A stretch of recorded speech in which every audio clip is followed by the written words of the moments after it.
I saw you standing by the neon light, eyes like midnight, calm but bright.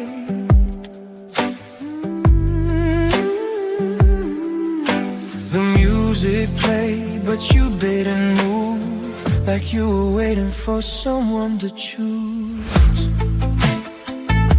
I noticed you there with that quiet smile, like you've been dancing alone for a while. But something in me said take a chance, so now I'm asking, would you like to dance? Would you dance with me under moonlit skies? Let the rhythm speak, let the silence die. No words needed, just hearts in time. Would you dance with me tonight? Wanna go home? Baby girl, we can stay the night. She laughs cause she knows the real game. Baby girl, you know you got that sexy ass look. Oh, what's your name? Shorty. Oh yeah, baby girl, what's your name? Shorty. Oh Lord, you look so good. Oh darling, oh you look so good. Oh, you just gotta know to buy you from my soul. I'm an echo laced with regrets untold. Without your love, I'm a slow landslide. Your kiss is a slow, sweet fire. Oh, now I'm begging, I am drenched, I am drowning in your desire. Would you dance with me under moonlit skies? Let the rhythm speak, let the silence die. No words needed, just hearts in tight. Would you dance with me tonight? I was guarded, I was wounded too, but something in this song feels true.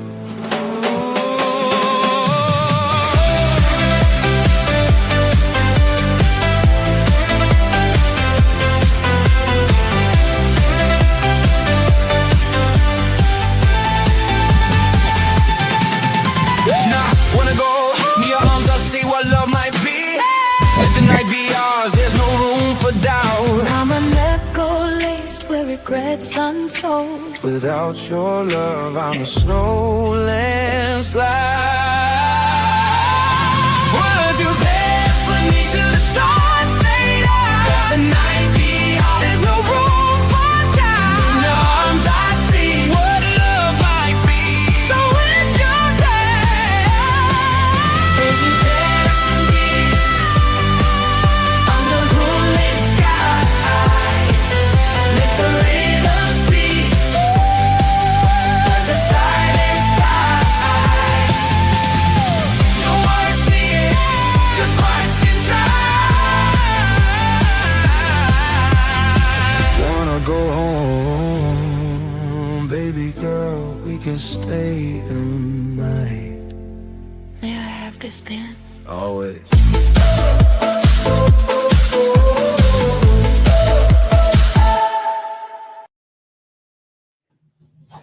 Hey, good morning, everybody. It is the 29th of January. I'm coming in on Thursday. We had Hair back and Aaron's back.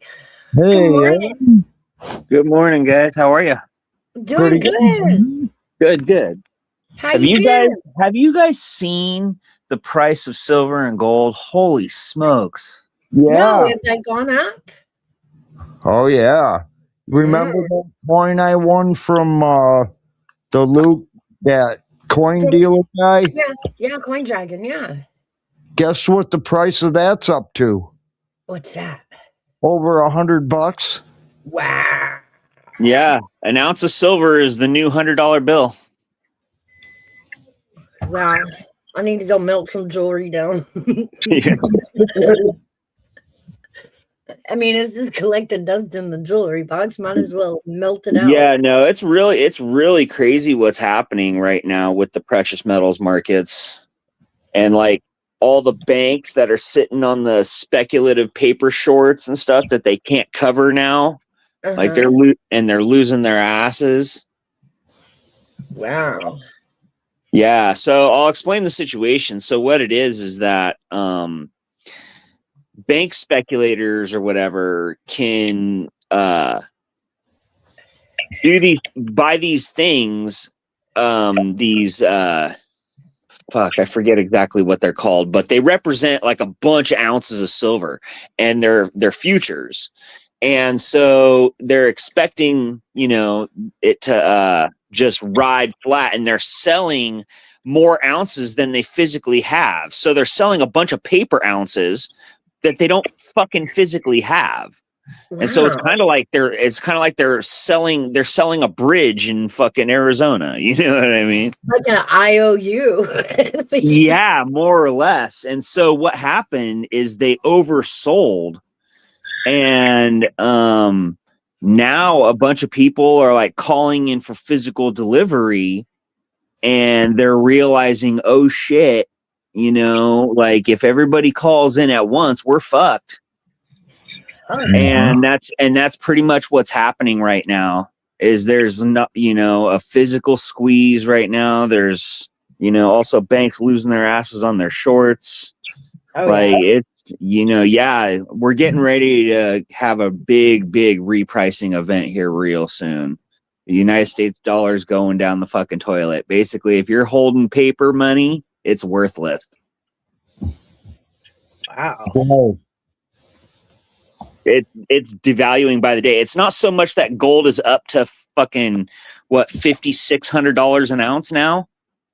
Oh my. It's not so much that gold is up 5,600. It's just that's how much your dollar is worth less. You know what I mean? That's how much your dollar has been devalued. Think about it. Like what in like maybe like 95 in 1995 it was like $450 an ounce or whatever. Our dollar still had relatively good purchasing power, and now look at it. You know what I mean? Wow.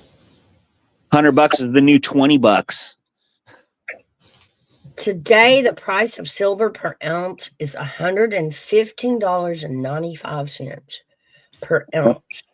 And are you looking at actual physical spot price, or are you looking at COMEX futures? No, Because because those are two completely different numbers. If you want actual silver, you're paying a premium for it to get your actual hands on it.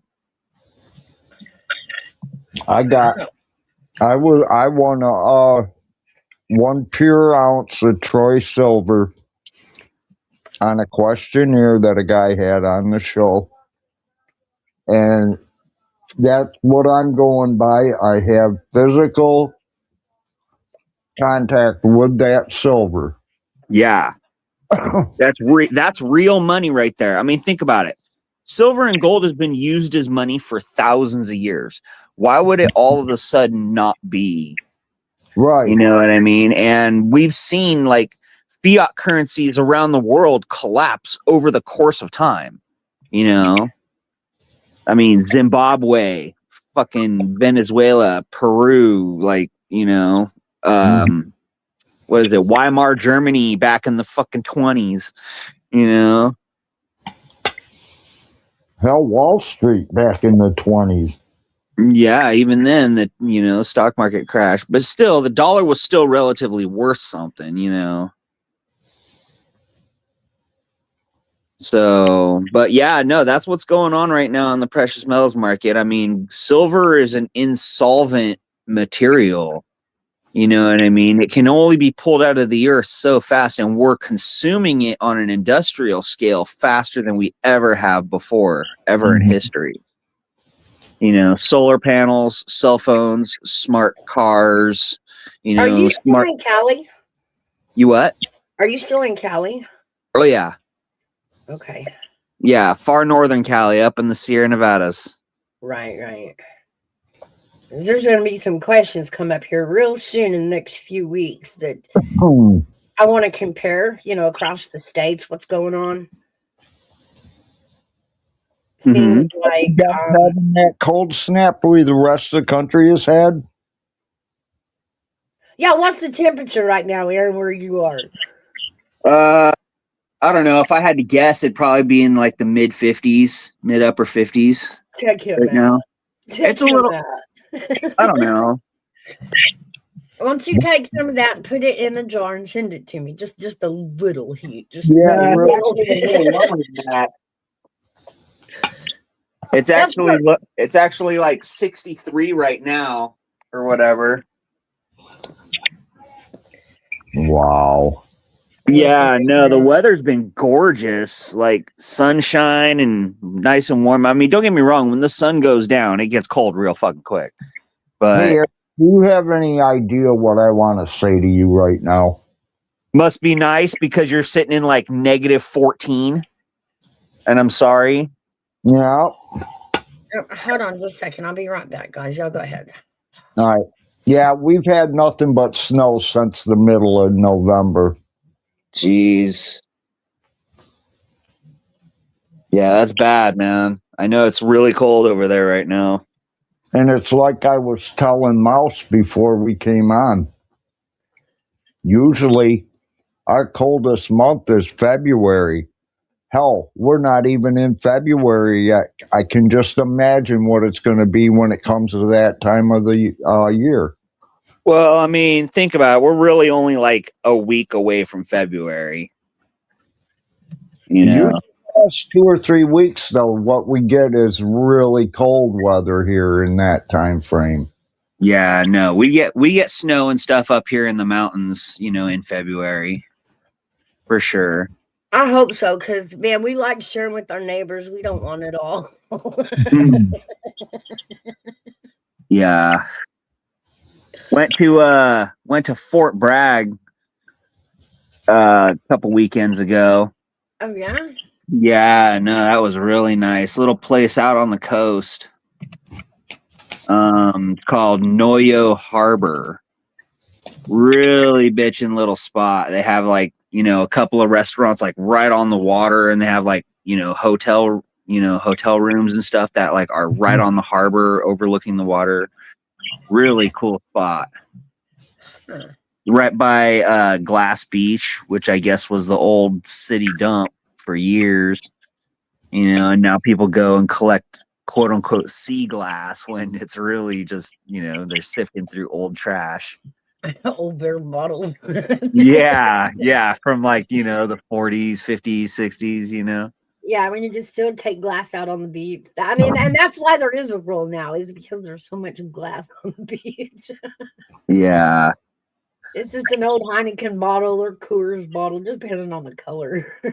Yeah, no. So that place right there on the coast, what they call Glass Beach, was actually the city dump until like 1964 or something like that. And they stopped using it. And then over the years, you know, the ocean and the storms and stuff just kind of started washing stuff down and out, and people started going down there and pulling out shit, you know what I mean? This reminds me of that episode of Curse of Oak Island.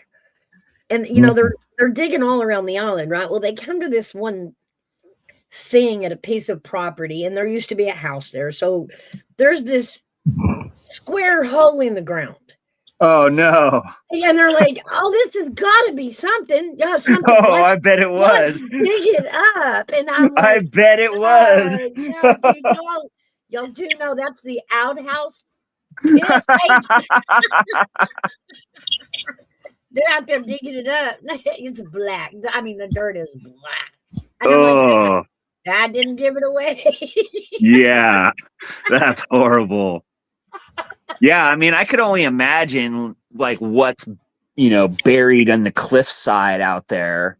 Like you see like whole like frames of cars and shit like sticking out of the hill. Wow. Yeah, it's pretty crazy. Have y'all seen that that cliff in Italy that's fallen? No. No. Like a whole cliff down the whole beach side. There's a cliff that is just washing into the ocean. Oh wow. And there's nothing they can do to stop it. Kind of like what's happening in North Carolina, I think it is, where there's like the ocean's just washing the houses out to sea. Oh, Let me see if I can I find it. thought that was happening on the beach of Long Island. I'm probably wrong though. Yeah, I'm not exactly sure where it is. I'm not an expert on anything. But Neither am I. I remember the news saying something like, that there was a big storm surge out on the East Coast and it was like washing houses like out to sea, man. Like watching And houses just float away. you know what? And yet they rebuild there. Yeah. Good morning, horse lover. I don't know how they would even get insurance. Like, who's going to insure that? Look at this, y'all. Because you know damn well that it's only a matter of time before it's a loss and becomes a claim. Any insurance company that knows you got the money to pay the premium. Yeah. That's the only way. Yeah, that's the only way. But I mean, even then, it's like what's happening here in California. How people can't get fire insurance. So they're being forced onto this like state program. Mm-hmm. It's crazy, man. Trying to get a good picture of it, but it wants to cut it off with ads. Hold on, let me find a good picture of it.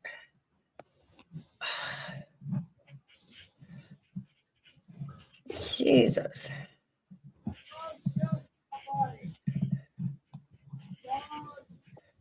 You guys hear that? They're going to weaken the dollar in order to strengthen the yen. No. Yeah. That's another thing that's happening right now in financial news. I've been watching the market reports and it's definitely having an effect on everything. But the reason why is because Japan is one of the largest holders of U.S. Treasury bonds or whatever. They hold a large amount of our debt for us, and to keep their economy from imploding, so that we can keep borrowing from them. You know what I mean? Like they're going to weaken the dollar on purpose in order to influx, into Japan's economy, keep them afloat. How in the hell did we go from them owing us for rebuilding them after World War II to us them owning us? All right, here we go. Yeah, they're not the only ones. I mean, but there's a lot of countries.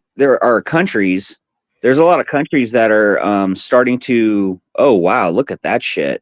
Yeah, this is what I was talking about. The whole cliff is falling off, and it just keeps going. Yeah, well, all those houses are going to be gone.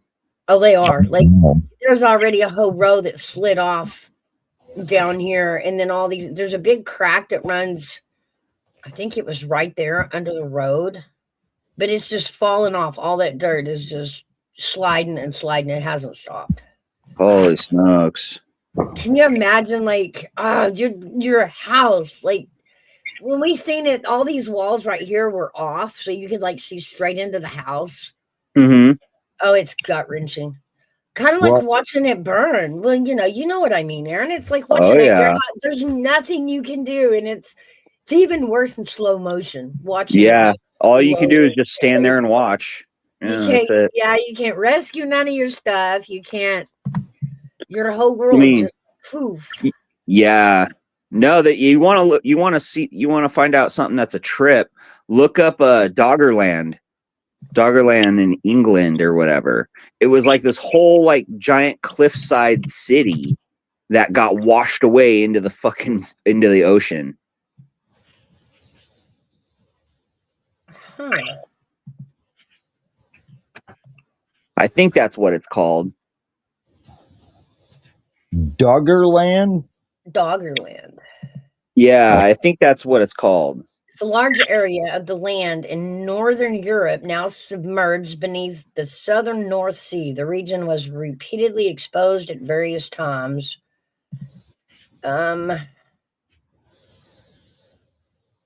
during the, I don't know what that is, the lowering of sea levels during glacial periods. Right. But there's another one more recently. So it's not Doggerland. It's called something else. I can't fucking remember the name of it. My brain's not working right now. But there was a whole like giant cliffside city in England or whatever, and they watched it like wash away into the ocean after years and years and years. Repeatedly, just like what you were showing what's happening in Italy. Yeah. It's crazy. It's just, water's a powerful force, man. You really don't think about it because you're like, oh, it's liquid. It's, I can just push it around. Well, I mean, think about it. When you're carrying a gallon of water, that's 8-9 pounds. You know what I mean? Now stack them up and have like 5 million of them, and they're moving. Yeah, when we had those landslides here, it was literally 60-foot wall of water and debris rolling downhill. Yeah, you're not stopping it. Get the fuck out of the way. It took out bridges. It took out the river will be scarred for a long time. Yeah. Where all that debris just scraped the edges of the river out. Yeah. Yeah, that happened over by Oroville Dam where the spillway was when we had the spillway rupture a few years back. And they like evacuated a bunch of the town and stuff down below. Oroville is a little town down below us. Okay. So, but they evacuated a bunch of that town in the floodway and stuff. They were worried that dam was going to break. It's the largest earthen dam anywhere in the continental United States. Steve said 2 kids lost their life down in Florida by a sinkhole. It's 50 foot deep. Holy and almost shit. 90 foot across. Holy cow. Wow. And they say that seeding the clouds isn't doing any damage. I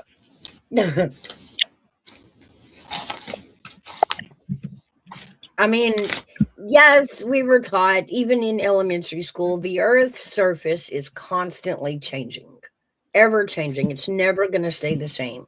No. Right. But the damage we've done with water and flooding, and it's crazy. I don't know. I mean, the way I look at it is like this, remember like the whole, reduce carbon emissions and save the planet and all this and that. And then they had that volcanic eruption in fucking Iceland that canceled like transatlantic flights for, I remember that. Yeah, I remember that.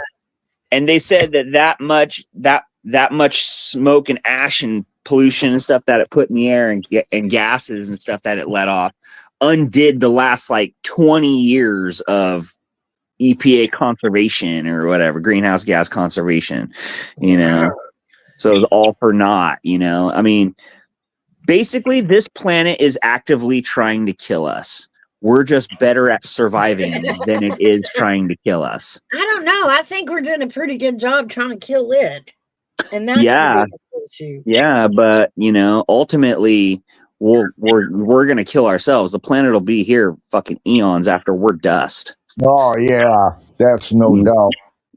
So Mother Nature and Father Time are a winning combination that can never be beat. They're the ultimate tag team champions. That is true. Yeah.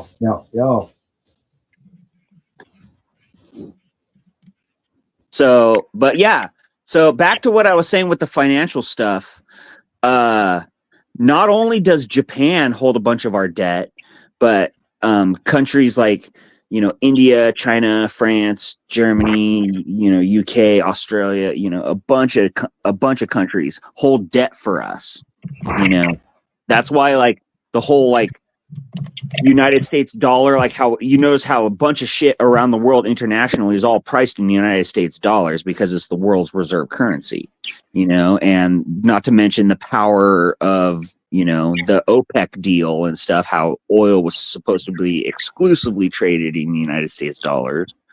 And so it's allowed United States to have like privilege of forcing not forcing, but, a bridge or a hedge, I guess, to be able to loan out our debt, and that's what they're talking about with the BRICS countries is that, these countries are getting together and going, you know what, fuck the dollar, dude. We're tired of it, Well, not to and mention that there's other things being used in exchange, like cryptocurrency. That's killing it. right. Yeah. It's the de-dollarization, and, I mean, we know that, the government has just ran the money printer up to, high hell. Now, Minnesota's stacked with it. Yeah. So it's like, if they can just print the shit up and there's really nothing backing it, what's it really fucking worth, dude? It's just worthless paper. It's a promissory note from a government that just says, fuck the people and we'll print up whatever we want. Mr. Nobody says it's a simple way of moving to a digital currency. Yeah, they're really trying to force that. It's, and once they get that in place, it's really, really going to be checkmate for a lot of people. I don't know. It really I is. still don't have that kind of trust in the digital currency. I just don't. But I mean, just can't wrap my head around it enough to understand it. I get that you mine it with bits of data. Actually, it's a mathematical equation. And they have all these computers solving them. And every time they solve them, the computer gets paid, which turns into cryptocurrency. Right. But then it's the, how you trade it. Imagine them like virtual stock shares. I get that. Every time they get together, they get one share, and then they split that share between amongst a bunch of people because the shares are worth a bunch of money. Right. It's the using it for payment I get lost in. Like, I don't understand how that works. Like, it's right. an idea. It's not it's video game money. Yeah. Yeah. Because they need that to increase the money amount to adjust for new population and businesses created. Well, I don't know. It's more or less about control because they can't track cash all the time. I know they and put a serial number and you know how the government is. That Uncle Sam, he wants his piece. Oh, of course. So it's just going to make it easier for them to make sure that they get their fucking piece. And that's really what it is. It's about just it's about nibbling away your freedom a little at a time. They're going to say, "Oh, it's so much easier. It's so much easier." Well, here's the thing. Ever since the invention of the credit cards and the fucking ATMs and the debit cards, these banks have been making a fucking killing off of our back through these little tiny transaction fees, little account fees and, minimum ledger balance fees and all this crazy shit. And it's like how millions of people got duped into thinking that paying money just to have access and use your own fucking money was a good idea. I don't understand that. I don't understand how millions of people thought that was a good fucking idea. Yeah, sure, it's convenient. I don't have to carry cash. Yeah, but you got to pay for that. You're paying for that. The bankers thought it was a good idea because that's money in their pocket, And I get it. Banking is a business, and you have to, your business is moving money, but you also got to make money doing it. But damn, the interest rate is ridiculous. It's ridiculous. Yeah. If they didn't I think property taxes are fucking ridiculous too. Oh man. They get Dude. more money than you are. Well, I See? mean, living in Cali, y'all have so many laws and bills and bullshit in the way that you can't live. They are like taxing you out of life in California. Oh yeah. No, it's manufacturing a population of dependence is what it is. Oh, absolutely. And it's in order to keep the federal funnel money keep coming, and that's why they're fighting so hard against Trump right now, because he just shut that gravy train down and they're all pissed. Oh yeah, he did. Well, parts of it anyway. I'm sure there's still a lot of gravy boats floating, but But I don't mean to get political about it. That's just no, what I let's that's get just what I see. political. That's just Let's what get I saw. Oh, Is yeah. that Trump shut down a bunch of funding for California, and Californian politicians are all pissed now. Oh yeah, because he refuses to pay for the Green New Deal BS. And Yeah. of course, California is all about it. Even to the point I'm told y'all aren't even allowed to have gas appliances anymore. Yeah, they're trying to fucking put in these city ordinances and county ordinances that say that you can't have natural gas to your house anymore. What they're doing here too. They're forcing you onto the electrical grid. That's why they're saying you can't have wood stoves anymore. You can't have this. You can't have that. We don't want this. We don't, last time I checked, ordinance isn't law. No. And federal law supersedes state law. And federal law says that if you own a piece of fucking dirt, you can do whatever the hell you want on it.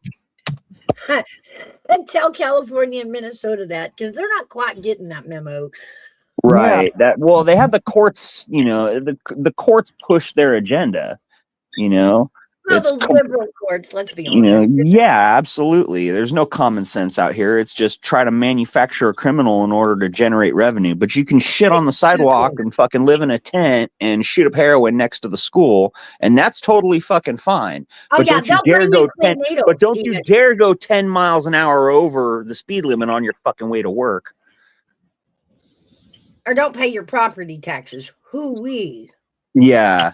But, absolutely. if you're a junkie, let us know. We'll bring you clean needles and whatnot. Yeah. Yeah. So, I mean, this is the kind of stuff that regular everyday Americans are seeing, and people are just getting tired of it. People are really just getting tired of being, tax cash cows for a government that has no responsibility or liability, for that matter, back to us, because the corrupt courts are fucking owned by the politicians. Oh yeah. And here's the deal. If the government wants us to do more of it, they'll subsidize it. They'll find a way to help us pay for it, to do more of it. If they don't want us doing it anymore, they'll tax the shit out of us. Yeah. To keep us from doing it. So, and that goes for everything. Yeah. I mean, if they can't outright ban it, they'll tax it into extinction. Just like they've done with, firearms here in this state. They've put such a high tax on them, and high tax on ammunition, that it's basically priced the poor working class, pretty much out of being able to, have a decent amount of firearms and ammunition for themselves. Oh, it's not only that, it's regulations in place preventing, if you squirt somebody with a squirt gun and they didn't like it, you can be charged with an assault, and then that's considered a quote unquote violent crime, which they manufacture some backdoor bullshit to steal your fucking gun rights. Oh yeah. And that's the backdoor ways that they're disarming the populace. And they're doing it with tobacco, of course. Everybody's got a huge tobacco tax now. Oh yeah. They're doing it on gasoline. Yeah. Here in Tennessee, we even have a road tax, and it pisses us off because, road tag. You're going to tax us to use your roads, but the money you're charging us doesn't go to maintain the roads. It Right. goes to giving the clerks a raise at the, city clerk's office. Well, it also goes to things like CalPERS and the pension plans for things like Caltrans and shit like that out here, like the Road Workers Association and highway patrol pensions and shit like that. Right. Mouse, that sounds like taxation without representation, if you ask me. Oh no, it's represented. They just use it for whatever they want, though. I started saying we've been doing that since the Tea Party, but like, how did we get here? We come over here because we got tired of their tea tax. We toss all the tea in the ocean and we come over here and we just start making taxes. I'm going to tax your shoes. I'm going to tax the air. I'm going to tax everything. And You know what's okay. You know what's crazy? You know what's crazy about that is here's a little tidbit piece of information you might like to know. So, after we had won our independence or whatever, right? After we had declared our independence. I think it was 1780 or whatever, 1782. I think I'm not sure. Somewhere in there, right after we had declared our independence, the federal government instilled a whiskey tax upon all whiskey, and the people didn't like it. They tried to uprise and go no. So George Washington gathered up Continental Army, marched on over to the fucking town and held everybody at gunpoint and forced the tax down their throat, basically, and quelled the uprising. Oh, yeah. So when people say like, oh, our founding fathers didn't intend for this, well, I hate to break it to you, but they wanted their own fucking money. And they were going to get it from them or us. It didn't matter who they were getting it from. Now we have a guy now that the city has put him in a car and told him to drive around with his little clipboard and just pick a price for the property. Just, value it whatever you want. And we're like, how is that even legal? Like, you can't just drive around and raise our property, because that's raising our taxes, our property taxes. When you raise the value of our property, you're squeezing us for taxes. But that county assessor bullshit is garbage, man. He just gets to ride around with the clipboard and pull numbers out of his ass. Yeah, well, also the other part of that system is that if you want to do any improvements to your home, they force you to pull permits, which they can turn around and look up and say, oh, well, we have the plans, we have the house plans, we have the plan improvement. You know what I mean? Oh, whoa! The county assessor decides, oh, well, you've added this much square feet and you've added this. Oh, well, I think we're going to assess that value. How much was the output value of that? You know what I mean? That's bullshit. Why should you get penalized for improving your own fucking life? That's if they approve it even. Right. They can deny it. That's even worse. Like, they can stand there with you. No, I don't want you to do that. Like, it's my property. Right. There are some states, I think it was Mississippi I was in at the time. And a school had put up a chain link fence around the property to keep the kids in and everybody out. And they took the school to court because it didn't have a permit to put up a fence. Wow. A school. And you're like, well, yeah, it kind of makes sense to have a fence, doesn't it? A little bit. Then they haggled with them, pulling it and denying it and this and that. They finally ended up getting the fence, but to have to go through court like that over a fence around a school? Yeah. I don't know. I'll tell you what, it was really weird in Georgia because there are no fences. Everybody's yards just like blend into one another. It's fucking weird, man. Mr. Nobody says, I lived in an HOA, and all they did was complain about. I know. I couldn't imagine having to live in an HOA. Mm, yeah. No. No. Hell no. I was reading an article. I see some of those videos, and I'm just like, that guy would get a visit.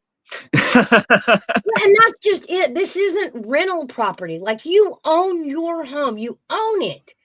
Right. But somebody else in gets the neighborhood gets to tell you how it looks. right. You know, like Right. It's crazy to me how people think that that's a good idea. They've been trying to disband the Property Owners Association up in Magalia for a long time. Probably the last 5 years, they've been taking them to court and trying to like disband them because it's bullshit. They collect dues and nothing gets done. yeah, It's just them soaking up dues. the only real benefit you get out of it is some crappy yard crew once a week, you know, in the middle of everything, you know, always at a bad time. But you get your yard mowed, and that's about the only benefit you get out of an HOA. And that's even if they do that. Yeah. Some of them make you maintain your yard at the inch, you know, they designate. No, it's got to be so low, you know. Right. Yeah, your trash cans are showing. Your garage door is open. That's $100 fine each. Wow. Hold on. What? Yep. You can't have you can't work on your own vehicle in your driveway. That's a $200 fine. Okay. You know, oh, you can't park on the street in front of your house. You have to have all your cars in your driveway. Oh, buy it. It's a fine if you pay it. Do what? But I said it's only a fine if you pay it. Well, what they do is they'll turn around, they attach it to your property taxes. They have nothing to do with property taxes. It's the city. Yeah, well, yeah, but The city is property taxes. I know. Yeah, no, they'll attach the fines to your property taxes, so you'll have to pay them. Hey, Callie. Yeah. Same thing they did with me. I was gone in Georgia. I wasn't even here at my property in California. But because I have a water hookup, there's a water readiness to serve fee that they charge a month. Wow. It's like $43, dude. It's fucking crazy. Because you didn't have it disconnected? Not even using it, it still costs you $43 because it's on your property. They're ready to serve you. Oh, wow. Yeah, so I was gone in Georgia. I wasn't even fucking here. Zero usage. Yeah. And I came back and went to go pay my property taxes, and I had an additional $800 fee attached to my property taxes for the water. Oh my God. Yeah, my property taxes were only $400. Damn. But I had to pay $1,200 because of those fines and fees from the water company. Wow. Yeah, talk about a fucking racket. Callie says, I'm in Southern California and nobody don't water their lawns because of the water bill. Yeah. Yeah, if you go over a certain amount of fucking usage, they step up. It's like not even a step up program. It's like fines or whatever now. Like a penalty for actually using the water. Yeah. Like, Yeah, hook it up, but don't use because that water belongs to the state. Water is not a human right according to the state. Could it be that someone used your water without your knowledge? No, absolutely not. Did I had almost forgot about that.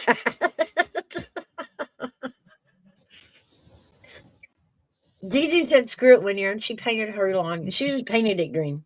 Just painted it green. Yeah, no, I mean, I understand why a lot of people have those desert scapes, you know, and hardscapes in their yards down south. I mean, those city and county councils are just out of control down there, man. You know, and it's starting to get bad up here, you know. I mean, what is it? The Butte County Board of Supervisors just gave themselves a raise to $178,000 a year. Yeah. You That's know, what and that's we what just had they major, hear. and we just had major wildfires that burned down half the fucking county. Yeah, that's what they did here and called it a road tax because the clerks needed a raise. So they called it that's a $20 wheel tax every time you pay for registration. So it's once a year or 2 years, however you pay for it. Yeah. And they've added 2 of them. Yep. And not a single dime of that touches the maintenance of the roads. Nope. Nope. It all gets funneled into, different pockets along the way. Everybody takes a little piece. Oh, yeah. And by the time it gets down there, there's nothing left. This whole Minnesota fraud thing, it did prompt me to run a search on my town about what daycares and even other services that the government pay for here in town. I want to know, are there any of these, Lear centers in my town that I need to be looking at, and I think we should all be doing that. California says, "Hold my beer, Minnesota." Oh yeah, of course. Yeah. You think Minnesota's bad, dude? Wait until they actually start forcing California to cough up. Well, you just wait, dude. The whole western coast, Oregon, Washington, is basically Seattle, Portland, San Francisco, and LA that are just literally destroying the fucking West Coast economy. But you have to compare in comparison when it comes to California, Pelosi and Newsom, like they are crime family syndicate. Yeah, like they are way more professional about the fraud and the scams than old poor Tim and Omar. They're new at this. Yeah. Newsom has been doing it for years, and he learned it from Pelosi. Yep. Well, it's her nephew. Yeah. Well, by marriage, but yes. And they've made. And think about that, by marriage. And it goes back to, you look far as back as like, Jerry Brown, even before that, like all these people are all like related, all rub elbows with each other. Schwarzenegger was a dark horse out of nowhere, and even then it was like, you'll shut up and do what we tell you to do. And he was like, all right, I'll get down.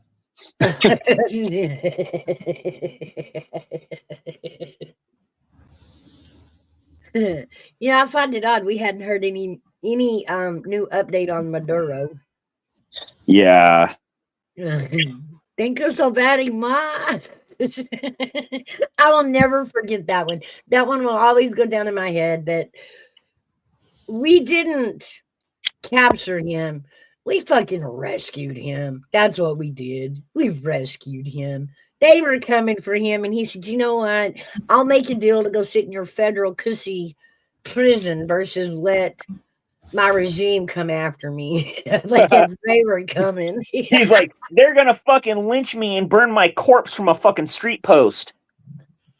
Oh, yeah. Oh, yeah. They were coming for him, and he knew it.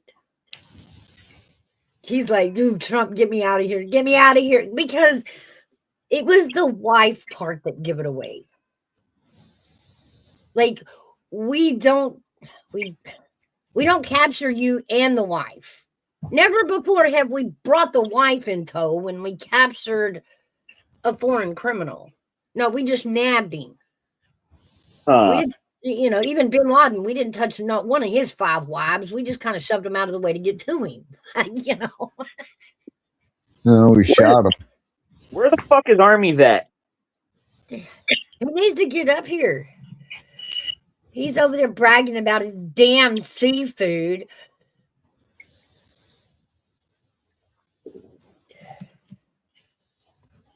That guy. He's got some. I'm sure he's got some good input on this shit that's going down. Oh yeah, he does.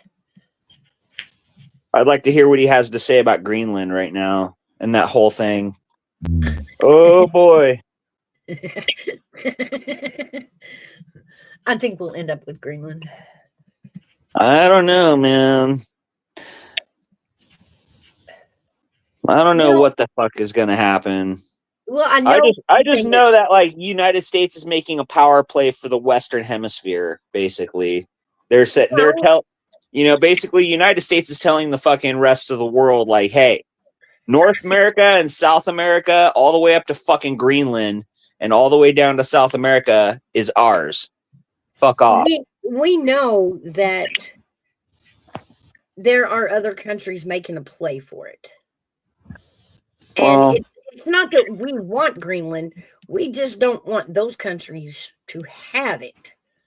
And yes, it's about, defense. Because if Russia moves into Greenland, they're too close for comfort. Yeah. I mean, they're already close enough with fucking Alaska, Like, what is that? I had a buddy who was stationed out on Adak Island back when it was still an active base. And it's out on the Aleutian Island chain. And he was like, well, it's not the end of the world, but you could see it from there.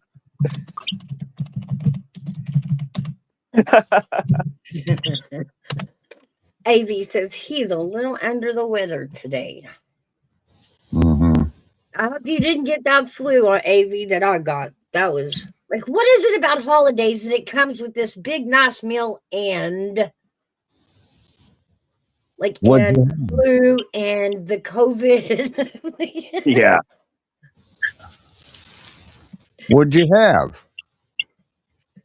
We had, let's see, one year, was it I do believe it was last year. Mom and dad are sick, so we were trying to keep COVID off of them and have been. And then we just all go to mom's and everybody's doing great. And then all of a sudden we all come down with COVID. And I'm like, great, turkey and COVID for Thanksgiving. Wonderful. Oh. And then for Christmas, we all got the flu. And I mean, the flu A1, it was, oh my God, it was brutal. Mom ended up in the hospital. I was down. I couldn't even hardly talk. I couldn't hardly breathe. Knock wood, I haven't been sick yet this year. Well, I haven't been sick in 4 years? I think. I don't know, maybe a little sooner. I'm not sure. I was trying to think the last time you were sick. It's been a while. I think it was a couple of winters ago. At least. I thought the last time it was when I was in the hospital with pneumonia. I think you got kind of sick. I was trying to. It's been a couple of years. Yeah, Kelly says, Alaska is part of the USA. How stupid are the billionaires? I've lived as a nomad for many years, and COVID was expected. Go destroy us and such luck. Oh yeah. But man, when you get it, it hangs on. Aaron, President Trump has made proactive public comments about using force and about acquiring Greenland, prompting pushback from military leaders and allies. AV, Yeah. how are ya? Yeah, I mean, I don't see the United States being very diplomatic when, the Dutch, the Netherlands or whatever, they're the ones that own Greenland, I guess, or lay claim to it. Yeah. So, I mean, really, United States is going, I'm taking this and there's really nothing you can do about it. So, I mean, negotiations are really just a mask. I totally believe that what Army Vet is saying is that, Trump will take it by force if he has to, and to me, that's like, well, dude, I don't know. I mean, it's only a matter of time before Canada's next Alberta's already trying to secede from fucking Canada. Are they? Yeah, they're trying to be like, we want to be part of America. Like, fuck this Canadian government.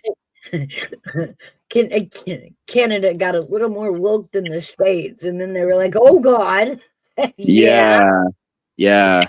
No, if you ever like been up that way, you know, it's beautiful, beautiful country up there, man. It is so gorgeous. I don't know. I'm in the South and I still freeze. I'm afraid if I go north, I will not survive.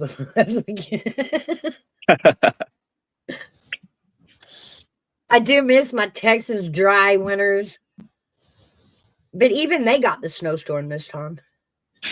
Yeah. Shit, I remember a few years back going through Nebraska in April and there were still fucking icicles and frozen water and shit all over the place. It was like, holy smokes. Hairbag up there has got snow drifts where where they plow the roads and pile it up. Yeah. That shit is 12 foot tall. Oh, wow. Jesus. Here, let me show you.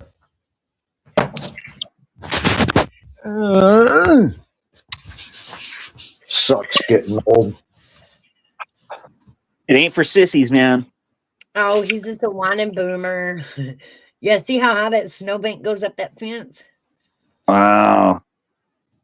That's wild. In relation to the cars, they're what, 4.5 feet high each one?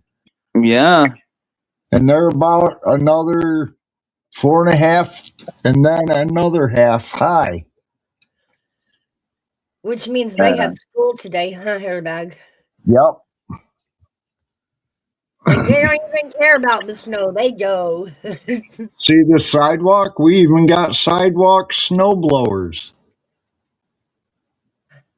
Cool. That's wild. Yeah, y'all are always shoveling snow. Yeah, I don't like to be reminded of it. It's It was so funny here. He was so mad. Like, he was so mad come Friday and Saturday because he did all the things. He got wood, he got extra water, he serviced the generators, and he was like, yeah, let's bring it on, right? Nothing happened here Friday or Saturday, and he was so mad. And I kept telling him, you're fucking with karma. Like, you prepared so that we wouldn't have a hard time, and now you're mad. And so yes, karma kicked him again and said, okay, when he went to bed Saturday night, Sunday morning, it finally started snowing. Oh, that's so pretty out there. Let me put you on solo.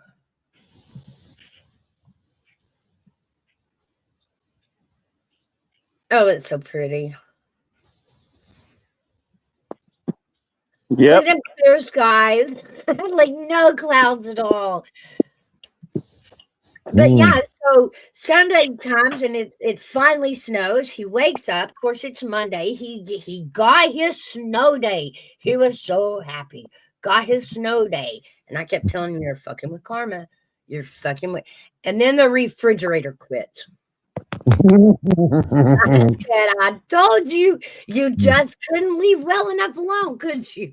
You wanted to rough it in the snow. Now look at us. So did you get another one? Yes, I did. He went yesterday and got us another refrigerator, a new one. He even come in and goes, wait, what's the next holiday? And I'm like, nuh-uh. No. This one gets put on karma because you run your mouth at karma. That's on karma. You don't get to take a holiday and give me a refrigerator. Yeah, really. That's like giving me a vacuum cleaner for my birthday. What? Oh. Good way to get hit. It is. I did accept a coffee pot one time for my birthday. That made me happy because mine was broke. That might be why my mother didn't like me. Why? What'd you do? I gave her a mop for Christmas. Oh, Oh, hair bag. ouch. When I was a kid. Your dad put you up to that, didn't he? No, my Absolutely. dad wasn't around. I thought I was helping her out.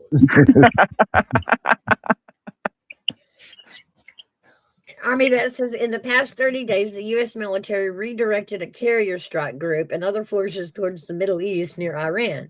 Most notable, the USS Abraham Lincoln Carrier Strike Guard. They've been saying that for over 2 weeks now. Yeah, I'll tell you what, man. If Iran screws around, dude, they're gonna find out, and it's gonna be bad because Oh the yeah, United States Navy is the best branch at destroying everything. Like they level. My buddy was on a resupply. He was a bosun's mate during Desert Storm, and he was on a resupply ship out there, and he was watching them fuckers destroy whole city blocks at a time. Damn. Like televise it. I want to see it. I know it's Lincoln Strike bad. Guard is Like killing me. it's really fucking bad, you know. And then you're talking launching strike planes, and then you got bombers coming from close. Yeah, it's a bad situation, dude. Iran's getting ready to turn itself into a fucking parking lot. And I'm having a hard time with, I agree. Honestly, I agree with helping Iran, but I don't understand how with the situation. If everybody is in the streets, from the regime to the population, the general public of Iran, Right. how do we, like, even with boots on the ground, but thinking, sending how do you send it into a crowd where they're so mixed? How do you know who from who? Do you know why we're in such conundrum with Iran? Tell me. Because when the Shah of Iran was ousted, the U.S. helped him smuggle out billions of dollars that belonged to their country, and they wanted it back, and the U.S. wouldn't give it back to them. And that they did the hostage taking in Iran. Wow. Look it up. I'm not lying. Yeah, I don't know, man. I think a lot of tensions are really fucking crazy all around the world. You got China, Taiwan, you got Russia, Ukraine, you got, United States, Iran, Venezuela, the whole Greenland thing. It's just Anymore. tensions are crazy, man. Tensions are really crazy right now, and a lot of countries are trying to like jockey for position. China is basically all but declared economic warfare on the United States. Gally says, all I care about is getting a better job so I can move to a mobile home, and I got to pay off credit card debt, which is sad, which is stupid. Yeah. Damn, Cali, you're going to have to get out of Cali. The USS Abraham Lincoln has the MQ-47, is a long endurance maritime surveillance drone used by U.S. Navy, United States Marine Corps, and Fifth Fleet planners for wide area sensing. I know, but I don't. How do you target someone when everybody's mixed together?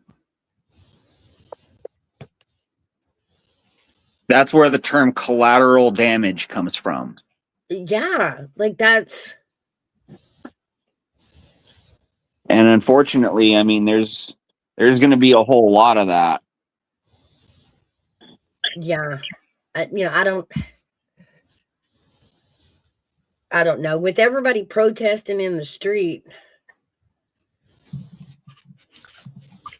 God, Well, won't that the take people are pissed because they know their government's corrupt as shit. And right? they're being taxed into extinction, and their currency has been devalued, and so the people are fucking pissed, and the people are having an uprising, and the regime's like, fuck you guys, bop, bop, bop, bop, bop, bop, bop, and just started laying down bodies. And now the United States is like, fuck you, dude. That's what I'm gathering. He says by facial recognition, AI. I don't know. Oh, yeah, no, See, that shit's good, dude. That shit's super good. When they can read a registration tag from fucking space, like, dude, that's pretty damn good.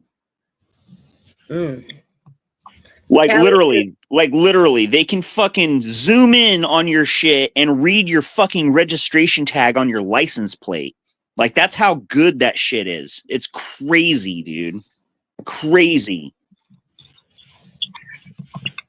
No, over in Iran. The people of Iran hit the streets and rioted.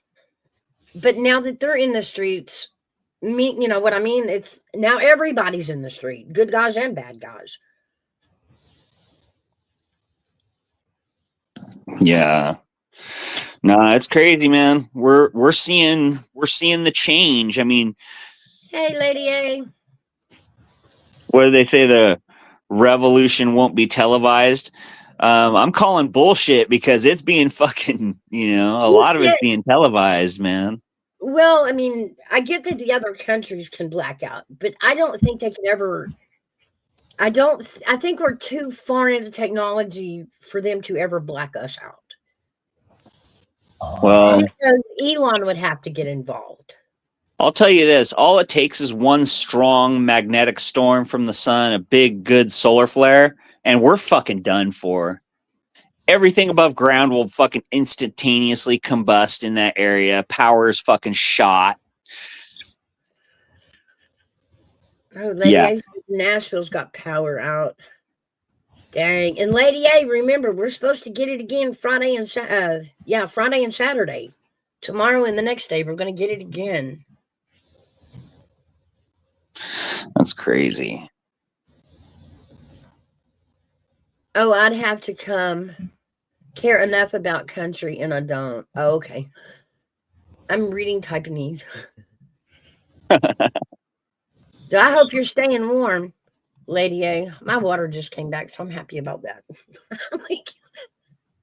I don't understand how water can freeze at 31, but not at 22.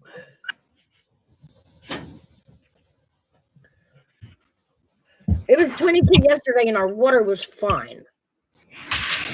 It's like 27 right now, and my water's just now coming back to life.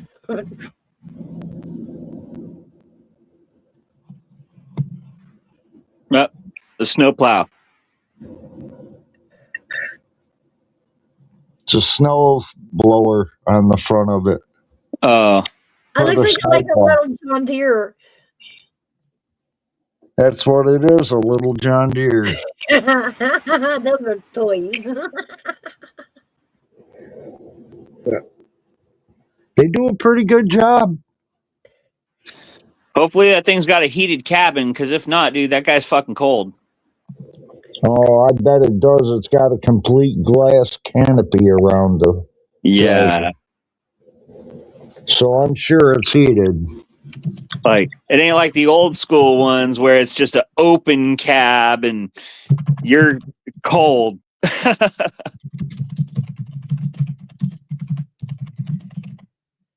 Oop.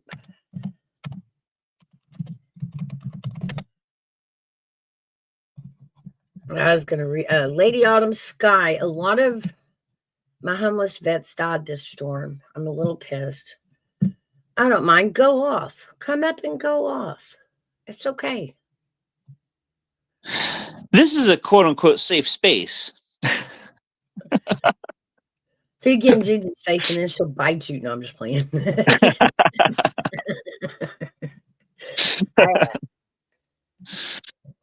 Now, this definitely, I will agree, it's been a crazy week of loss.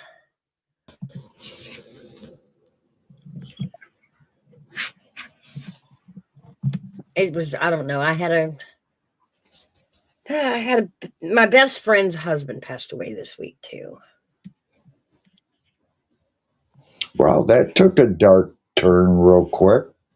So it has been a week of losses. I don't want to glaze over that because there's a lot of good people. Hey, Big Dog Mom. Hey, Ma. Hola, como estas? She says, hey, Mouth, Hairbag, and Aaron. Just getting in. I got creative and used garden tiller to break up snow and ice for paths. Mother Nature's off her meds. Y'all want to tell her?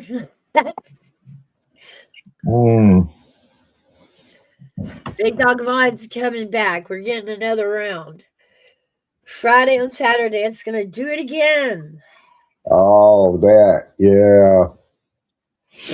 Round 2. Man, I'm sorry you guys are getting hammered out there. It's absolutely gorgeous here. Shut up. Yeah, I'm I sorry. I can only speak for myself. I can't speak for poor Hairbag because he lives north and won't move south. We have had a relatively mild winter so far up until this snowstorm. And shoot, we're in the, at the end of January, and this is really the only bad snowstorm we've had. So it's not too bad for the year. Usually, in the mountains, we're used to snow from December to February.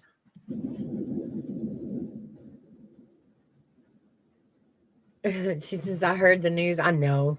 Hibernate. Lydia says I'm south of Nashville. Stay warm and remember all the preps we talked about, leaving your water running, make sure your car has plenty of gas. And if you have to use your car to stay warm, like if the power goes out or something, remember to dig out the tailpipe so it'll vent and it doesn't come back into the car. Don't put generators in the house, put them outside. I don't care if your HOA don't like it, tell them to screw it. I've read an article this morning that HOA was having a problem with their residents using the generators. They were unaesthetic. Yeah, fuck that. Like, I know it's cold, I know it's freezing, and I know you ain't got no power, but that looks bad. It's like Yeah, having 5-gallon propane tanks and like buddy heaters, that's a lifesaver. Oh yeah, absolutely. Heaters, kerosene heat, wood heat. You can use the old candle trick with the terracotta planters and a candle. Yeah, you can use a piece of dryer vent in candles too. Oh yeah, I use it for fire starter too. It goes right up. I think that's the worst thing I hate about having a wood stove. It's okay as long as you keep it burning. But if you have to be the first one to light it, you're standing in this moment with yourself that you're like, now 3-year-olds can burn an apartment complex down. Why can't I get this wood to burn? Like, you can hand a 3-year-old a lighter and something will catch on fire. But here I sit, matches, lighters, kindling, everything, and it won't light. It won't go. It won't stay lit. Yeah. People don't realize it takes a lot more kindling than you would think to get a fire going. Because big wood doesn't catch on fire until you got a lot of heat already built up. I will tell you that if you do have any extra barbecue coals, yeah, that you can light that and set it in the stove, and it'll help. That is the best way to light off the fire. Yeah, absolutely. I know, right, Gigi? And medicine bottles. But yeah, I found myself in a moment that I'm like, shit, like a 3-year-old can accidentally burn shit down faster than I can intentionally start 3 damn logs. Like,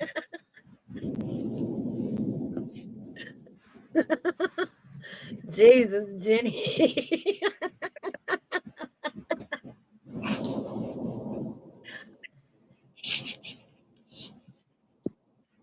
Oh yeah. Oh yeah. Actually, they turn into September babies, but we don't know nothing about that. Baby making weather. Fun fact, did you know that most birthdays are in September? September holds the most birthdays. And do you know why it's the popular month for birth? Because everybody's stuck inside this time of year. Because they're winter babies. And they're Yeah. warm babies. Yeah. Ain't nothing to do. I mean, might as well, you know? That's how you stay warm in the winter. That's funny. The best birthdays are in September, Gigi says. That's right, Gigi. And I'll be the first one to say it because mine is the 1st of September. Mm-hmm. Mm-hmm. I was a summer baby. Yeah. You know, those hot July moons get you every time. Little riverside, little lake water, little boat. Yeah. I'm a summer baby. Oh, yeah.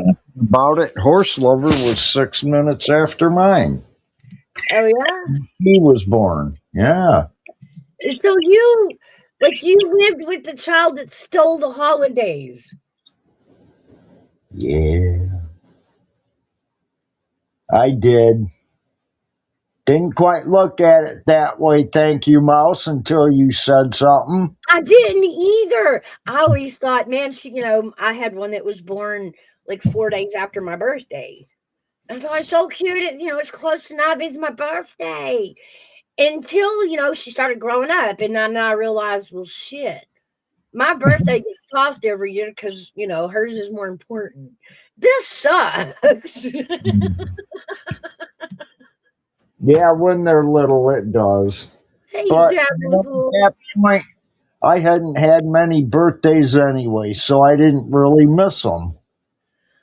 I found it highly unfair. And then Highly unfair. she got married on her dad's birthday and had a baby shower on my anniversary. And I'm like, enough, leave my holidays alone. Mine. Like, make up your own day. There's 365 to pick from. Pick another one.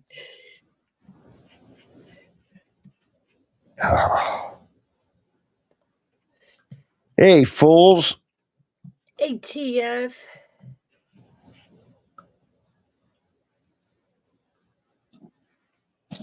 It might be the fever. I don't get it. If it takes 9 to 10 months to make a baby, why do we celebrate our birthdays every 12 months? Basically, a year? I know.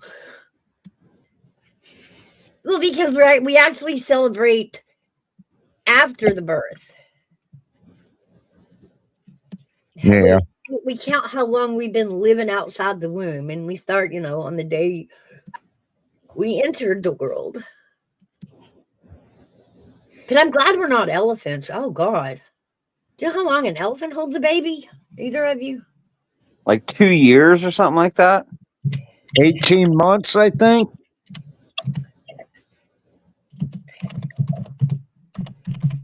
I'll look it up. Watch Aaron be right. 18 to 22 months. That's almost 2 years. Oh, my God. Yeah. Can you imagine carrying your kids that long, Mouse? Oh, no. God, no. I remember flying into that 9th, 10th month. Like, God, this child is going to be in college before he gets here. Oh, my God.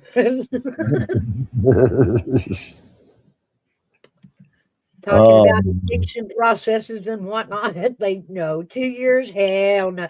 If we had to carry them 2 years, there wouldn't be any more kids. That would be the line for us, I think. I mean, we knew if you guys had to have the kids, like y'all would have quit the third generation. That would have been it. Nobody be doing that shit. Y'all would not do it. Y'all be like, nope, ain't no more babies.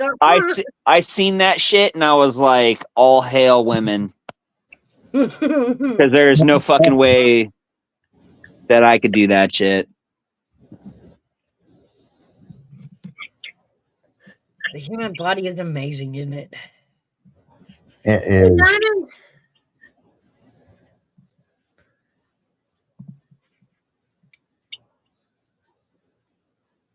Howdy.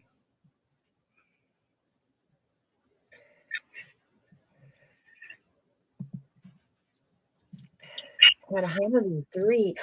Hey, V. No, you need to do something about that fever. You can't let that go.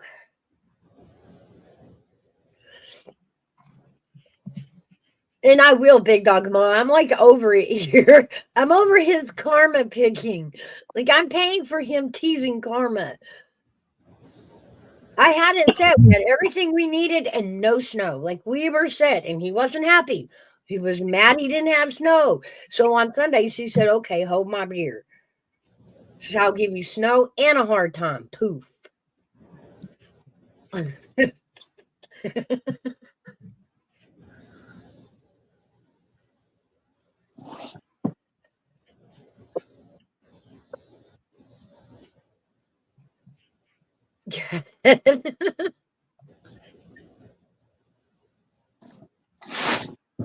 I know, huh, Callie?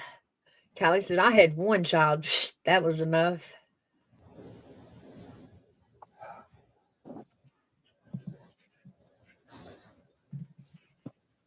Oh, Chad, you're gonna neglect yourself from the joy of seeing what sibling rivalry is. Oh, absolutely not airbag.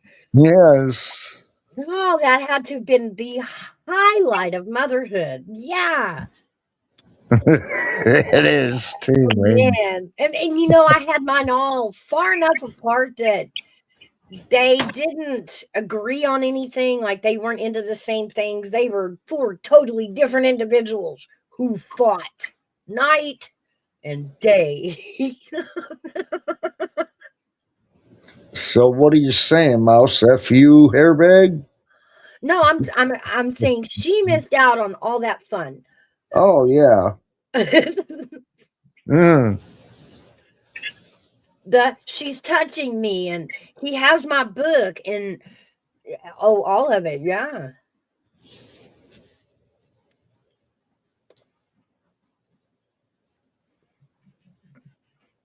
Bacterial respiratory infection. Go get you a Z-Pack, AV. Well, then go take a cup of psilocybin. That'll take care of it. Yeah. These are some gummies. We're trying to cure a cold, not his perspective. That tells me he needs to go get his honey going. That tells me he needs to go get his honey going back. Honey. I agree, Lady A. He needs to take something for that. At least take a That's okay, Big Dog Ma. I believe in sharing. So you got your share now. Yeah, I agree. This is all Hairbag's fault. Of course it is. It's always Hairbag's fault. Well, who else would we blame? I do no wrong. I'm trying to think of somebody else that's, up north that gets the same type of weather. I'm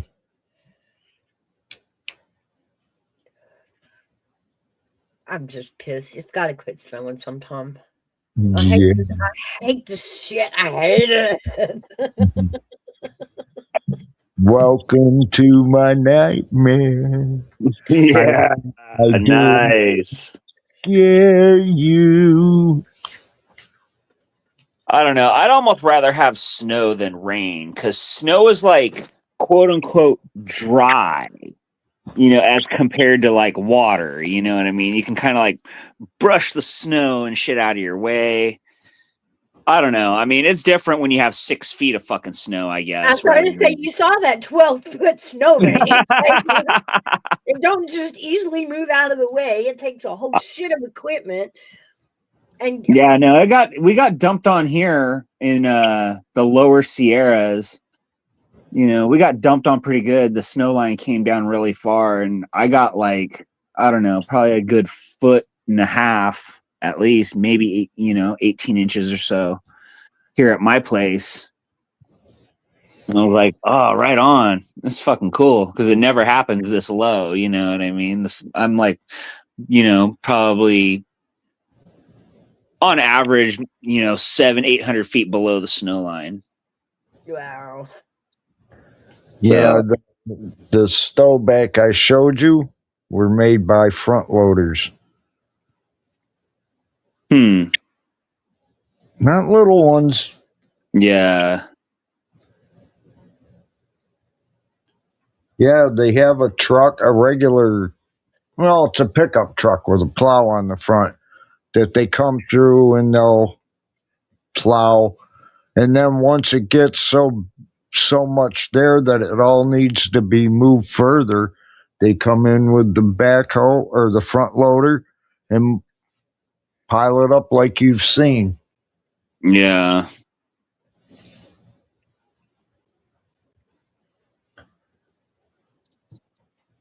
Our snow, they start with salt trucks and they'll salt before the storm, and that is everybody's cue to do the milk sandwich dash. Hurry, all the bread, all the milk.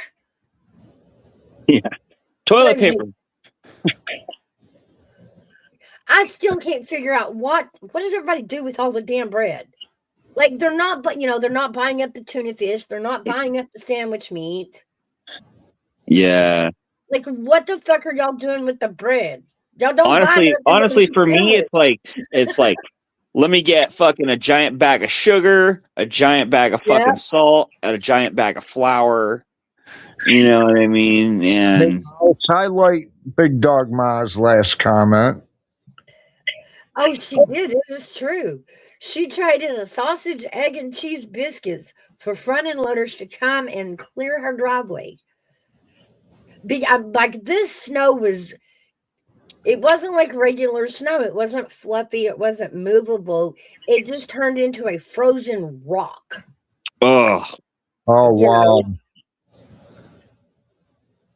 That's horrible. So mixture of water and snow. Yeah, like it freezes doors shut. Yeah. There's a pile on top of my mailbox that I can't get off. It's just frozen to it, like a rock of snow. Yeah. Hey, Outlaw.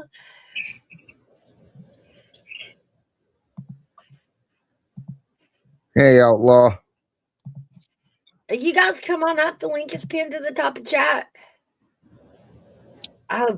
Ma says it was a foot of icy. Holy crap. Yeah, you can't drive through it. You can't. It's like rock trying to hit it with shovels and shit. It just is solid. I'm surprised she didn't put in chat there was nothing holy about it. I remember the first time I ever encountered like big time snow was up in Camp Nelson in the Sierras up above Bakersfield, Porterville area. Yeah. And it snowed 6 feet like overnight. Like it was crazy. Oh, holy shit. When the Great Lakes aren't iced over, it is nothing for us to get that amount and more. Yeah, that's nuts. I seen the pictures of like Lake Michigan and all that stuff out there where they got like sideways icicles on the fucking railing and stuff. I'm like, that's nuts, dude. That's Not crazy. only that, they also where the lighthouses are on some of the. I think it was Michigan. I seen it on the ice just encased both of them, and it looked weird as hell. Damn. Yeah, you know it's cold when you have sideways icicles. Oh yeah, a I mean, couple years ago, up and down ice. Vertical icicles is cold enough. there's a restaurant on Route 5 along Lake Erie, and it's a seafood restaurant. And they had a car parked out there, and these waves kept hitting the wall and splashing on the car. And by the time the guy came out to go to work or go home from work, he had a whole complete covered ice car. They broke the one door part of ice off so he could get in, turned the car on, let it warm up, backed out, and the frame or the whole silhouette of the car was left in ice. Wow. It looked cool as hell. Wow. That's wild. Where Yeah, is I'm skinny. I Simpson don't do County? well in the cold. What'd you say, Mouse? Where is Simpson County? Hold on, let me look.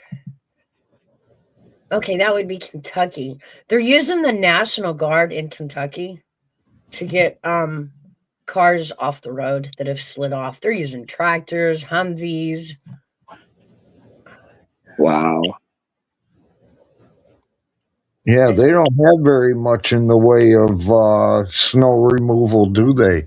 The Simpson County Sheriff Office is recognizing the efforts of Chandler Farms, pictured in the blue tractor, and the National Guard and community members who are working together to help clear roads. Deputies say several vehicles owned by crew members involved in movie filming became stuck or slid off the roadway. Thank you to everyone out there making a difference. Wow.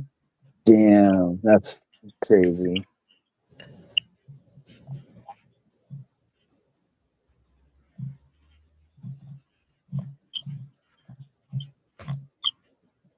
With this cold, do you know what I wanted to see? And they've reported on it once this year. The iguanas falling out of the trees down south because of the cold.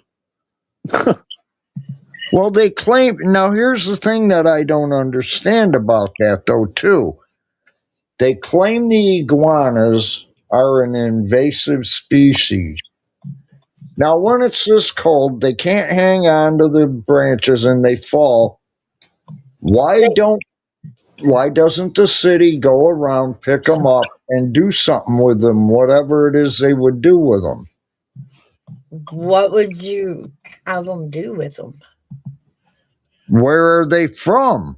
That's what I don't know. Well, that's just it. They're indigenous to Florida. They're not. That's what I'm saying. They're not indigenous. They're invasive species. Hold on. So you're telling me that they're only indigenous to every other tropical place on the planet other than Florida? Well, I'm not telling you that, but they've said on Discovery and other shows that are like Discovery that they are an invasive species. Well, I'm sure anything can be classified as an invasive species, you know? I mean, especially if it's fast breeding. I thought I was being intelligent on here. You are. I'm laughing at what Big Dog Moss said. We need to deport them.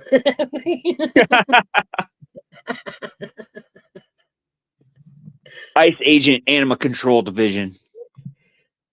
I think it's so funny. I mean, the cold weather, they turn dormant and kind of hibernate. And so I've never lived in Florida. So what is it like for them to be falling out of the trees like that? Well, they're reptiles, you know. Reptiles are usually cold-blooded. Like that one time when it turns to the right temperature and all the trees go. Yeah.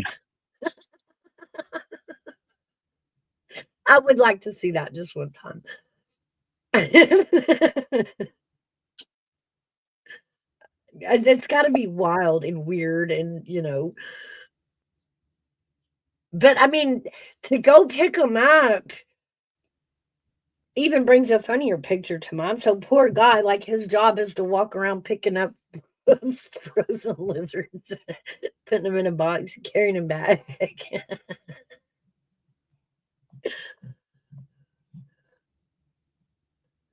Do they bite? Like, are they dangerous?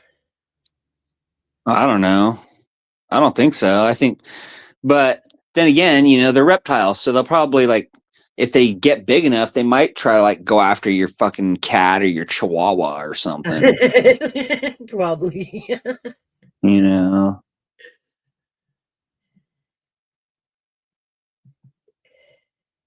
I'm not just, I can't. It's like a cartoon vision in my head. I'm like, he's walking down the road trying to, or, walking outside trying to take the mail and whap on the head. The fuck? Frozen iguana falling out of the tree. That's funny. I want to see it. I want to see it. Let's go see if we can find it. I'll tell you what. Some Cajun dude somewhere is like, I'm gonna turn this into lizard on a stick.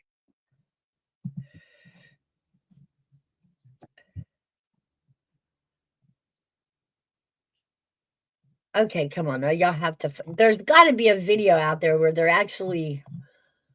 Let me see.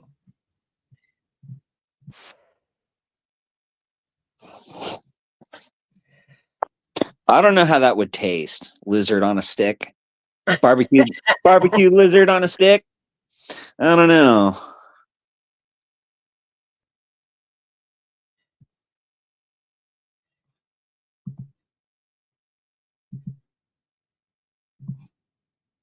Effectively down south. A cold snap is turning parts of the Sunshine State into an iguana drop zone, and Floridians, they're on the watch. Joining us now is the great Ron McGill. He's the communications director at Zoo Miami. Ron, it's great to have you back with us. We know this is a well-documented and perfectly natural. So what happens is, as they get cold, their body just basically shuts down. That natural grip they have in the trees loosens up, and that's when they fall. So it's quite. They just go out and not used to it. walk away, just scream and think the world's coming to an end when they see a 5-6 foot iguana plummet off the tree. They think it's a dragon or something. Yeah, the end of all things. But these guys, these iguanas, they're native to Central and South America, not Florida. Technically an invasive species. See, you what are do we right. know about the population numbers down south? How far north do they make it up the peninsula?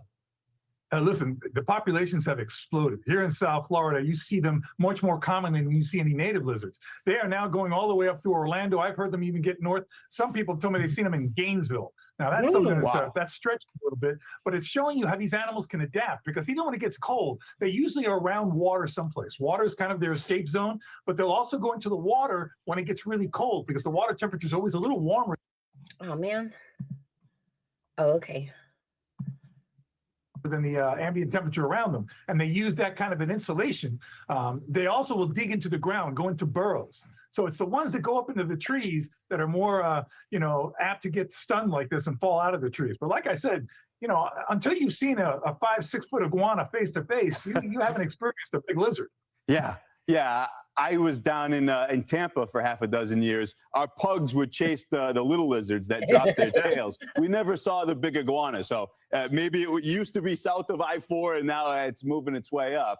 It's temporary, though. The cold temporarily stuns the iguanas. When they come back, they're a little bit like zombie lizards. You said if you haven't been face to face with a big lizard like this, you don't really know what the deal is. What's it like when they reanimate? Have you seen that? How long does that take? I'm going to tell you a quick story down here in Key Biscayne.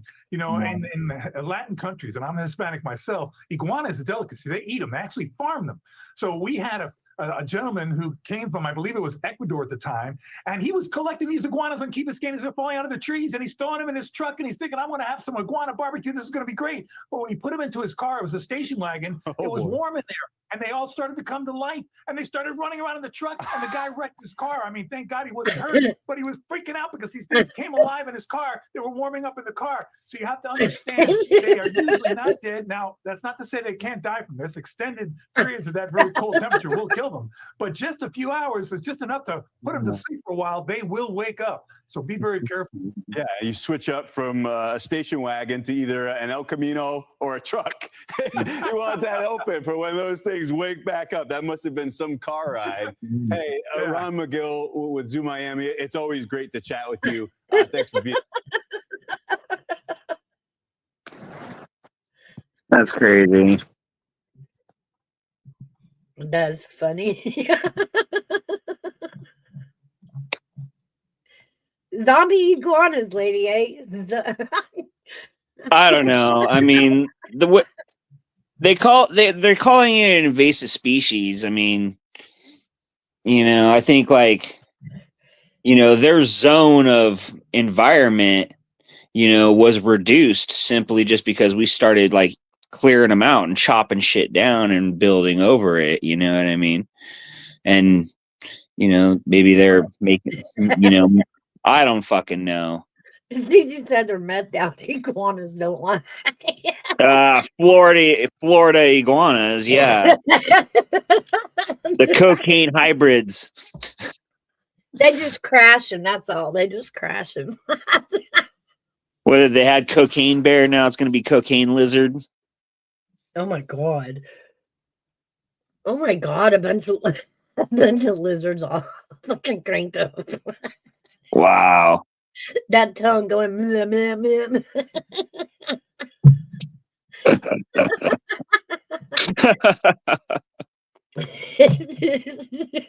They're like, this is what killed the dinosaurs.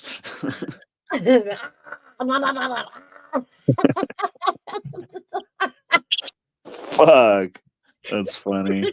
Zuzu, you're nuts. Hairbag, you were right. That it says that they are Yeah. an invasive species. Are you still there, Hairbag? You're on mute.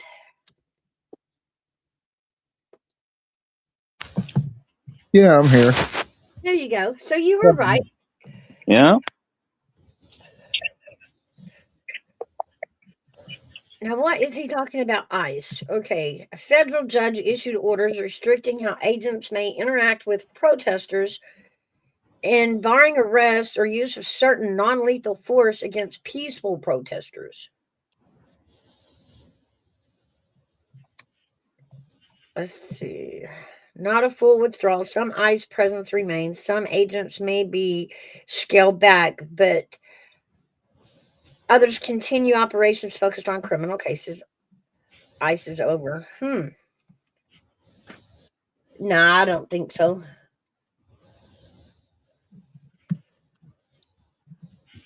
I don't think ICE is going to stop doing their job just because a bunch of protesters don't want it. Yeah. I don't know. I think the security and well-being of our nation is more important than people's feelings. I agree with that wholeheartedly. See, that's right, Gigi. I don't think ICE will ever be over.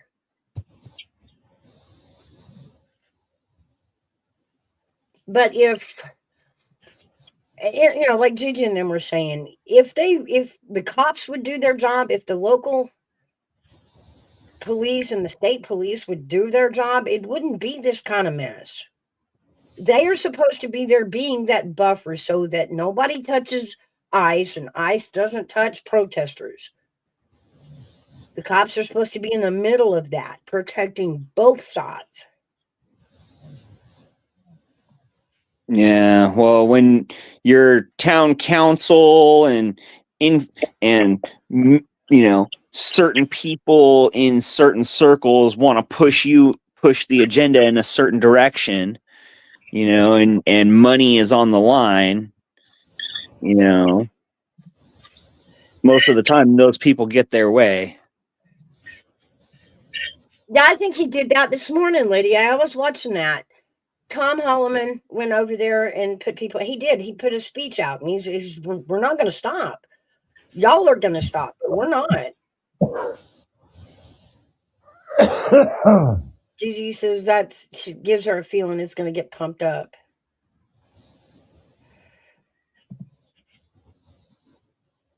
Now, I agree. That's a state job. Police need to do their job. This whole thing where we don't have agencies working together, we have them working against each other. I mean, it's new, but it's getting bad. I don't understand how a mayor of one town can tell his police to stand down and not do their jobs, or even ask them to, I don't know, pit them against ICE.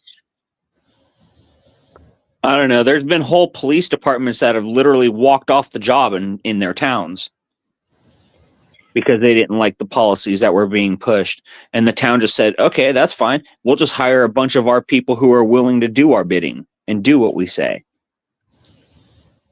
And that's what they do. You know, and they tax the shit out of the citizenry in order to do it.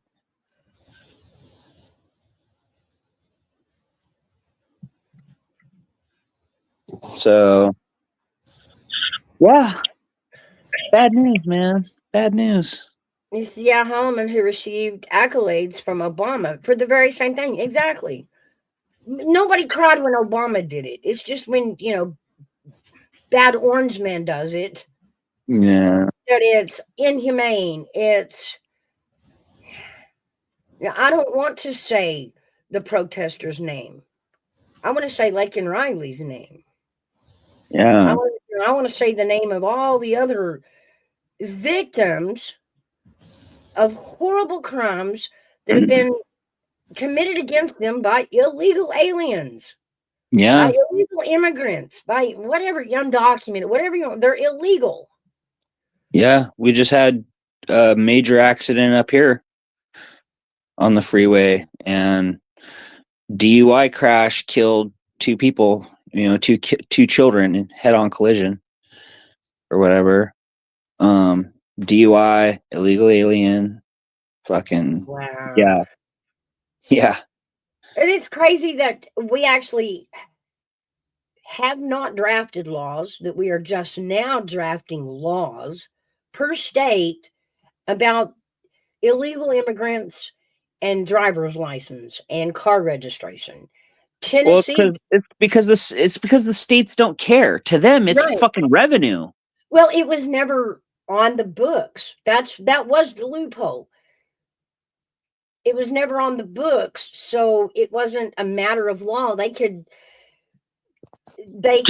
interpret it as they wanted to. I would think that the argument to that would be that just because it's not expressly fucking written doesn't mean that it's not implied.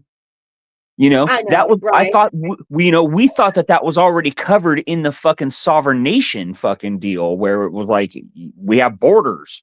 If you want to come into our country, you do it through this legal process. And now they're saying, oh, well, you don't need to be a legal citizen to have a driver's license, though. Like, hold on a second. Wait, what? Tennessee just finally passed their own bill blocking any illegals from obtaining registration and driver's license. And the fact that, the way the rules are in place, that shouldn't be able to happen anyway by other rules. But the fact that we just have to state it outright as a rule. Right, exactly. And that's what I'm saying. I'm tired of this tit for tat knick-knack trying to bend and tweak the rules so you can sneak and be shitty. Just like I said, just because something is not expressly written does not mean that it's not fucking implied by other rules and regulations that are already currently in place. Oh, well, yeah. Even these riders, we have laws in place for this. Hey, you got to have a permit. You have to stay within the permit boundaries. You are not allowed to commit crimes of any kind, whether that's assault, destruction. Yeah. You can't tear shit up, you can't burn shit up, and you can't hurt other people, and you dang sure can't carry a gun. Right. If you're not a fucking legal citizen of this United States, our constitutional rights do not apply to you. I agree. The crying about due process, well, that's the right of an American citizen. Right. We didn't give that right to the whole world. We Right. gave due process rights to our citizens, like legal citizens. But the loopholes are there and they keep finding them. You know, it's crazy. They don't give a shit about enforcing any of that. But don't you dare drive around without a license or without, you know, proper DMV fee extortion. If I get caught driving without a license, I will go to jail. Don't you dare improve your own home without telling us and letting us tax you. Oh yeah. Don't you dare invest your own hard-earned money that was already taxed into the stock market and make a profit and not tell us, because we want a piece of that too. Lady A says, my dad came here the right way. I expect everyone else to follow the law. And that's just it, though. You know, your dad wasn't one of these crazy people they let out of a jail or a prison in El Salvador or wherever, you know. And again, this is just the first phase of the immigration enforcement, and we have specific criminals on a list that we are trying to arrest, because instead of the jail honoring holds that ICE puts in place, you know, you've got someone in custody, I want to place a hold on them. When you let them out, ICE can come get them. The police departments won't do this. And so now these criminals are let out of jail into the neighborhoods, and now ICE has to chase them down. And they're facing, you know, people trying to run over them, people trying to shoot them, people doxing them. And I'm like, I get this is all to maintain the Democratic vote, but the things y'all are cheering on are crazy ridiculous. Y'all are cheering on not getting, you know, bad criminals off your streets. You're against that? Like, that doesn't make sense to me. Yeah. Here, Mama. Here. I don't know, Big Dog Ma didn't see it.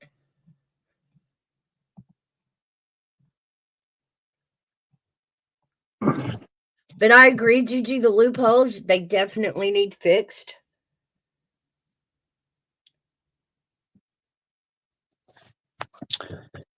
Hey guys, I'm gonna get ready to take off and go handle my day. It's 10 o'clock here. It's almost 2 hours been on with you.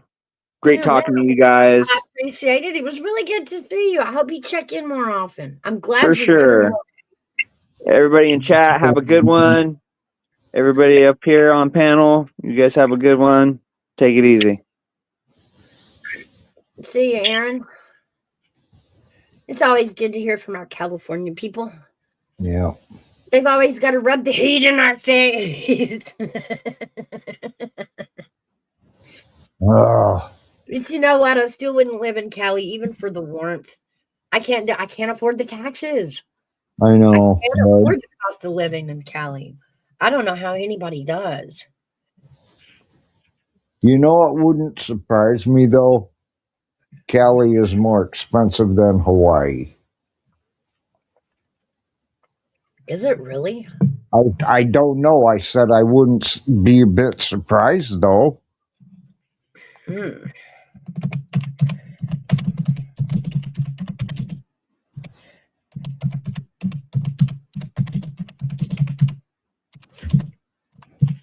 The only way Hawaii might be more expensive is because of the naval base. Let me see. Good, that's a look it up. Hawaii is generally more expensive to live in than California, consistently ranking as the most expensive state due to an average higher cost for groceries because, everything has to be shipped in, Right. utilities, and transportation. While California has extremely high housing costs, Hawaii's remote location drives up the price of imported goods, making it overall more expensive. Makes sense.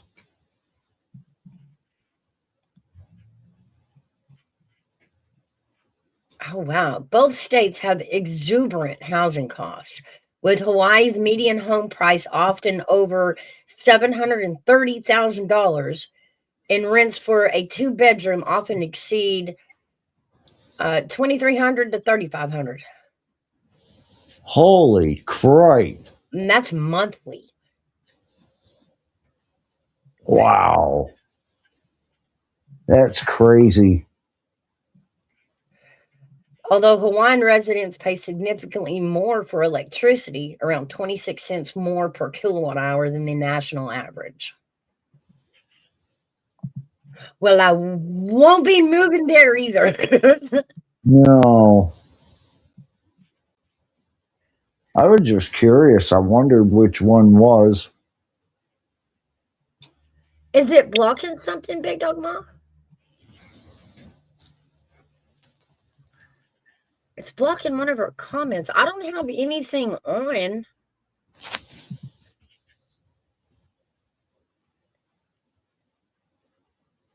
Huh. Damn YouTube censoring us again.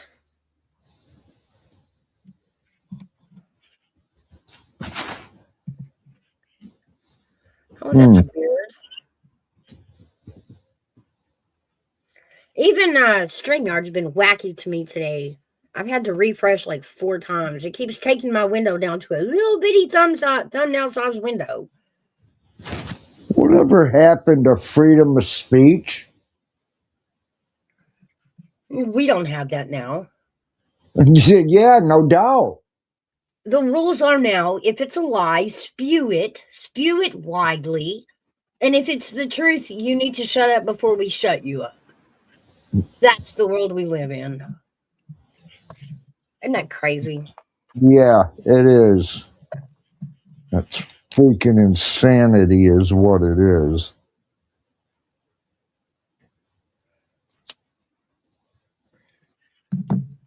I mean, really, come on. That is weird. What's that? Let me check something. Hold on.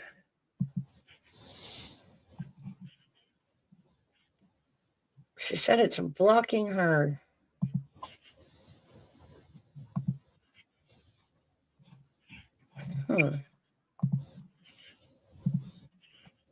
Good morning, handsome.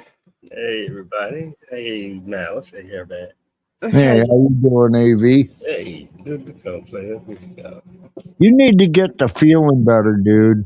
Yeah, I know. I am. It's just, well, if you went through, it's just hard to breathe. I talk, and it feel like I done ran fucking 5 miles. I've been there. I was there last month. And still haven't, been able to eat hard foods just yet. Think hopefully next week, but if you throwing up liquids, you're so dehydrated, lack of energy, stuff like that. Yeah, come, dude. Yeah. Then they got me on this experimental. I don't even fucking know what it is. Oh yeah, like a synthetic antibiotic.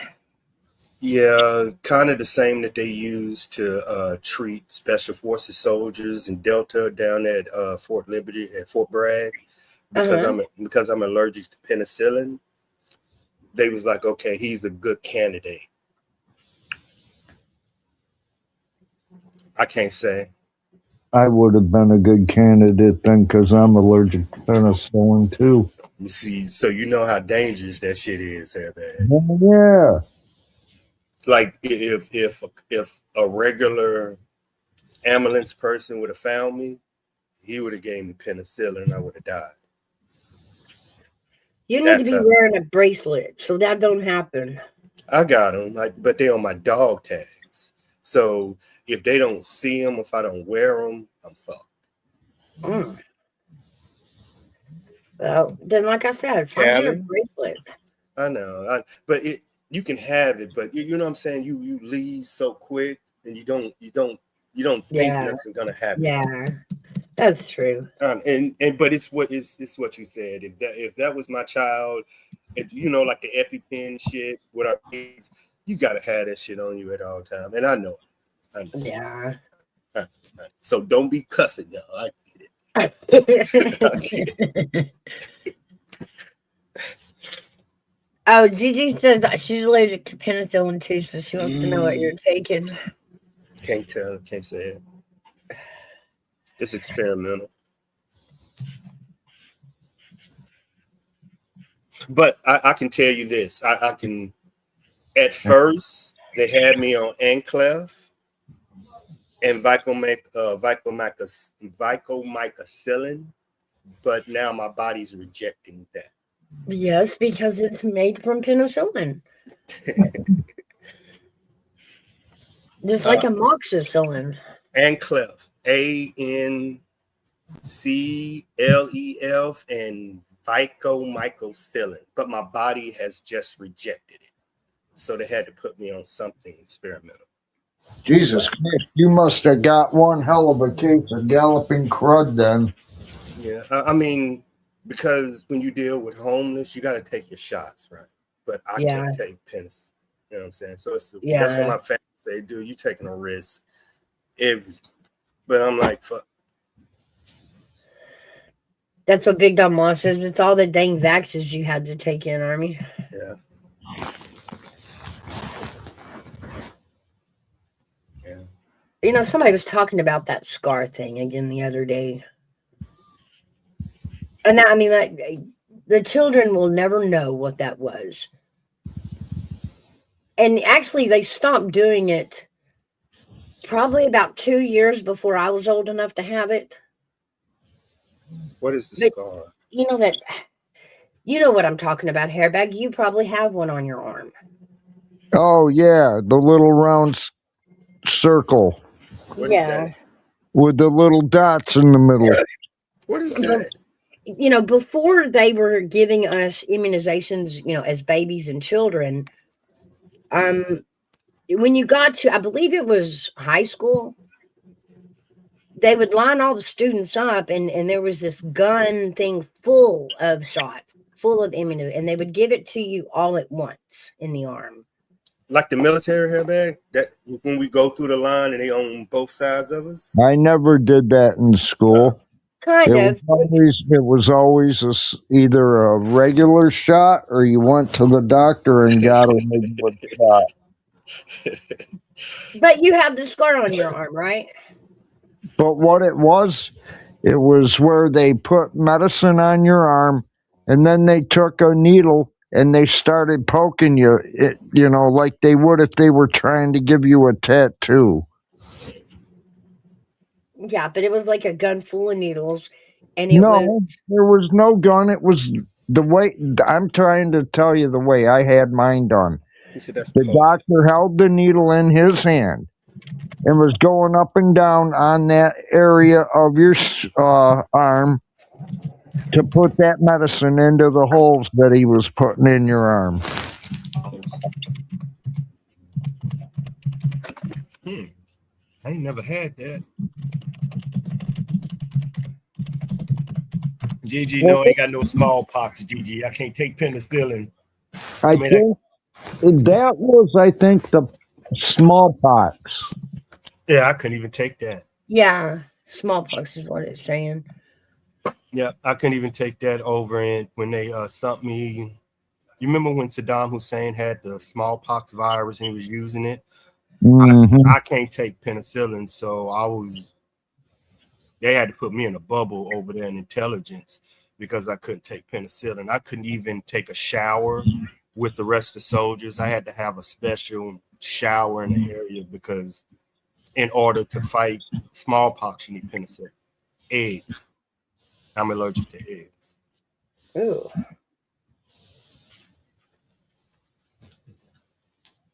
Mm.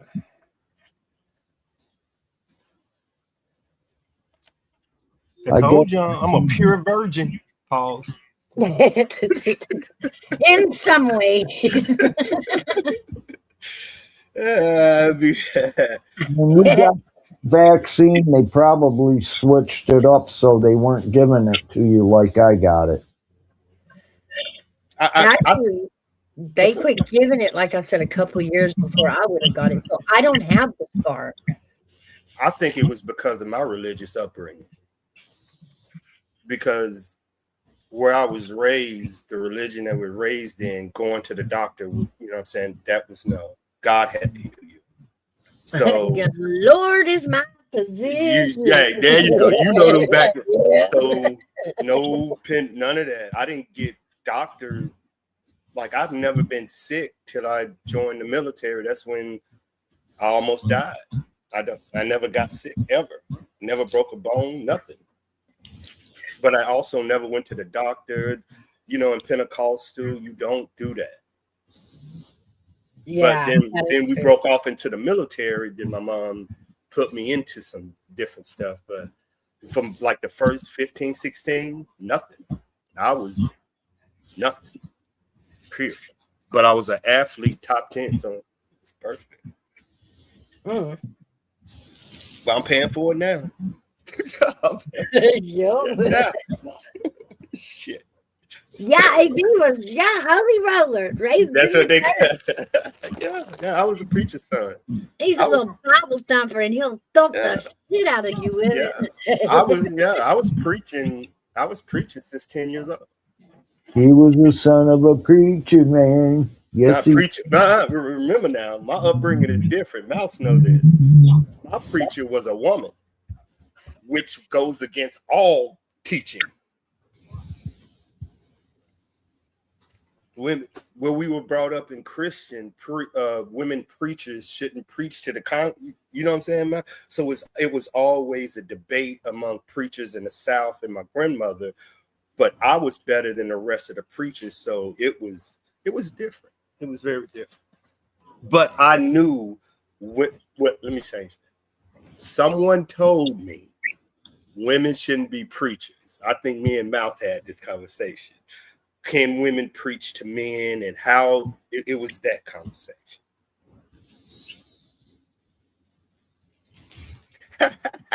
Who do you know? I wasn't. Mm-hmm. I don't even like aggressive women. Pause. Son of a preacher man. Uh-oh, lady almost cut out. Yours too? I think. Okay, sorry, I had to step away and. Man, how many preachers some wood. Do you see all them preachers people you got in your chat? Oh yeah. I think they bullshitting. But DG's the one telling the truth. It may not be the gospel, but it's close enough. Oh, she's been preaching for the last few weeks from what I heard. Preacher. My first husband is the son of a preacher man. Was he the bad boy, Lady Autumn? Was he like the proverbial preacher's kid? Like Army vet? Oh, always in trouble. Always in trouble. The first Christian that if I see you mess with somebody, I slap the shit out. Pray for him, God. Pray for him. Well, I can't speak for a preacher's son, but I can speak about a church-going woman. Pause. Yeah, pause. You ain't kidding. Yeah, but that ain't nothing like the preacher's kids. The preacher's kids are a whole different breed. Right, outlaw. No. Yeah, It's the women that go after the preacher's kids. That's some type of women. Don't be doing that. Don't be doing that. No, not true. You preacher kids, man, y'all know how to push the limits. Well, it's two type of preacher's kids. Yeah, you got the freaky ones, and then you got the.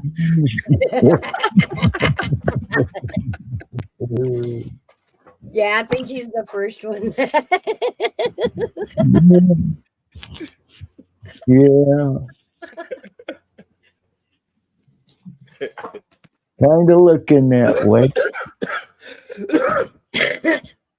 When I went looking for churches about 15 years ago, I tried Lutheran, but with a woman up there in a priest collar, I couldn't take it. I was like, she's up there because cosplaying. Oh, lady. Ooh, they gonna get you. Ooh, yeah. Huh? It was his grandma, not his grandpa. It's his grandma that led the Yeah. church. Yep, my grandmother led the church as a woman preacher, so it was very different. Did she get a lot of pushback from the congregation, or did they, No, but you know how in the South, in Southern churches, you don't just do church at your church. You know what I'm saying? You go to this church, and it's a whole drive. Now, when she went to other churches, some of them wouldn't let her preach, but they would let me preach. But I was 10, 12, 13, 14, 15. But my words were different. I spoke to the children, and you know how, Mouse, we start out with the kids are separated for Sunday school. Yeah, yeah. Like that's how I started out. So my grandmother gave me them. And then over time, they started growing up, and everybody was like, "He's kind of good," and they put me out front. Oh, Deacon Army vet. What happened? Oh, I don't even know what that is. A deacon of the church. Not the preacher, but one of the other leaders, the deacons. Usually You know what a deacon is? Yeah, I know. I heard the name before, but I don't believe in titles in church. Neither. All right. And the deacons were usually just, the Sunday school teachers, and everybody that held a Sunday class was a deacon, Yeah. Then you have to ask the question, can a woman be a deacon? Not if you're a Baptist. See what I'm saying? That's why I was like, forget it. It's too. I would say the Baptist church would. Exactly, MGTOW. That's what I'm saying. Like. What do you say? It can't be. Mm-hmm. And this is, if you're a son and your mother's, you have all these contradictions coming to you. So a woman can't be a deacon, but she can be a preacher? Girl, you tell me what's going on. But this is in the South, every church I went to had different rules. And that's when I was like, oh, this is. And I'll tell them. I'm like, this was my first speech as a kid. Y'all don't know what they teaching y'all in this church, but if you do something wrong, repent. Yeah, that's Baptist. That's Baptist. I tell you right now, that's Southern Baptist. That's it in a nutshell. All you gotta going to hell. You better repent. Yeah. Repent today. Repent tomorrow. That's Southern Baptist. Pretty much. You can always do a sin as long as you repent. No, yeah, not as bad as the Catholics, because like the Catholics, they just show up and say it behind the door. Like we don't get that, but yeah. So we're left to hit the streets with it. This is what I did. This is what I'm sorry for. Like we have to hit the streets with it. You see, you got terroristic activity going down in your chat. What's going on? You got terroristic activity. Hey, y'all simmer down. Y'all simmer down. Y'all making my heart hurt.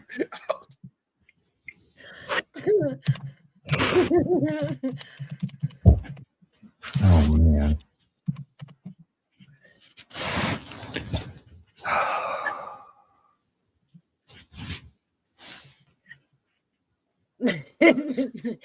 That's weird. Well, let's look it up. What are deacons? Let me see what. I had to catch my breath, y'all. I'm sick, but y'all making me laugh. I ain't got nothing in my stomach. Well, they ain't got nothing in my stomach but lobster bisque. Whoa, here we go. Okay. Terroristic activity is going on. A deacon is an ordained minister in the Catholic Church and the other Christian denominations serving as a role defined by service rather than priesthood. They are members of the clergy, along with bishops and priests, who assist at the altar, proclaim the gospel, preach and perform works of charity, such as visiting the sick or helping the poor. That makes you a deacon. Can women be that? Because MGTOW say no. You ask that question? I really don't know. And the Baptists, I would say no. Now, Catholic, I don't know. That's a good question for Sunday Mouse. What is women's role in religion? Wow. I'm not going to say it. You're not going to make me say it. You're not going to ask me where you're leading me. No, You're not going to make me say it. Damn it. You're good this morning. What?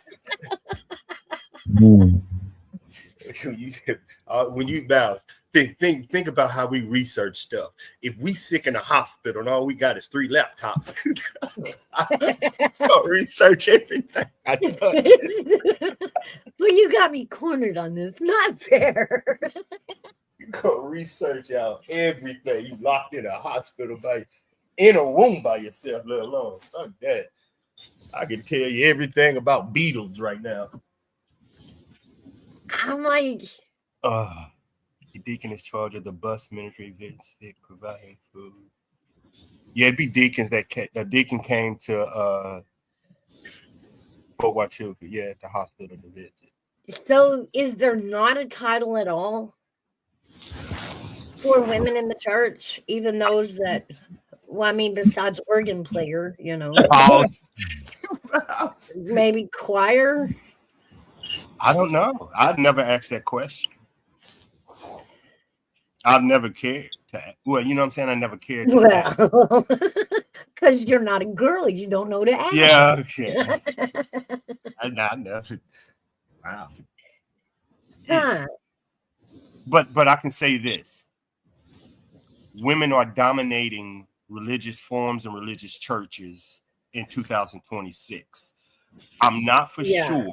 But I think the membership, not for sure, it might be 70% women, 30% men.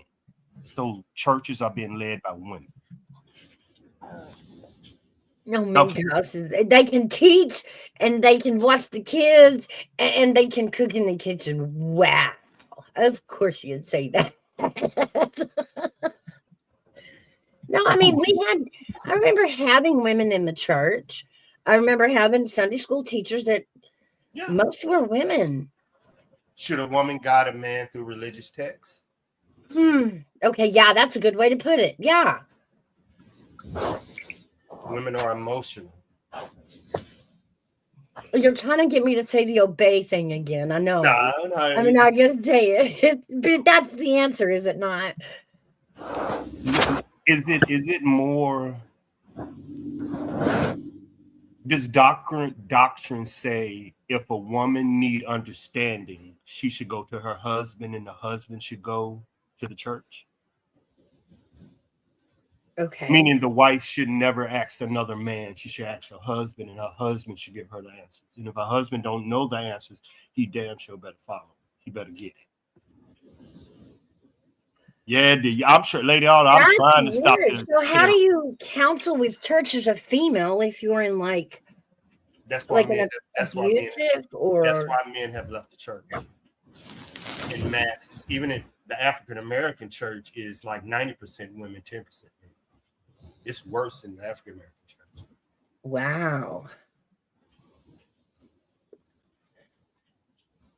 After all the crazy liberal women I've seen, and can't be a part of a church I can't be a part of a church with a lead woman. However, in the same breath, I'm opening my own church. No, big dog, man. I know, it's like we do this thing, but we're not allowed to say it or title it. Like women can run churches, but there's not a title for that. No, you can run a church. Should you? How back how I put it? Should you lead men in religious doctrine? I'm not saying all men know what they're talking about. We ain't talking about them idiots, y'all. Leave them. Yeah, we're talking about an educated preacher woman and an educated preaching man. Then they're preaching to their flock. Should a woman preach to men in a church? That's a yes or no question. Well, I mean, I say yes, but what y'all are telling me is no. Yeah. Is it you don't know why? Is that what we need to research? No, I'm a woman, so it doesn't bother me to be led by a woman. Now, if she's an off woman, if she's full of sin, then I probably won't follow her. You know what I mean? But I don't think I would take, I would give less credit to a woman in the church than I would a man. And that because I'm a woman. So as a man, how weird is that to listen to a woman in church? It's not listening to women. How many women do you know have led men out? Only men lead men. A woman can only destroy a man. He can never lead a man. I don't think that's true. In the darkness of despair, it takes another man to bring the man out. It's true. I know men know this. Men inherently know this. It takes another man to pick another man up. A woman gonna sit there and cry with him. I mean, not all. Aggressive women will do that, but y'all are so far. Y'all, the women that does that are called wives, and there are very few of them out there. So don't tell every woman they're a wife, because wives will pick their husbands up in the darkness. Other women will leave them. You see what I'm saying? They're different. Yeah. Me. That's why I said there are men, there are preachers, and them damn fakers. It's a difference. Wives know how to pick their husbands up from darkness. Most women don't. Steve's got a good one for y'all to watch. Let me play this real fast. Good to see you. Good to see you. Oh shit! Hey, I'm fucking scared of my. Yeah, Go fucking poop. Hey, what's going on? No, I can help you make more sense of it. And I'm coming from a Baptist standpoint, Christian Baptist in the South, missionary Baptist, Southern Baptist, whatever you want to call it. Oh, I've seen that. Two ways. It's not just a woman submitting to you. I know her as well. It's the reason why God made Eve out of Adam's rib. I hope y'all can follow me here, okay? God didn't make Eve from the head of Adam because he didn't want her to have agency over him. He also didn't make Eve out of the feet of Adam because he didn't want him to trample, or a man to trample over a woman. Y'all ain't ready for that. Let me go a little bit deeper real quick. I don't think y'all understand what a rib actually means in your body and what it does. It protects vital organs. It protects your heart. Oh, y'all ain't ready for that conversation, are you? It gives you stability. It helps with your posture. So a woman can hold you up. Oh, y'all ain't ready for that one yet neither, huh? So that sound like a wife. I ain't gonna go too deep into it, but I'm saying that because for a man, whenever God gave Adam a helpmate, it's not just a woman who's cooking and cleaning and things like that. When I see that you're making an irrational decision or something impulsive, God gave me intuition. He gave me intuitive nature so I can see beyond the things that you can't see. So I can be your counsel. I can come to you and say, baby, well, we shouldn't do this. And as a leader who has humility, I shouldn't be prideful, because humility is the antidote to pride. I should be able to submit to my wife and listen to her. It's not saying that she's governing all of my decisions. It's saying that, baby, I see things that you can't see. I'm looking at the future. I know that you're protecting me right here, but it's the reason why God made me your rib, because I'm protecting your heart from the things you can't see, the enemies who are placed in front of you, the devil that's placed in front of you. How many women are wives, Miles? And that's exactly why I tell y'all, men and women are supposed to be one flesh under the scriptures. Yep. That's it. She just said it. But all women ain't wives. But I don't think all women are capable of being wise personally. True, but they ain't. But I heard you guys talking about church, so I'm gonna give you the spiel on what Southern Baptists and Missionary Baptists do. Women are not to be preachers. The pastorship, deaconship, that's authority positions in the church, and women are not to usurp authority over men in church. Period. True. Women do, however, normally in our churches, take care of Sunday school, teaching children, other women, because there are women's ministries in Southern Baptists. That's typically where they are, what they do, and the scriptures does have guidelines for what a woman's supposed to do married to a pastor. If you're not under subjection, the Bible says that your family is out of order. Just how it is. But normally Baptist churches are to be led by men. Men are to be the preachers. No gays, no homos, none of that stuff. Just normal men being led by God and the Spirit. That is the order that God has set. And if people don't like it, that's their problem. But that's how it is. Now, can women be teachers? Yeah, they can teach women. I believe wholeheartedly that they have a women's ministry in church. Just as important. And that's just it, though. What she was talking about was we were given foresight, the understanding of foresight. Yeah. That is a great tool for a leader as well. That does not mean we can't be leaders. I've seen it. I have seen it. Do we lead in a marriage? In ways, I do believe we do. Somebody's alarm's going off outside. Quit throwing snowballs at the neighbor's car, outlaw. Gee! That's just it. It didn't snow here. It didn't snow here. And quit hitting it with cleachy rocks. It didn't snow here. But no, if a church is done right, if it's ran right, and everybody's on the same page and one spirit and one accord, it works. If men and women both understand what we're doing here, the church first and foremost is about souls. A church, first and foremost, according to scriptures, is about the bringing in of lost souls and redeeming them through the scriptures. It's got nothing to do with men and women's positions. It's got everything to do with you ministering to people out here who are lost and need a savior.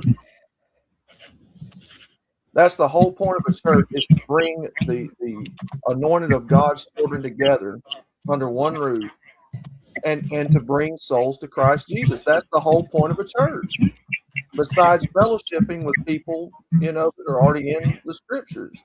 Okay, but what y'all are saying would also kind of mean that a female can't have a relationship with God.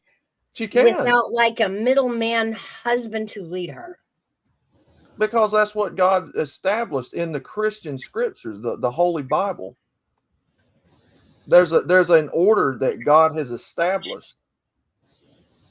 It don't mean that you're lesser than. It means there's an order that he wants you to go by in order to bless it. Now, I don't believe we were to go through our men to get to God. We have our own relationship with him one-on-one. No. That's not what I'm saying. Yeah, you can have a relationship with Christ one-on-one. I'm talking about as far as the home, as far as the church. God has given the command that men are to lead. So if we do it the scriptures way, there's an order. Yeah, I don't need to go through a man to be with my God. Yeah, you don't have to go through a man to have a relationship with God. That's what I'm trying to say. I'm making sure Gigi don't shoot me in Hairbag with a stray bullet. Wow. She's walking loud. Get up here. Get up here. We need a little fire. It's cold. Wow. I'm scared as shit and I'm sick. Exactly. Church is basically where the saints of God are gathered. Whether it's at a Wendy's, whether it's at a Walmart parking lot, or it's at somebody's house, that's church.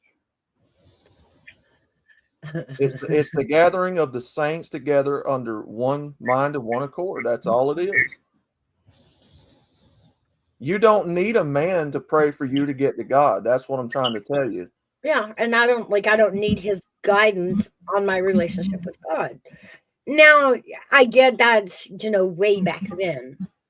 Times are different. Yeah, when I'm talking what I'm talking about is from the old days, like the hellfire and brimstone, tent You're talking about revival. like 20s and 30s, but Oh yeah. No, every single human being can have a relationship with Christ Jesus if they believe and repent in their heart. And you can speak to him one-on-one through the heart. oh, I will be honest. He face palms over me several times a day. He's like, God, girl. I'm like, girl, what are you doing? Now, the church, God puts an order there of how he wants it run. Because you're handling, a lot of things that he's required of people. Damn, who is out there trying to break in somebody's car, man? I got you, big head girl. I trigger the shit out of you. Then again, not everybody believes this, and they don't have to. That's fine. That's just where I came from. Okay, I got you, GG. I'll help you out. Here's the better: is religion dying? Do people believe? I think less people do today than used to. And all female. Wait, what's going on? Grandson just went under. He's having some TVs pulled. He'd be okay, Gigi. He'd be okay. I need the same thing. I told that this is a good distraction for me too, and everybody in the code. So I appreciate it too. Y'all already know that's why I'm here. That is my goal.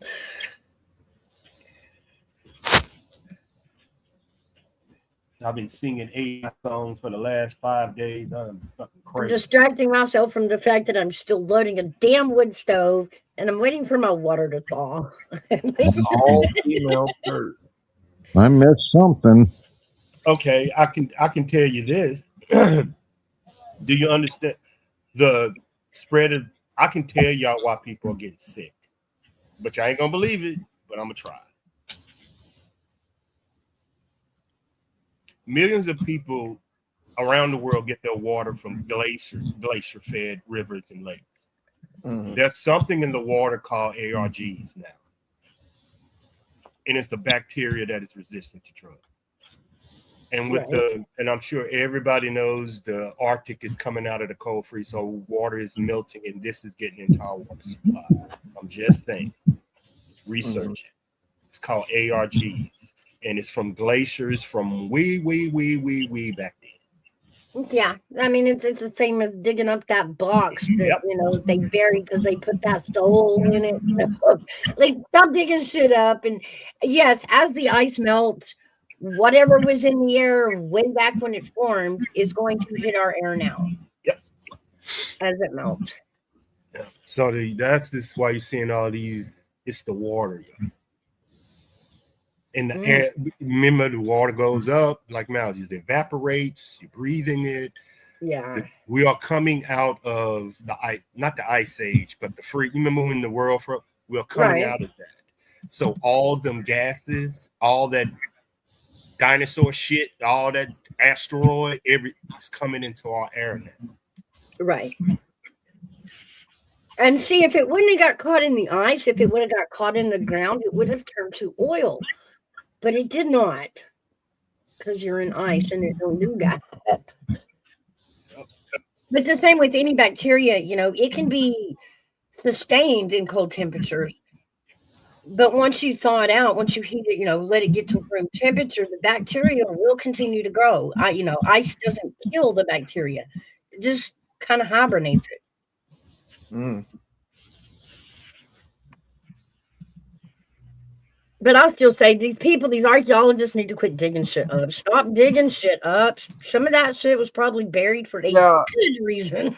I did. I heard about that. They were fucking around with a frozen dinosaur or some shit. Yeah. Talking about cloning it and like, why would you clone a dinosaur? What the fuck are we gonna do with it running around Earth? We done had a series of movies about why it's not a good idea to resurrect a dinosaur. That is fair. Between Jurassic Park and just King Kong and what was the other one? Not King Kong, the dragon, the lizard. What is it? No. What is it? Yeah. You know what I'm talking about. Like King Kong was the ape, and the other one, Godzilla. Godzilla. Yeah. Godzilla versus King Kong, I think. Yeah. I mean, Godzilla taught us we don't want that. We don't want that. He crushes people. He climbs up on buildings. Like, no. Oh, he does Andrea stuff. You know what? That would be a damn good wrestling match. Well, I had a stream sometime this week, earlier in the week, and said he wanted to start it back up, but Chaos is fixing to start his own wrestling league too, so we're going to get it either way. I just don't know when. Well, that sounds fun. I know it was a lot of work for the guys, and boy, do I appreciate it. But to me, that was even funner than doing parodies. Funny? Well, the only work that really went into it was just, having a meeting backstage and deciding, who was going to wrestle that week and what type of match and what type of storylines. I mean, there wasn't really that much work to it. Then Ike setting it up and putting the characters, the characters that y'all put together, I get was a lot of work. That took a minute. Now that was, But it was a way for us creators to just blow off steam and not offend anybody, it was just all in fun. It was such a blast. You got two creators up there just whacking the shit out of each other. It's a lot of fun. I even had to whoop Gigi once, but that didn't last long. Yeah, I don't know how it's going to go on this go around. Well, you'll have to keep us in the loop on that. I definitely want to go watch it. That way, I enjoyed it so much. It was just, like I said, it was fun. It was, it didn't have to create, a serious topic. And we got to have fun with each other across the board as creators. Fighting each other, fighting another creator. It's a blast. Oh, yeah.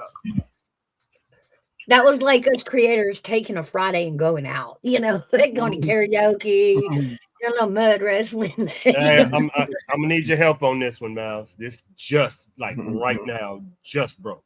I need you to help me on this one. I haven't got the details of it, but I knew it was gonna happen, and he just announced. What do we got? But I got to make sure. Remember when I told you ICE is over? Look what the White House just put out. I mean, y'all can believe what y'all want to believe. This shit is over.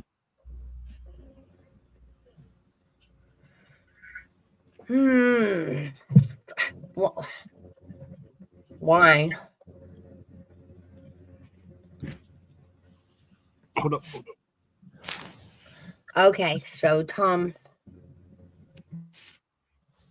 So that was what his speech was about. I didn't get to watch the whole speech. I was getting ready for this morning. What's going on? White House is planning to reduce immigration agents' presence in Minnesota.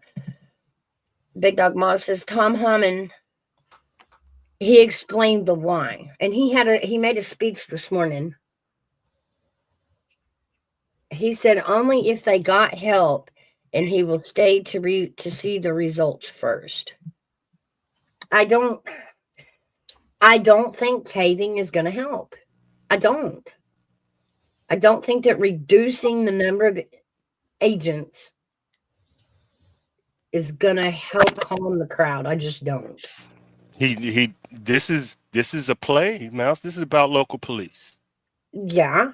This is directly. If you're not going to help, then remember what we were saying about that 48G law?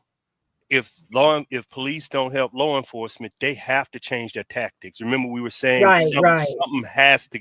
If law enforcement can't protect them, they got to do something different because they can't deal with that. Deal with the agitators, and you can't. They ain't got enough manpower to do that. And you remember what I said once that gun came out, Mouse? And I was like, once that gun, you ain't putting it back in Americans' mind. And look what done happened since then. Yeah. All hell has broke loose. Good grief. All hell has broke loose. Oh, good grief. It did not surprise me a bit that they caught him carrying a gun. Me either. What did they expect to be next? But see, behind the scenes, is this a second amendment push? I don't know. When you add it to a protest situation, January the 6th, if y'all would have had weapons, they would have been able to kill everybody out there. That is not America. No. That's what I'm saying. That's where I think Americans are, all right, you ain't taking the damn guns. You could tell us to shut up, but you ain't gonna. And I think it's now. You remember I told you I think more guns was gonna come out. Oh yeah, and it has. Yep. He had carried. I get everybody's like, but he was a nurse and he has the right to carry. But he was an agitator. And then when you put weapons in the hands of agitators, where does the line end? No, it wasn't January the 6th. They had weapons. I said, but this tone that we have right now with the fear of ICE and fear of police, you see their response when they're afraid. They will shoot Americans. Now put that same fear and anger back then. A lot of people would have the tension. Yeah. Not the tension. But law enforcement. When you have people that are playing on the tension. There you go. Trying to, they're in your face, they're screaming, they're insulting for the sole purpose of getting a reaction out of you. That becomes very volatile carrying a gun in. Then innocent Americans get hurt. And that's all I care about. Yeah. So it ain't I'm protecting because once I seen that gun and freaked out, you ain't putting that gun back in people's mind. That gun is right in their back of their mind. And since then, how many police done got shot? How many attacks? How many killings? From that one video, Mouse, she showed me, and I was like, this is not. Americans are visual. Once they see something, they will not forget it. Yeah. Lady Autumn asked, did y'all see the video of Somalia and Omar being squirted with apple cider vinegar? Oh yeah. I did. That ain't what y'all should be worried about. Here's the alert, y'all. I'm finna let y'all know. That wasn't. Syria is being taken over right now by the Islamic party. What do Syria has? VX gas. You need to be very worried about your next town fucking meeting. Y'all laughing at the wrong shit. Oh man, but come on. It was fucking funny. No, you get squirted with something, you don't know what the hell it is. I'm saying it's a threat out there right now. This is why public officials haven't been. Remember, Mouse, me and you had this conversation, and I was like, public officials are afraid of this. That's why they have stayed out. She's stupid as fuck anyway by being out there. But me and Mouse knew this 6 months ago when these politicians were dropping like fucking flies. Oh yeah. Y'all don't know. Back a year ago, I think it was 10 congressmen and senators quit because of this threat. This one threat of chemical weapons being used when there's talking, doing speeches at midterm elections, presidential elections, voting booths. Yep. Mouse, voting booths, people. Get your gas mask when you go to vote. Just it takes something. All right. Get your gas mask. Half the people are probably going to be wearing, those N1, what is it, N95 mask anyway. They're gonna have to, man, because me and Mouse had a conversation about if it's bad now, imagine when we vote. What the fuck? The military has to be there. Have to be there. Like they're gonna stop us at all cost at this point. Like there is no guideline, there is no line. They crossed the line a long time ago. Think law enforcement gonna stop them? You think law enforcement? Law enforcement? You think they gonna stop something? No. Okay. Not in Put your the mind in law sanctuary. enforcement. Put your mind in law enforcement if you want to. Lady Autumn, I've been saying the same thing for years. It is political theater. It's infotainment. That's all it is. I'm concerned about theatrics. Oh my God. And that's the whole point of all this theatrical bullshit. The left and the right are both corrupt. True. Both of them. This isn't a Democrat versus Republican anymore. This is a right versus wrong. Yep. I don't trust none of them. But I don't either. the right side won't do anything about the wrongs. That's where. Come on, Bondi. They came out and they told us, okay, this is the truth about, January 6th. This was the truth about Hunter's laptop. The truth. But there have been no consequence. No. Somebody just got Nomdi. Is that her? Bondi? Yeah, they bringing her up or bringing her down. Like, I Oh, ain't gonna of say it's course, out there, because but she's she the got a problem. prosecutor that should be responsible for bringing all these people to charges. Now, she'll come out with the truth, but she's not following through with prosecution, and that's her job. Although she did just deport or have arrested and Okay, that's what it deported Bananas and Rice lady. Okay, that's what it is. She had a speech this weekend. Yeah. That she is going to start going after hate speech. Nah. This is what she said. I know. I'm with you. I'm just saying. Just very single tiny speck of one.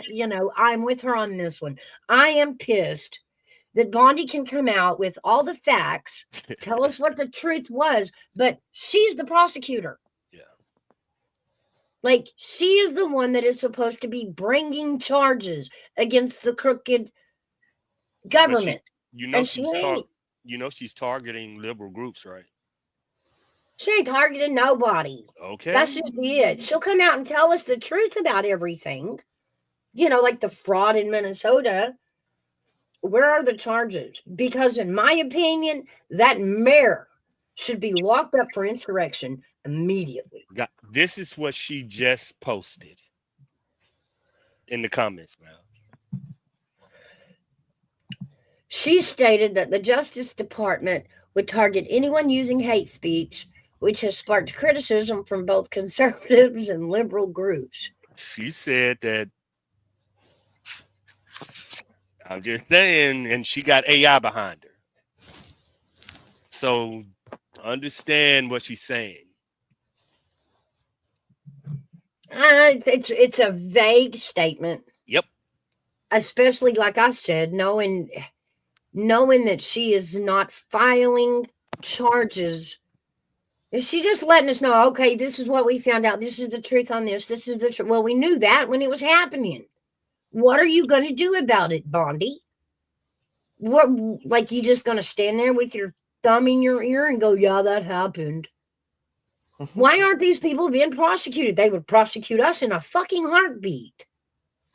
and have on false allegations.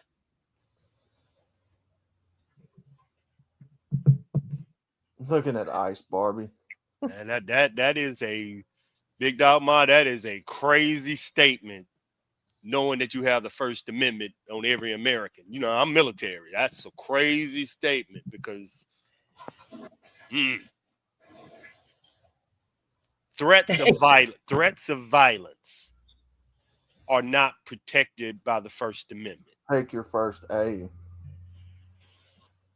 She will be my first aid. What's did that mean? Yeah, that's what I'm saying. What Baptize a cat.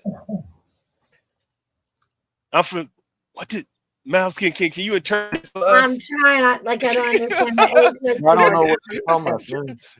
I just fell off my Japanese trail.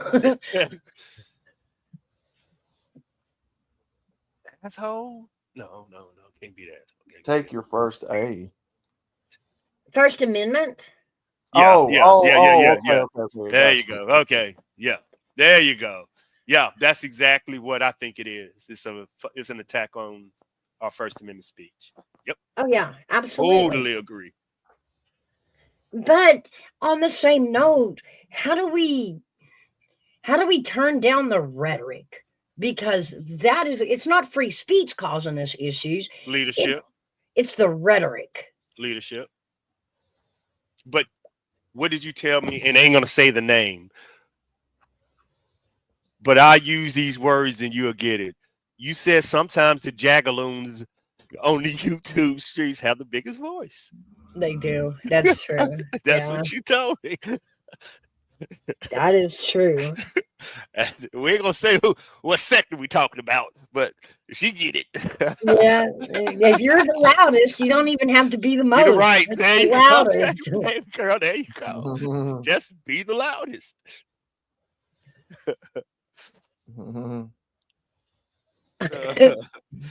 Yeah. Yeah, I'm always confusing this with shorthand. Hey, what? I liked her at the beginning. I thought she had a CIA lady. I thought she had a chance to be vice president. Yeah, that's when we thought she was locked and loaded to bring justice. And now she's like, oh, this is the truth. And we're like, and what are you going to do about it? Like, we want these charges filed.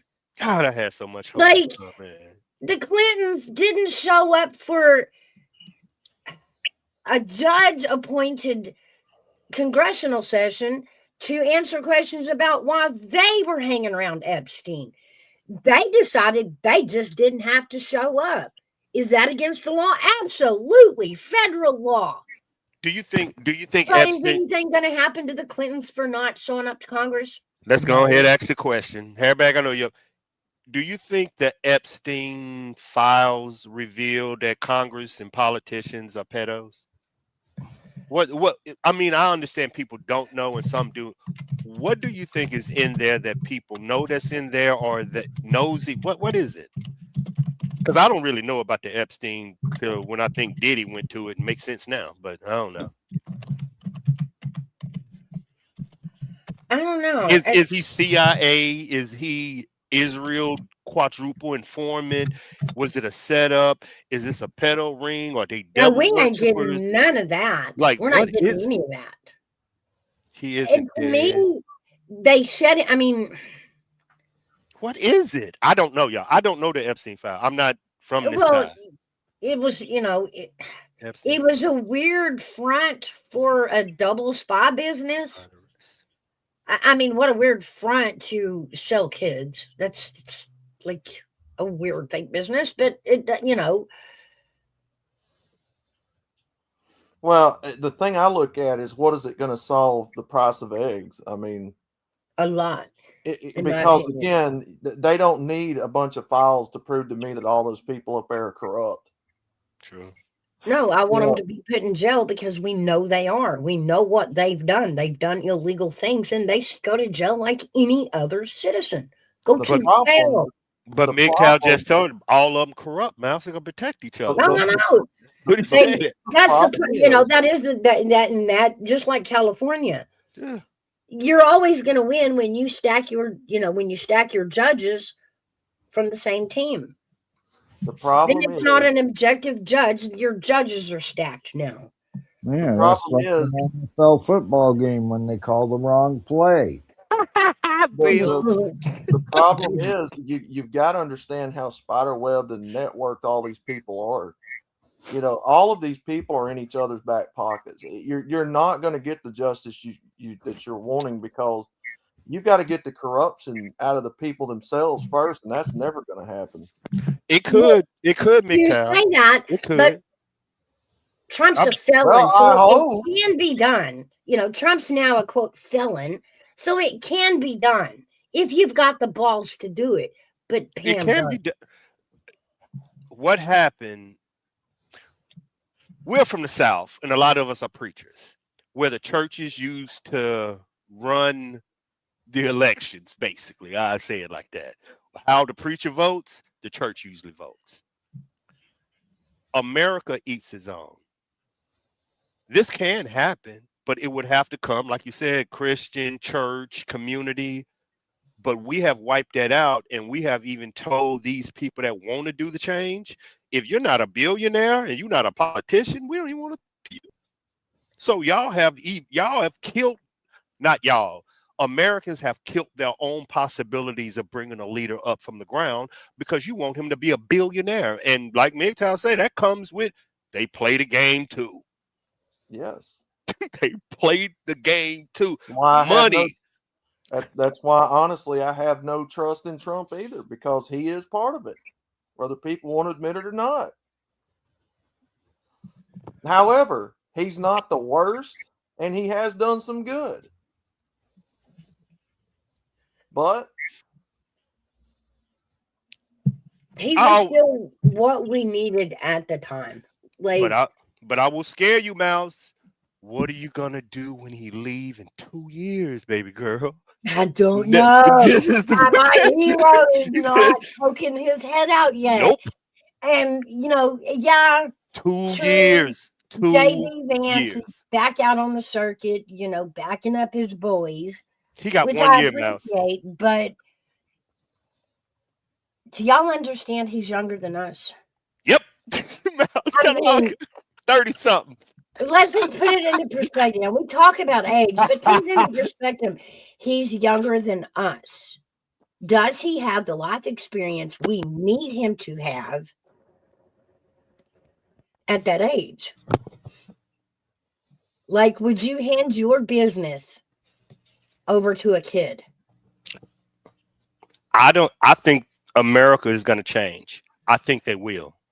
I think if you don't understand AI, you will not be the president of the United States in 2028. If you're an old ass dude like Trump, you are going to get dismantled on a public stage because this is 2028, dog. This is 2028. Dinosaurs. Yep. Well, yeah, I mean, we're in an era where we understand that just because a man has power in politics doesn't mean he never committed a sin. And so we're in this place where we're throwing their sins on the table and sifting through it, going, you know, what's the least evil here? You know, what's the least of the evil we can choose from? I don't think we're ever going to look at a president the way we did years back, you know. Could we? I think we've learned it's dangerous too. That even though he's president, he's still human. He still gets up. He still puts, you know, pants on the same way I do. He may have a little more money in his wallet, but he's still human. He's not perfect and he's not infallible. Yeah, that's all politicians. You remember that's all humans, you know. You remember anytime we talk about Trump, I said I don't look at him. I look at him as a father first, president second. The dude is a dad. He's the father. Then he's a president. You know what I'm saying? That's how I look at it. Mm-hmm. So I understand his concerns as a father and a dad. You have to be concerned for your kids' well-being. You know what I'm saying? Prepare. And your dad gonna make mistakes. Just like everybody, father, husband, we make mistakes. Yeah. But we're there. Why? Because we have to make the fucking tough decisions as men. Well, but yeah, I mean, mistakes. Yeah, we are never going to have a president ever again that is sinless. There's always going to be dirt on him. There's always going to be dirt on any man standing in this world. Yeah. But it's easier to find now, Mouse, because of doxing and how that done went to the public system now. Oh, yeah. Do you know they doxed the lady that got shot dead child? They know it. Like, y'all, it's crazy. It's crazy. Yeah. It's crazy. So she's right. They're gonna know about your mama kids. They're gonna know everything if you run. Oh, yeah. But is there a man who has, I mean, besides Charlie Kirk, money? You know what I mean? Money. That is that solid, that is that pure, that is that great. Because if we think, I mean, honestly, everybody's like, oh, yeah, being coochie grabber. Guys, he's a rich man. This is America. Do you think rich men aren't attracting thousands of women? Stop. That is why men get rich. Because money is attractive. Yes, it is. To say, oh, well, you know, he threw his money around for women. He did. He was a rich man. Do I agree with it? Absolutely not. It's gross. But I'm not a rich man. You give any man $1 million in a Lamborghini and watch what the fuck he do. Oh, yeah. Married or not married, he's going to be picking up, and that's what rich men do. That's what rich men do always. That out too. Unless you're a man, you don't understand it either. I know, big dog. You give any man $1 million in a Lamborghini and see what the fuck he do. He gotta go chase the girls. Don't think he's not. That's why he's got the money and the Lamborghini. It ain't because it makes him happy. All you gotta do is pull up in that Lamborghini and say you want a party and you're on. That's it, man. That's it. You know, so just the fact that he once hired a prostitute, no, I don't care. He's a rich man. I expect that out of that, you know, that kind of dirt out of a rich man. But that doesn't mean he can't run the country like a well-oiled machine. True. And most businessmen run their operation like a business. No emotions, just profit. Yeah. I get it. And that is what we asked him to do. We didn't ask, you know, why do we need a president that's never had sex? Why is that a requirement? Oh, don't get me started. That's a good question. Oh, want to know what? We finna talk about it. Mouse, I'm finna put you on goddamn Front Street. This gonna be good, Hairbag. Watch this. God. Do I need to go refill my tea? Oh, God. Would you vote for a virgin male president? A virgin? That would be yeah, Mouse. Since you said the man don't make that woman and what, would you vote for a virgin man as a leader? Y'all finna find out the real now. You see how I took it off? Not being satisfied. What a concept. Here we go. Women don't find that exactly. So they're telling you, I want you to be a whoremonger for me to. You see how crazy this is? No, I don't you. No. A guy walks up to you and he's 50 and he's a virgin. You're not like, oh, the pureness. You're like, why? What's wrong with you? How old is Vance? How old is Vance? He's younger than me. The average male virgin in the United States is 25 years old. Oh my gosh. Let's talk.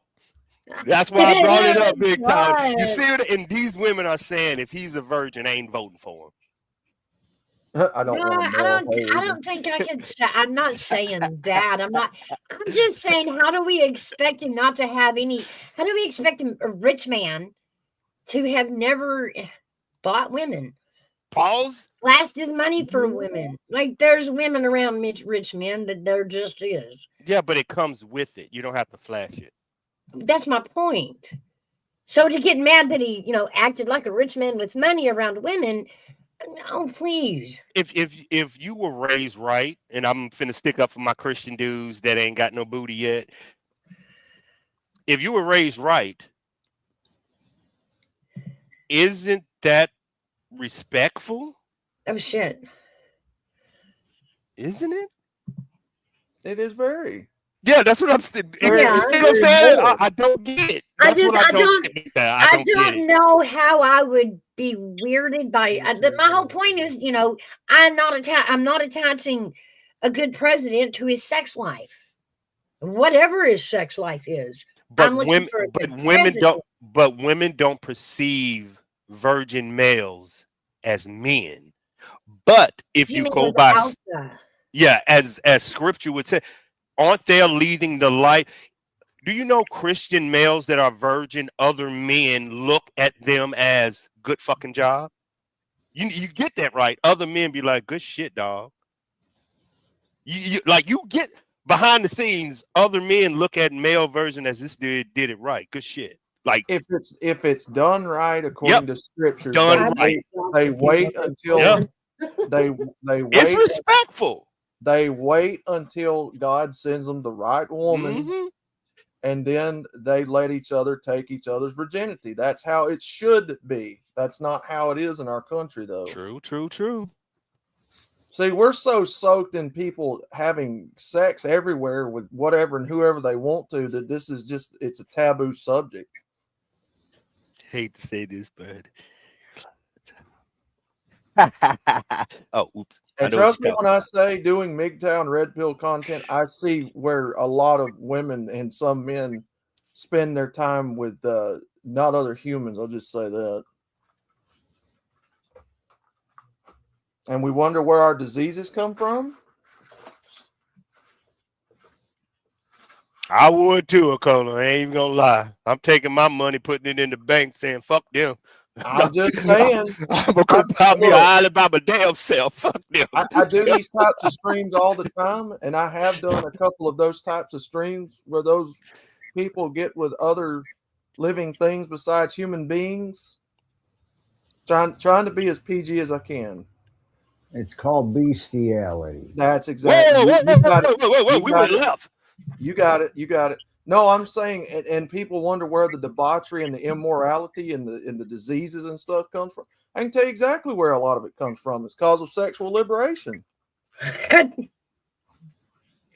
that what we're calling it? So yeah. Well, I mean, again, if we're being taught, if the average American is being taught, you're okay to sleep around and hoe around and do whatever with whoever, whatever you want, however many times you want. Actually, most of those venereal diseases came from bestiality. Right. That's what I'm saying. Right. What? Wait, what? What's going on? Now. AIDS came from a monkey. Gonorrhea came from a goat. What is going on? Yes. If we're talking about, what the fuck? Syphilis came from a horse. Yes. What the fuck is going on? That's what I'm saying. They actually started with bestiality, and then it ran rampant through. That's why I said here a few weeks ago that it just came out. We can look it up if you want to. In the black community with women, specifically between 14 to 47, pretty much half of them have some sort of sexually transmitted disease. That's every woman on the planet. Excuse me. Meaning every woman has that's a myth. It's a big fucking myth. I'm in the culture, dog. I'm black. I know. And I'm in the health department. I'm just saying that come out. It's not true. No, it's not true. It's a myth. I'm in the health department at the VA, and I deal with African American. That's not true. If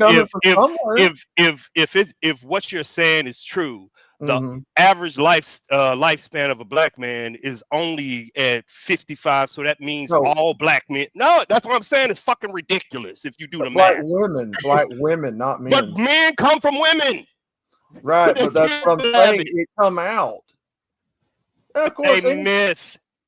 I think it's real, to be honest with you, because I see it everywhere. So you think 16-year-old black women all the way up to 50? How many? Well, how much sex are these people having? Who is these people? You mean my culture? How would you know?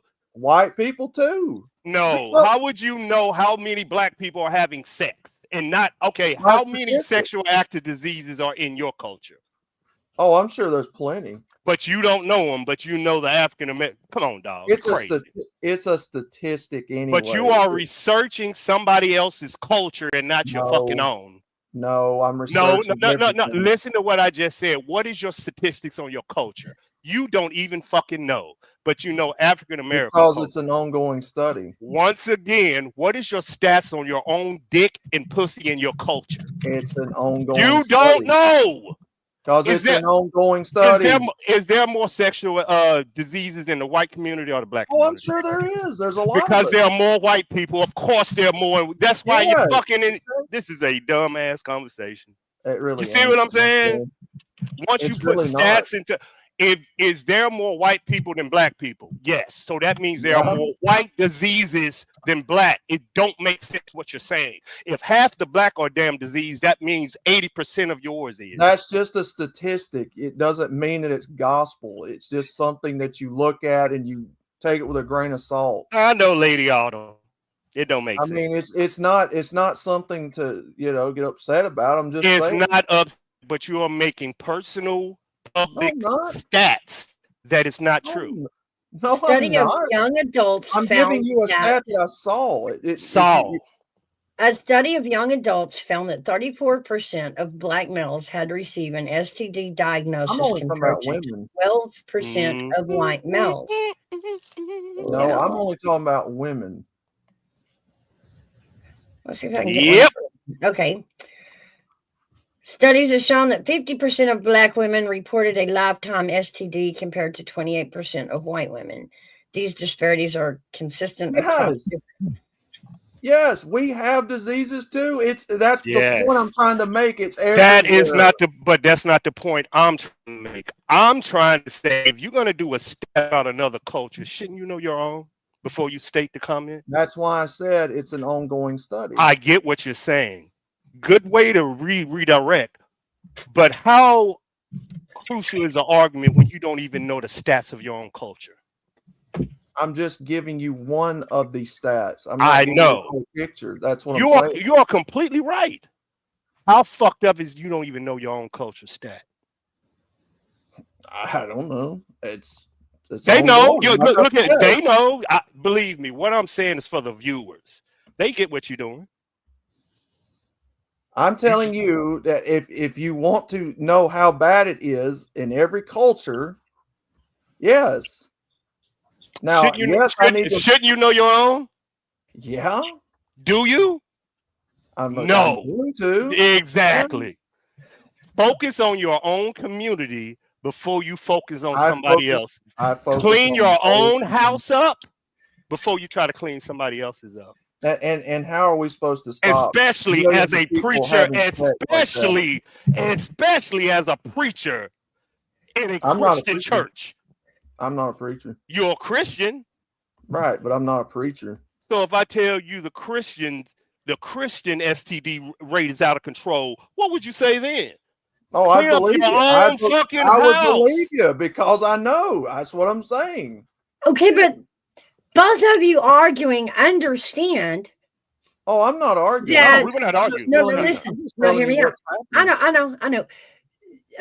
Most of the STD cases on the books right now are with the baby boomers. Mm-hmm. And old in people. The old folks home. I'll give you. In the old folks home. Hold on, I'll give you the stat where I got it. I'm never going to let that one go because I'm holding on to hope. That is hope for us, y'all. That is hope. That is hope that when we get that age, we can still have fun. Yeah, my job isn't like back and forth. It's to give viewers, subscribers, a point of view, another point, completely opposite, just another point of view. Instead of being in the gravy train and give everybody the same comment, I give a alternate point of authority. That's it. Alternate point of authority. I'm lost. I know. I'm not saying the stat is wrong. Never said the stat was wrong. No, I did say. I said if you're gonna do a stat about another culture, meaning if I come up here as a black man and do a stat on Mexican American STDs, I better know my fucking own if I'm asked that question. Because if I'm asked that same, well then what is your stat, and I don't give it to him, I'm a fucking hypocrite. No, I'm not a hypocrite because I've agreed that. What is the definition of hypocrite? What is the definition of a hypocrite? So hold on, give me a second. Let me look this up. That's just it. I haven't disagreed with anything you said. I'm saying my race is disease too. Yes, it comes from somewhere. I'm just giving you the stats for you guys. Now, people don't have to believe me. People don't have to believe me if they don't want to. I don't really care if you believe me or not. I'm just telling it's not you belief. Out there. You keep going back to if somebody believes in beliefs. It's not that. They are asking you right now. They're asking you right now, why are you worried about that when you don't even know your own? Meaning, why are you worried about your neighbor's yard? I know, but they are saying, why are you worried about your neighbor's yard when you ain't even fucking mowed your own? Nobody is searching just his culture. No. Okay, y'all getting. I'm just saying that's them. But you remember, they afraid they have their own. Yeah, y'all are getting a little out of control with it now because I'm not trying to attack one culture. Now, that's not the argument going on here. Godfather, I'll let you up, but be nice. No, hey, no, Mouse, no, I'm gonna get this out of the way real quick. What happened last week? That was not directed towards you. If you thought that, I apologize, but what I said was not directed towards you, and that's all I'm gonna say. Okay, but we don't direct that kind of talk. All right, Mouse. Mouse. Well, we shouldn't personally attack people either. Well, I don't allow the argument and the stats. Well, that's what. Okay, moving on. The argument. The argument and the stats I'm giving you is directly from the CDC. That's all I was going to say here. I'm giving you the CDC direct. Now, I'm going to go do research on my own community because even though that wasn't the point, let's see if that's. Hold on. Hey, Army vet. What's up, big dog? Nobody. Hey, what's up, soldier? What's up, soldier? No, I'm not a soldier, man. I'm a Marine. Yeah. You're the soldier. But no, hey, no, I was on that stream that he's talking about, and that was just one statistic that he pulled. There's lots of different statistics. Yeah, I agree with you. But again, I mean, if it's in the black community, then it's in the white community, it's in the Asian community, the Hispanic community, whatever community. It's getting passed. It's just getting passed around. Oculus. That statistic. Now hold on. That statistic popped up when I was looking for other research. I didn't go looking specifically to start with the black race because you're trying to accuse me of some underlying racism or some stupid bullshit. It's because it popped up during some research that I was looking up on some other statistics. So come on, again, guys. I mean, because every stop trying to make this a racial undertone. There's no racism involved in this. Once again, if you are a Caucasian male and you're speaking about other races, it does become racial, and all you got to do is take off 3 letters and what it becomes. Like you're putting, you're sticking your foot.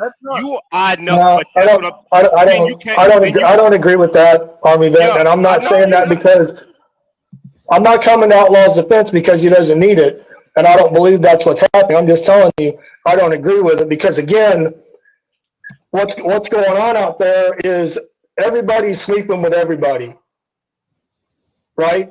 You know, whites are sleeping with blacks are sleeping with whites, Asians. I mean, everybody's getting all tangled up together. So everybody's passing it around. You know, everybody gets a party favor. Yeah, that's a good, cute quote, but that wasn't what he said. He said directly. He went directly towards the African American sexual race. That's what came He up. said that's the stat. Listen to what I'm saying. I will listen to what I'm saying. I don't give a fuck. I was on panel when it was happening right now. He was talking to me. You are butting into this conversation we are having. Telling me I heard it. I was there. Dude, I'm on panel with him right now talking. I'm talking about the stream. We are talking, but we aren't talking about the stream. Y'all are. The chat is talking about what he is saying. Now, I get what y'all are doing, but it's not good because I'm okay. What are we doing? Listen to what I'm telling you. If you have an opinion, they have one too. You can't shoot their fucking opinion down when you have the same one. So if your words got them thinking a certain way, it's not their fault. It's yours how you're speaking. Stop blaming them. I'm not blaming anybody. I'm just telling you what happened because I was there. But do you see what he's saying? I know what he's saying because I was there when he said it. We are right here. We're not 3 weeks ago. He said what? Because I clearly spelled it out for everybody that I was doing research and that popped up while I was doing research, and I wanted to give y'all the stat. Because it's coming directly from CDC. Now, there's no racial undertones about it. Everything you're saying is right. That you are arguing the wrong. Everything you're saying is right. The problem is when I ask you what is your stats, right now you become suspect. Because I told you I'm ongoing. Because he doesn't know. Exactly. Because he doesn't know his own race, but he knows everybody else's race. I don't know. Get the fuck out of here. You hear this shit? No. Do y'all hear this shit? Do y'all? No, I don't know everybody else's race. I said that popped up while I was. I'm good, Nicola. I get it too, but they ain't gonna reality. And if you bring up a stat and people ask you a follow-up question with that stat, like, oh, that's true. Well, then what's yours? And you say, well, I ain't researched it. No, why? But fuck, it ain't no some racial shit. Why? No, the question is why. Why, if I ask you a question? No, because not you. This is not your conversation, dog. This is me and MGTOW. No, I said to MGTOW, if you bring up a question about African American sexual rates, and I said, so what's yours? And you say, well, I don't know. What does that mean to me as an African American man that you're talking about? I don't know. What does it mean? That means you're fucking playing a racial game. No, it's not. Well, that's your opinion. To who? Exactly, my opinion. Do you have should you argue with my opinion if you give me yours? If I think your opinion's wrong. Why I said so should not. And if I think your opinion is wrong, I'm not allowed. Cole think you're wrong too. But now everybody's wrong. We'll just have to agree to disagree. Wrong. Everybody's wrong that disagrees with you two. No, I'm just saying. I don't give a fuck less who disagrees with me. I'm just giving you one stat out of many that I'm looking up. I know your stat is right. He's not debating your stat. He's saying the fact that you didn't have the follow-up means what? Well, what are you doing? Fucking deal. That's what I'm trying to tell people. I'm still looking the stats up. It's not a big damn deal. Okay. I mean, people are trying to make this a racial issue, and it's not. Nobody said it's a racial issue. Ocular Beats is out here saying it's some racial shit. He has said, I said the fact that you didn't know the follow-up makes you a hypocrite. Nothing. No, it don't. No, it don't. No, it absolutely does not. Because I told everybody plain as day that I'm still looking it up. You're the one calling it racist, not you, AV, but the guy in the chat. Because that's how he perceives it. And he's wrong. Why is he wrong and you're right? Because I explained it verbatim what I'm doing. He don't believe you. I don't give a fuck if he don't believe me. That's what he's saying. He don't believe you. That you see what I'm saying? It's that's so I get the conversation, but this is why them third rails, race, religion. If you'll give me some time, else. if politics, but here politics, we are. yeah, But man. here we are. That fucking third rail, you touch it, because y'all have to understand this is ongoing. I don't just look at one specific race and then say that's it for everybody. I was doing research on a different topic entirely. Yeah, I get it. But yes, remember there now, are white people that are diseased too. Yes, we have a lot of house cleaning to do in our race. Yes. Now I need to look up statistics. I mean, I get it, but it's understand the day and time that we're, like you're saying, what you say, and I tell people all the time, this is your brand. What you say, people will take out of context. So you better be able to explain it, which makes it's like, I will explain to y'all what I fucking mean. But understand I just understand the way this world is going. Yeah. And the dog whistles and everything. So when you hear it, it isn't logical or factual. It's just, I heard this before.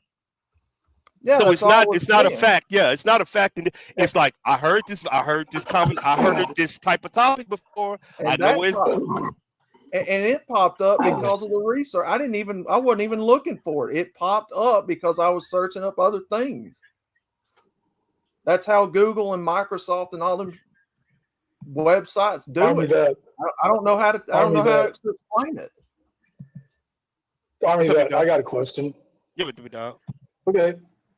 Do you agree that a person can explain themselves with context to somebody, and that person may still not agree with them or believe them, and they're going to walk away thinking what they want to think? Facts. You think, does that not happen? Facts all the time. Yeah. That's why you shouldn't care. That's what I'm saying. You shouldn't care what people. No. Outlaw was just trying to explain himself, man. People in the chat are the ones getting all worked up about it, man. But MGTOW did it right. He said he didn't care. That's how you have to. If somebody accused me, Mouse, anybody of anything, if it's not you, let it go. But to say he doesn't have a right to voice opinion, right or wrong. Now, you can say whatever you want. You can say and think whatever you want. I don't care. I'm just going to tell you. I don't care. I don't care what anybody thinks. You think whatever you want. It's still a free country, I think. It is. Yeah. I mean, I would ask somebody like that, why is it such a touchy subject if I look at somebody else's race in the first place? Because that's sus to me. If it's sus to you because you're not the one offended, and that's the fucking problem of the conversation. I mean, no. Listen to what I'm saying. The fact that the person being offended and you're not worried about is the fucking problem you're having right now live on fucking YouTube. You're not worried about the person that's being offended when you are the person doing the offending. So that's why it's fucked up. So I offended somebody. You offended me, and I'm black. I was offended by that fucking comment. You ain't saying shit to me. What comment? What did I make? What if I was offended, Army? I don't give a fuck. Did he ask me? You don't give a fuck? I was offended. Well, there's your answer. Hey. No, the question I have now is, you keep putting yourself in a conversation between me and him, and we're having it, and you are interjecting into it. He asked me why, and I said it's about the person being offended. If I was offended by, he gave me a stat, then I asked him what his was, and then he didn't know, I was offended. So I'm the offended, not you, not MGTOW, me. Why would you get offended by that though? Because you didn't even know. Remember now, I'm an intelligence. You should know this before you speak. Okay, but because if we're gonna divide the conversation into races, and percentages, then to come in with I didn't make it about race. I was giving a statistic on one particular race. I know. But to come in with one specific race and not have it on the races across the board, it just felt like, well, I know what the black people are doing. This is how it came across. Well, I mean, fair enough, but I mean, it's nothing to get offended by. I was just giving a statistic. No. Offended is a strong word. Yeah, I mean, I'm not after anybody's throat here. I'm not trying to make anybody look. I wasn't offended by the comment. I was offended by the lack of knowing your own stats. That what offended me. Well, that's in a logical conversation. Right. I don't have fucking feelings. You know. That's why I said. Yeah, I don't have feelings. This is ongoing. It popped up while I was doing research on another topic, and I gave it to you guys in good faith, thinking you guys knew what I was talking about. I did. Like I know what you. I wasn't offended by the topic. I'm offended by the lack of knowledge of the topic. Having that's it. It's perfectly fine, man. I'm not pissed off at anybody here. Well, I'm gonna go get my own stat because I'm gonna swirl this back around. Well,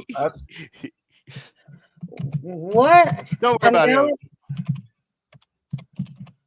it. And I can do this because baby boomers have STDs. I believe that would be a good convo between Steve. I honestly believe that would be a good. It would be a good conversation between Steve and Nick one-on-one. I believe that would be a good conversation because y'all are both on the opposite end of the spectrum. That would be an awesome ass fucking conversation. Why the CDC gave me that particular statistic, I have no clue, but it did. Okay. So sexually transmitted diseases among baby boomers, that's adults 55 and older, have increased dramatically, with the cases of chlamydia, gonorrhea, and syphilis doubling or tripling in the demographic between 2012 and 2022. The chlamydia cases tripled, while gonorrhea increased 4 times and syphilis 7-fold. Man, they were fucking during COVID. Oh my God. They were hopping during COVID. You baby boomers. Well, the whole point of the convo was it's happening all over the culture. I mean, that's obvious. I don't think so. It can't be when the average male is 20. The average virgin is a 25-year-old male. That ain't true. Can we take it makes up for it in however many body count stacking is happening. Wait a minute. Hold on. Can we take into consideration? It also stands the percentage is how many's having sex. More women are having. That means more women are having sex more than men. If the average male is a 25-year-old, that's telling you women are fucking like crazy. But they aren't fucking virgin. You know, women are very specific now. Think of the stat. If the average male virgin is a 25-year-old male and not a woman, that means men aren't having a lot of sex anymore. I mean, only certain men are having sex. Okay, all right. Let's go one more on the baby boomers. Why the rise? Factors include a more active sex life later in life. Yes! The ability of erectile dysfunction drugs. Yes! Increased divorce rates. So people are finding, the new. This ain't good, man. They fucking now. You're old, but you're playing with new. I guess the word would be strange, huh? No, it's strange. y'all. And a lower likelihood of using condoms due to the lack of pregnancy concerns. and let's go. I hate to do this. Males are experiencing the biggest decrease in sexual activity the world has ever seen. With the lack of education and all these fattening drugs and food. I disagree. Okay.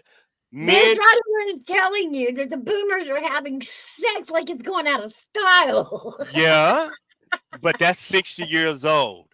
If you ask the average woman about male sexual activity between 18 and 30, I bet you say it's 0. Most men don't. Most men can't perform. Most men are impotent by 20, 25. Okay, but that's just it. The numbers are on the rise because of the little blue pill. No, they can't get it up. No, this ain't true. The seniors are doing a very good job of it. Listen to what I'm saying to you. You're basing 60. This generation is raised in bad food, no exercise, no drugs, over the counter. This has affected male reproduction rates and male. Ask any female that's not married and having sex single. They will say these men cannot perform. Too many pump and jump. That's it. Too much pressure. Yep. I mean, I get married women, what y'all think, but ask any woman out there in real time in 2026, not married, y'all married. Ask any woman, they will say these men can't perform, they can't get it up. Y'all are looking at the wrong fucking stats where I'm from. I'm making a point. It's like there is hope for my senior years. Pause, Mouse. You're putting too much shit out there into the world. Mouse said she gonna have a lot of sex, you know. It gives me hope. Now I was gonna start fucking. Oh, pause. Pump and jump. Yeah. Oh yes, better. I know. Hey, Doc. Hey, listen to what I'm telling y'all. Look at the stats. Yeah, y'all research. Young male, are they having difficulties with sexual arousal and performance? Oh wait! Oh whoa! Yes. Start at 18, and you ain't even got. You can go all the way to 40. Now y'all see why the vet works out. This is a big issue. This is a big hidden issue in men today that they will never talk about. They will never talk about this. Lazy Blazes, my last girlfriend wanted to pimp me out to her girlfriend. Yeah. That's backed up, I guess, on your stat that women are having more sex than men. We're just sharing the fuck out of them out there. Yeah. Okay. I think you know me, man. I'm gonna be I think most women are polygamous anyway. You are having sex with that man, and that man is having sex with another woman. Exactly. I believe all of them are. That's what I'm saying, and I believe all of them are polygamous. Yep. Because the polyamory, the sexual liberation. That's why I said that. I believe it. Because women don't want to be married. They just want to have sex. That means they have multiple sexual partners completely. And for a man to do that, he got to have money, swag, confidence. Fuck 2 girls. A girl can fuck 4 dudes in one night. This is crazy. He right on that. This CDC, big dog mock they're like dirty job. Damn, that's a lot of 70-year-olds being treated for gonorrhea. What the fuck? I would absolutely pull stat. Absolutely. Thank you, Lady Autumn. She just Lady Autumn. You did the research, huh? Yep. Okay, that's fair too. Well, and we talk about mental meds and those kind of things that can affect it. Yeah. And I would say our younger generation, God, it's probably a 50%, probably higher, probably 80% are on meds. Most of our young I'm generation. making it up, so don't come at me. I'm making it up. You don't have you're not making it up. What came out during COVID-19 that we are starting to find out as parents? They are having pill parties.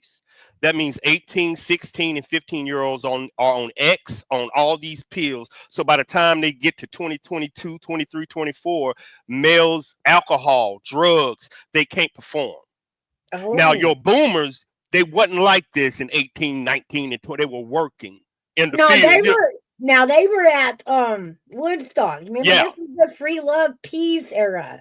Yeah, but that was 2 weeks. They've been doing this shit since 10 years old.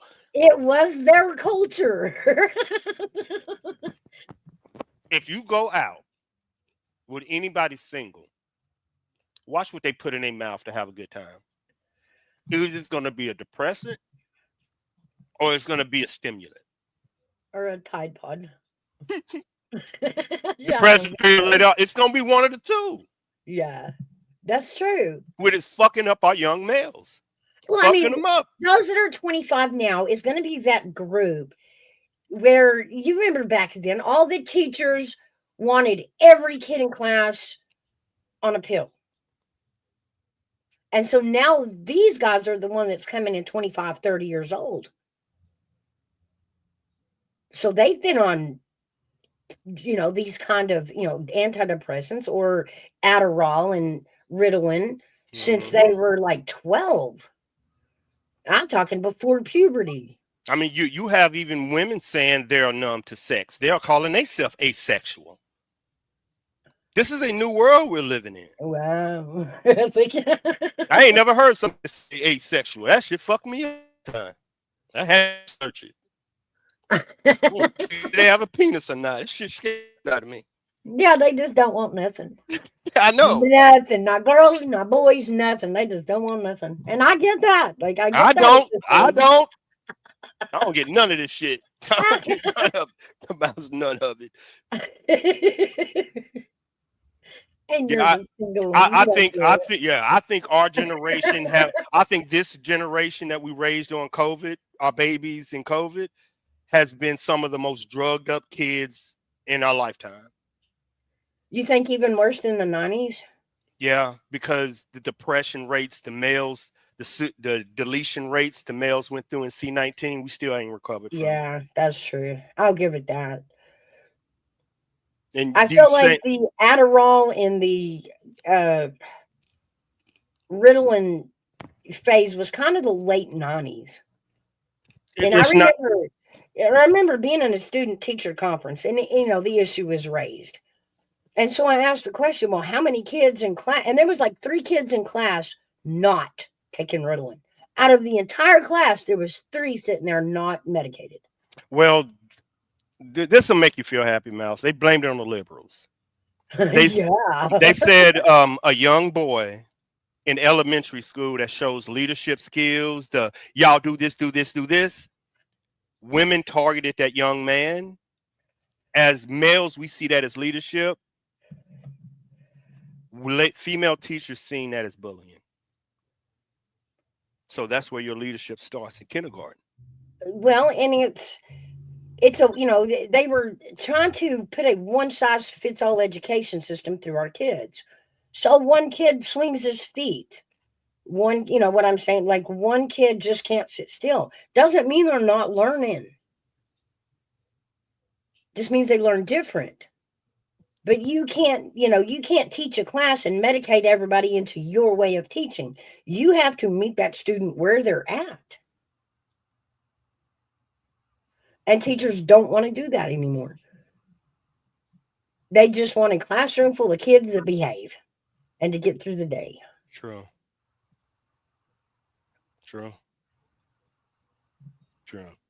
I just believe if you ask where our leadership is, if you go to our local elementary schools, you will see the men, the leaders, they are deemed bullies. Oh, yeah. Yeah. And they will quash them. Or uncontrollable, unguidable, strong-headed. Yep. And that's leadership qualities. As men, we see that. Hey, y'all get together. We're going to do this. We're going to do this. Stop telling them kids what to do. That's leadership, people. Oh, they did the same thing to us girls. They medicated us too. Especially us mouthy ones. Well, not me. They didn't do that to me, but a vocal girl, one that is vocal about her emotions or what, they'll quieten her down with it. I don't think so. I've seen it. I think it's the opposite now. I think asking too many questions during class is disruptive. No, I think a woman now that is weak, like you're saying, other women deem her weak and she need to be stronger. This is not the kids, the women that are growing up in our high schools are more bullying, and the women are more aggressive. Meaning, if you're not butch and the leader, they're going to bring the rest of the women up to where they are. So you have This is why lesbianism and women would rather be leaders and won't. This is where it comes from. This is where do your research. Acts are strong women perceive women that are timid in school as weak and will get bullied till you get on our level. That sounds like a boy, but these are female tactics in school now. If you are a chick in school, you will be targeted by the female. I think there's a power. You will be targeted by aggressive female on YouTube. Oh yeah. If you are a weak woman. Mm-hmm. So it's all stronger. What do you think your kids are? They're learning from y'all. Y'all doing the same thing y'all babies in school are doing. Y'all just don't see it. Y'all. Meaning women. Are we bullies? On YouTube, yes. Oh. All female. But I don't believe y'all. I just look at y'all as a lesser species. That. Y'all cute. Oh. Look at YouTube. Name the most timid woman that cries. Y'all would perceive her as weak. Men would perceive her as strong because she's showing emotion. No, but that's not true. Y'all don't perceive it that way. Y'all see what I'm saying? Y'all see a man crying, he's weak, not being strong. Yes. You see a woman crying and you're like, oh my God, she's emotional. Isn't that what you want from your wife that is raising your kids? Or do you think I want her to be like me? I don't know. I don't want her crying all the time. Oh my God. You saying crying all the time. Do a man want an emotional wife that her child can learn from? Or do you think he want her tough as fucking nails? Both. Nope. That's my job. That's a man's job. Why would I want you tough? Because I'm chasing 3 teenage boys with a mouth and an attitude. I gotta be tough. I gotta take it. So women perceive crying as weak. Once again, women are bullies. No. On YouTube, do women attack other women and perceive them weak if they cry? If they cry all the time, yeah, it gets old. If they're crying over a situation, that's different. We will rally around that shit. You know we will. You've talked about it. It's showing showing. I get what I know about. I'm okay with y'all crying, but if you boo-hooing 20, 35. Yeah, I can't do it. I can't do it. I would rather have my girl crying than not.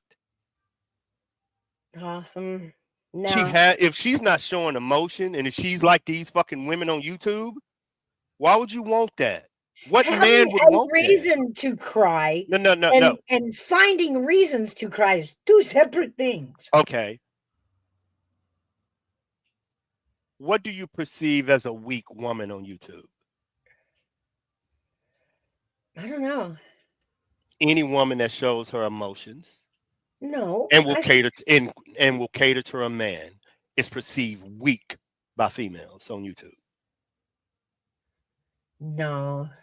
Okay. I don't think either of those is what I'm like. That's not even the column of weakness. It's not even in the column. Name one soft female content creator. Nope. Name all the aggressive ones. Me.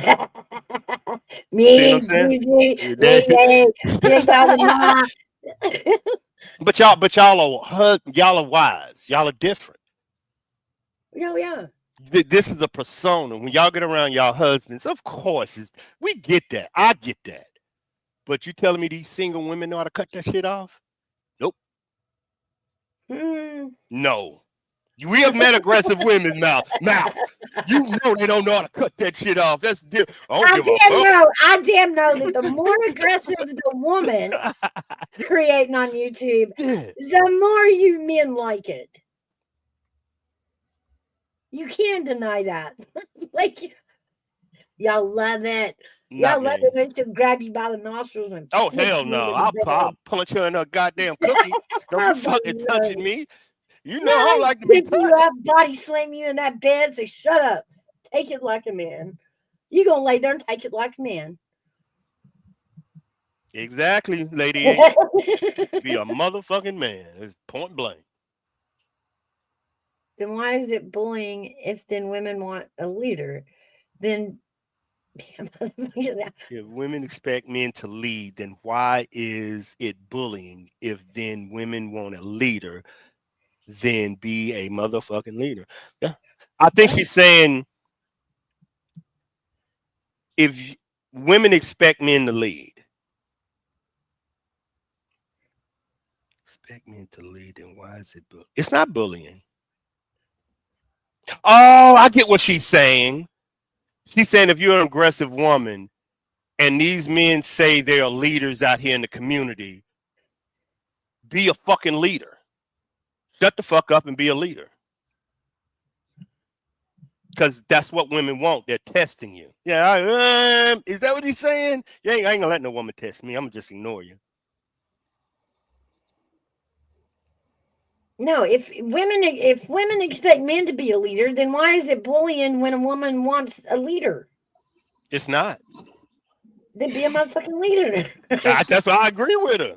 You saying shit or get off the pot. I agree. I agree with that. Shit or get off the pot. What the fuck are you gonna talk or you gonna do something? Words are fucking like a fart. That shit gonna leave. What the fuck are you doing? I don't give a fuck what you saying. What are you doing? I totally get it. Because a lot of motherfucking leaders just fucking flap they dick suckers out here and don't do a goddamn thing in real life. I totally agree. And that's why I get pissed, because men claim that damn, but that shit comes with a whole broad of putting other people in front of you. A whole lot of people in front of you. That's what a true leader does. A whole lot of people in front of you before you deal with your shit. I can spot a fake leader out fast, and I can see a fat woman in fucking Walmart some Spanx. I can spot them, mouse. All right. Is a loud man a leader or a beta? I will ask the men around him. Not him. He's a dick sucker if he think he a leader. I'm gonna ask the men that he done brought the fuck up and the men that are around him. And I'm gonna look at their fucking criteria. Then I'm gonna question them. Why the fuck are you following him? What the fuck has he done? And what the fuck have you did? And if you two dick suckers just running your fucking mouth and you ain't did shit. You ain't no leader. You just fucking smart. You just talking. You're blowing hot air, huh? Talking. Hey, Mouse, can I respond to that same question? Okay. About a man being a leader, and I'll just use my own personal experience from being in the military.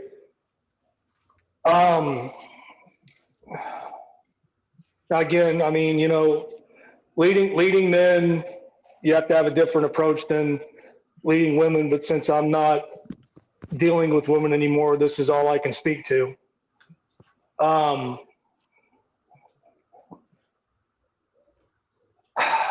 I would put it to my Marines like this. If I'm raising my voice, I'm not yelling, I'm simply speaking in a tone loud enough where everybody can hear me, so I don't have to continually repeat myself. If you screw up and I have to deal with you directly one-on-one, there probably isn't going to be a whole lot of yelling and screaming, because that's just for show, and that doesn't accomplish anything. Right. I think a leader leads by example. You know, I always told my Marines, and it didn't matter if it was a private, PFC, a Lance Corporal, a Corporal, I always told my Marines, I was like, I'm never going to ask you to do something that I haven't already done or I'm not willing to do myself. I mean, if that means I get less sleep, if that means I eat last, which I always did, I always make sure my Marines ate first. If there was a watch where we were on a limited sleep schedule, I would take the last watch, you know, so my Marines could get a little extra shut eye. But I told them, I was like, so bad news doesn't get better with time. And if something happens, I don't care what it is. I said, you can lie to your wife, You can lie to your children. You can lie to your parents. You can lie to your priest. You can lie to your damn dog. I was like, you do not lie to me, because if you lie to me and I have to take you before the senior leadership and try to explain what happened, and I don't know exactly what happened, and I get blindsided with something I wasn't even aware of, like, then we're going to have some problems. And yes, I've had to go hands-on with people in order to get my point across, but that was a one-on-one thing. So again, I think, the yelling and the screaming and the posturing and the, walking around like you're 90 miles an hour with your hair on fire, for some people that works. The intimidation, for some people that works, that keeps them in line or makes them want to follow you. That doesn't mean they respect you. No, I wouldn't say so. So as a leader, you have to be able to be led first. And then 2, you learn how to lead. And then 3, when the people that are under your charge that you're leading or responsible for, if they respect you and trust you, they'll follow you. Leadership. And they won't question or hesitate. They'll follow you because they trust you.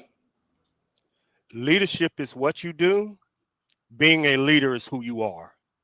And most men don't even fucking understand that. That's why I can tell. Right. Like that I guess that was kind of the point I was getting at. It's easy to tell. It's easy to tell. Leadership can sometimes be loud, can sometimes be quiet. It's who you are. It's always going to be the one who is taking care of the crowd, not the one dragging the crowd. It's who you are. You don't have to be this. You don't have to be that. It's who you are. If you're loud, if you're shy, if you're quiet, it's who you are. It's your leadership. Just like a podcast, it's who you are. Don't change for it. It's who you are. Just because Army vet is this, don't mean MGTOW have to be this. Don't mean Godfather have to be this. And you be you. Your leadership style. You ain't got to clone everybody else's. Be you. Like you said, you got to go hands-on. I've had to go hands-on too. So I get what he's saying. He has a leadership style. That's his. Right. Oh no, I have good leaders and I have bad leaders, and I got shown plenty of examples of what a good leader does, and I got shown just as many, if not more, examples of what a bad leader shouldn't do. So I took what worked and applied it to my own leadership style, and I just left the rest because I knew that it didn't apply. But she was talking about, she said something, I think you said taking care of him or whatever. Now again, from my school of thought, taking care of them doesn't mean coddling them and giving them everything that they want or telling them everything that they want to hear. Do you take care of them? Absolutely. Do you try to do your best to make sure that they have absolutely everything that they need in order to set them up for success? Yes, because if you do that and they succeed, that's a reflection not only on them, but you. No, I mean, by take care of, I mean feed. Right. Help. But, yeah. If they're struggling, help them up. If they need a little kick in the ass to get them moving, to keep them out in front, then that's what it takes. True. And it's almost more, if you don't even understand that person, like you might have a Spanish person, African American, white, Native American, you have to get on a personal level to know these people, to lead them. You have to get on their level. You have to meet them where they are. Yep. And because you can't talk, and it's what you can't talk to every soldier the same. You can make an example out of every soldier, but every person need different conversation. Just like sports, every person need a different pick me up. You can't yell at that linebacker like you do that wide receiver. You just can't. No. Army vet's making a good point. No, in individual motivations and how you get through to people. Yeah. Yeah, you might run into some walls with that, where you kind of have to figure out, well, this may not work with this person, but it'll work with this person. But again, for me, because I mean, just Marines are different, and we just approach things differently, and that's the only way I know how to approach things, because that's what I am. There might have came a time where, you know, the individual on the individual level, it didn't matter. We were all Marines and we had a job to do, and that's what we were going to do. Did you? This is good. I had really, really, really, really good leadership at Fort Bragg when I first came in at the Deltas and all. Did you have good leadership or bad leadership? Like, how did you learn the difference? Did you have a good leader? Because a lot of good people had good leaders, then they got the bad ones. But I never, when somebody said they had a bad one, it's hard for them to recover. No, Army vet, AV, I didn't. If you're talking about like initial training, like boot camp and MLS, go to your duty station. You know how first, you do your different. first, yeah, your first unit, your first actual assigned unit. No, I had good leaders and I had bad leaders. I mean, but again, when I got to my unit, I was a meritorious PFC out of boot camp. I mean, that's not saying a whole lot, but you I was an E2. That's a fucking leader. No, I was an E2. No, I was you know, I was below the bottom of the barrel. If there was something underneath the bottom of the barrel, that's where I was. But no, I had some good leaders, you know, at the squad level, at the platoon level, at the company level, so on and so forth. And then, like I said, I mean, again, you just have to sit back and watch and try not to deliberately make mistakes. And the longer you're there, the more you figure it out. You know, the more you see, well, you know, I should do this or I shouldn't do this. You know, this will keep me off the skyline, or this will definitely put me on the skyline, and everybody's going to know who I am and know my name. And sometimes that's a good thing, and other times it's not a good thing. Sometimes it's better just to, you know, blend in and not really be noticed, but still be there and be part of the team. Because, well, again, I mean, this was different, man. This was back in the 90s. So times were different, you know, and people were dealt with and handled differently as opposed to today. But there's always gonna, and it doesn't matter where you're at. It doesn't matter what area of life you're in. There's always going to be leaders, and there's always going to be followers, and there's always going to be good leaders, and there's always going to be bad leaders. Now, if you've been a bad leader, and you acknowledge that, and you try to fix your mistakes and correct some of those deficiencies, do I think you can become a good leader? Yeah. But what about the soldier? What about the soldier? I got to take that leadership to YouTube. If there are dudes right now following bad people, how would you inform that soldier to deal with bad leadership? Or that YouTuber to deal with? Well, I mean, if you're talking about like on here, like on social media. Well, the same comparison to how you were saying about the leadership. I'm that soldier and I got a bad leader. Mm-hmm. How do that bad soldier deal with? Remember your turn. You got 4 years to deal. Well, 2 years to deal with that leader. Right. How do you deal with it for 2 years? As a soldier, how do you deal with that bad NCO? Sometimes you just got to suck it up and deal with it. Yeah. Because what are you going to do? You can't get the NCO or the staff NCO relieved or sent away if you're a private or a PFC or even an E3, a Lance Corporal, because ain't nobody going to listen to you. Yeah. They're just going to tell you shut the fuck up and do your damn job. Facts. Facts. Yep. So I mean, if you want to change things, then get promoted and get into those leadership positions and change it at your level. Yep. I mean, you can change as an individual how you perform, but as you progress through the ranks, then when you're the one in charge, you can do it your way for the most part.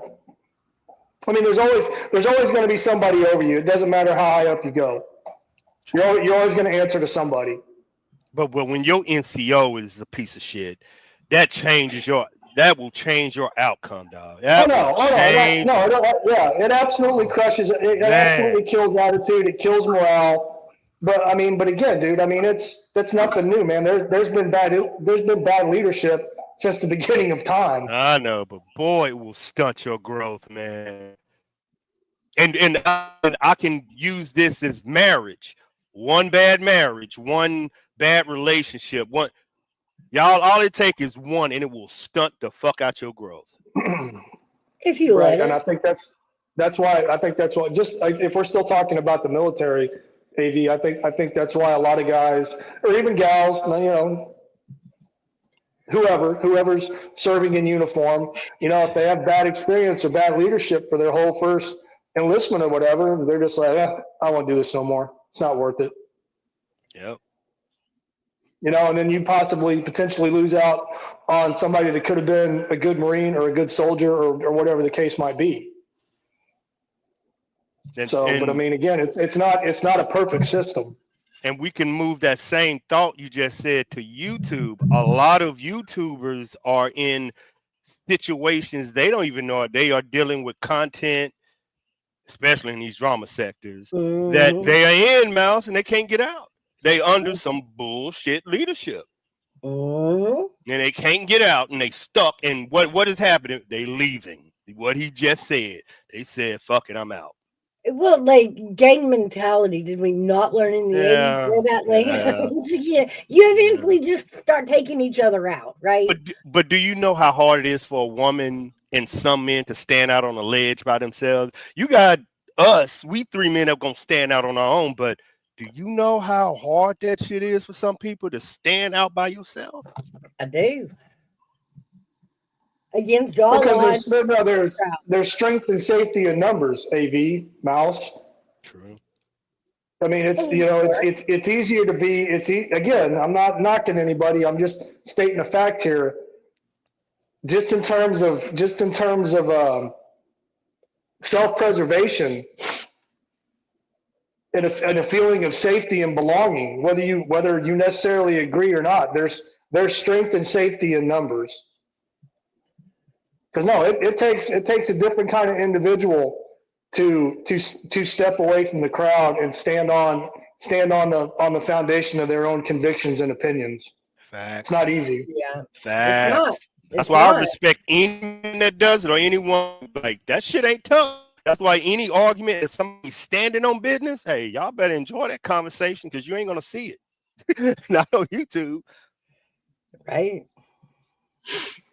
Because I mean, it's real easy to buckle under the pressure and just go along with the crowd. Mm-hmm. That's why that's life in general. I mean, I think that's part that a lot of times I think that's just part of human nature. Yeah. But a lot of women might perceive males how we talk as an argument, and it's just how men fucking talk. It's just how dudes.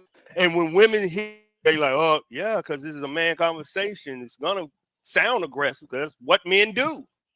Yeah, I talk the way I talk. I mean, yeah, sometimes there's bass in my voice. Sometimes I cuss. I don't mince words. I can be direct. I can be blunt. True. Again, you know, if that hurts your ears, or offends your delicate sensibilities, don't listen. I mean, again, I'm not doing it intentionally. I'm not going out of my way to do it, but that's just how I am. If you are a person, if you're that person, dog, you're gonna ruffle feathers. You that's what it is. You gonna ruffle feathers. Right, but I don't go out there with the intent of doing that. I don't wake up in the morning and my feet hit the floor, and the first thought that goes through my head is, "Wow, I wonder who I can piss off today." I don't do that. I know some women that do. Well, I'm not making this a man or a woman thing. I'm just talking about people. I'm talking about my stalkers. I know who they are. They're listening. Oh yeah. I got some stalkers that love to do this shit for me. I know y'all listening in the drama community. Fuck y'all. Pause. What's the 17th Amendment? I don't know. The 17th Amendment? Arizona House Republican proposes repealing 17th Amendment.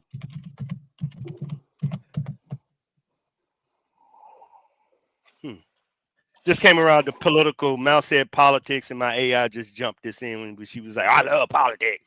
And I know Mouse MAGA kind of, so it must have been a MAGA Republican. Established the direct popular election of U.S. senators of the people of each state, replacing the previous system where state legislators chose them, and also allows governors to appoint temporary senators for vacancies until an election occurs. This amendment significantly increases democracy by making senators directly accountable to voters rather than state politicians, and was a key reform in the progressive era to combat corruption. They just said they want to repeal it. That's why I came across. Y'all having a Republican House alert, and this is the new thing that's coming up. So good luck, Mouse. This is yours. I don't know. I was kind of always, again, I mean, it's been a while since I took civics. I know. I was just always kind of under the, I don't even think they teach civics in school anymore. I think that's like a dead language, like Aramaic. I don't even think they teach it anymore. I was always under the impression that in order to serve at the state or at any level, there had to be an election. You had to be, and I'm using air quotes even though you all can't see me, democratically elected to be voted into any type of office. By democracy, I meant the fact that we have a vote. Right. I don't even know what it means yet. It just came out 2 like minutes this ago. I don't know. This whole thing about, democracy's at risk. We're not a democracy. We're a constitutional republic. Yeah. With a democratic voting style. Mm-hmm. I mean, a democracy is in voting, meaning we vote for who represents us. We don't follow. Right. The way it's supposed to work is, you hold elections, and whoever gets the most votes gets elected and appointed to whatever political office that they're running for however long the term is. Right. That's how it's supposed to work. I got another alert. Mouse, why is Fort Huachuca so important right now? Everybody's asking me about Erica Kirk, and I talked to you offline. Erica Kirk and the situation, but I think you already know the answer to that. But Donald Trump Jr. was at Fort Huachuca with me. Technology. Yeah. He just came out with a statement, and he said the old school Republican Party is dead, and his father is finna create a new party called the American First Party. Okay, and it's going to go back. Well, let me step back and finish answering your first question. Remember, it's going to be a buildup of what Elon and Headset did the other day out at SpaceX in Texas. And remember, they did a long speech about how they were going to get rid of all the bureaucratic tape of getting new technology quickly into the hands of the military without having to go through all the red tape and the middleman. Is Turning Point leading the Republican Party now? No. My AI just asked that question. No. So why your fort there is being highlighted so much is because they are being a stepping stone of how this technology is going to, instead of you having to take it to a university or any of this kind of crap, when you make an invention, you can take it straight to the military. They'll take you to look over it and see if they can use it. And you no longer have to fill out all that bureaucratic paperwork, go through the government, get approval before you can let them look at it. So your fort is kind of being used as the hub of that because it is a technology base.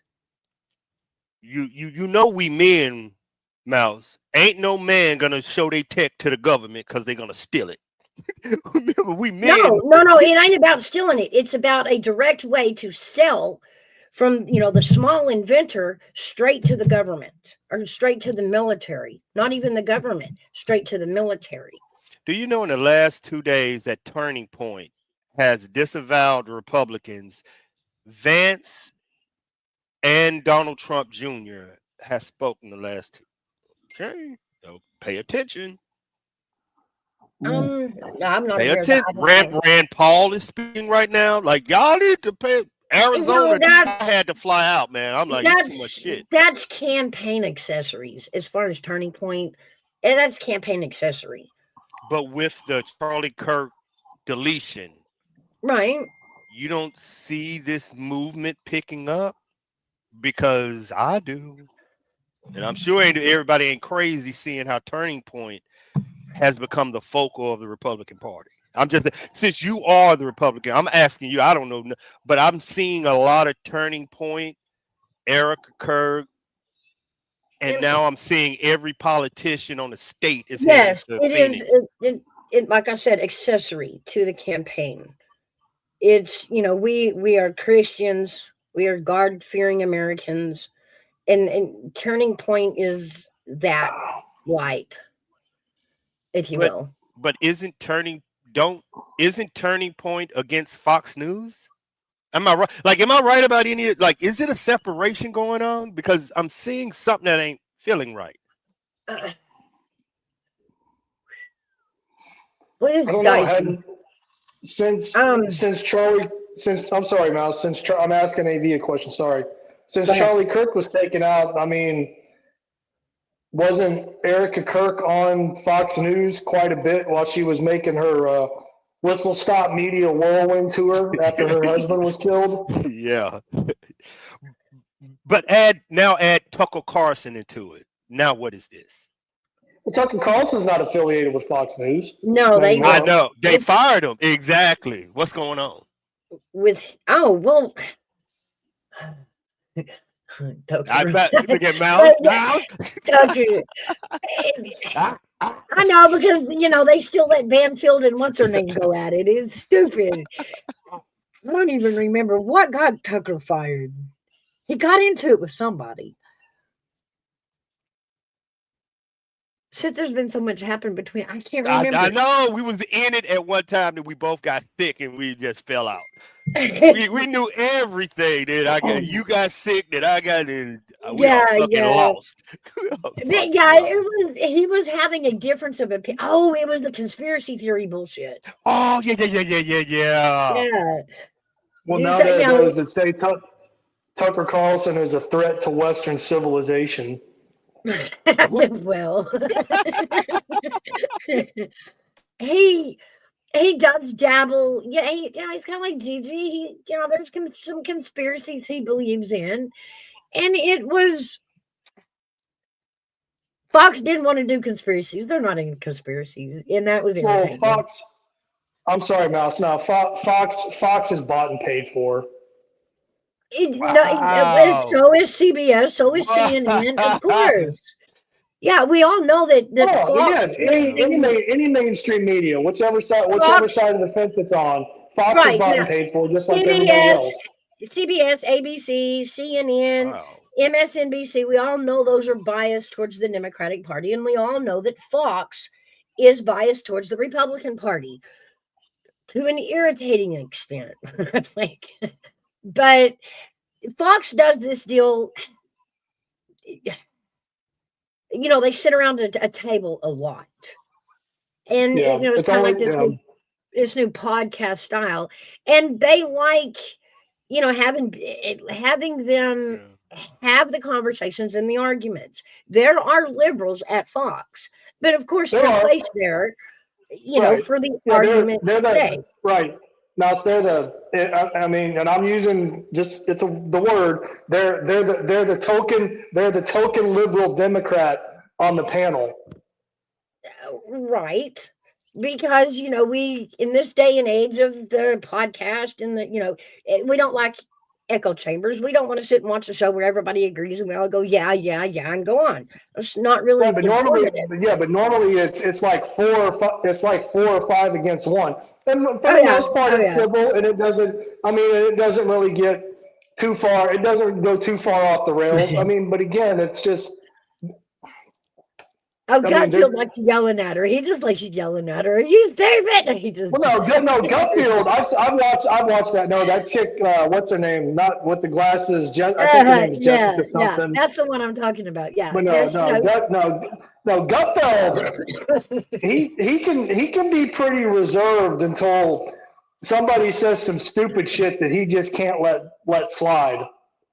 I love his sarcasm. So he's got to call him out on it. So Big Dog, if Fox is propaganda and majority of Republicans get their news, so Mouse, where do they get their, how you said it should be always a starting point where people get their info from. So right. Where do Republicans get their starting if that was a news outlet?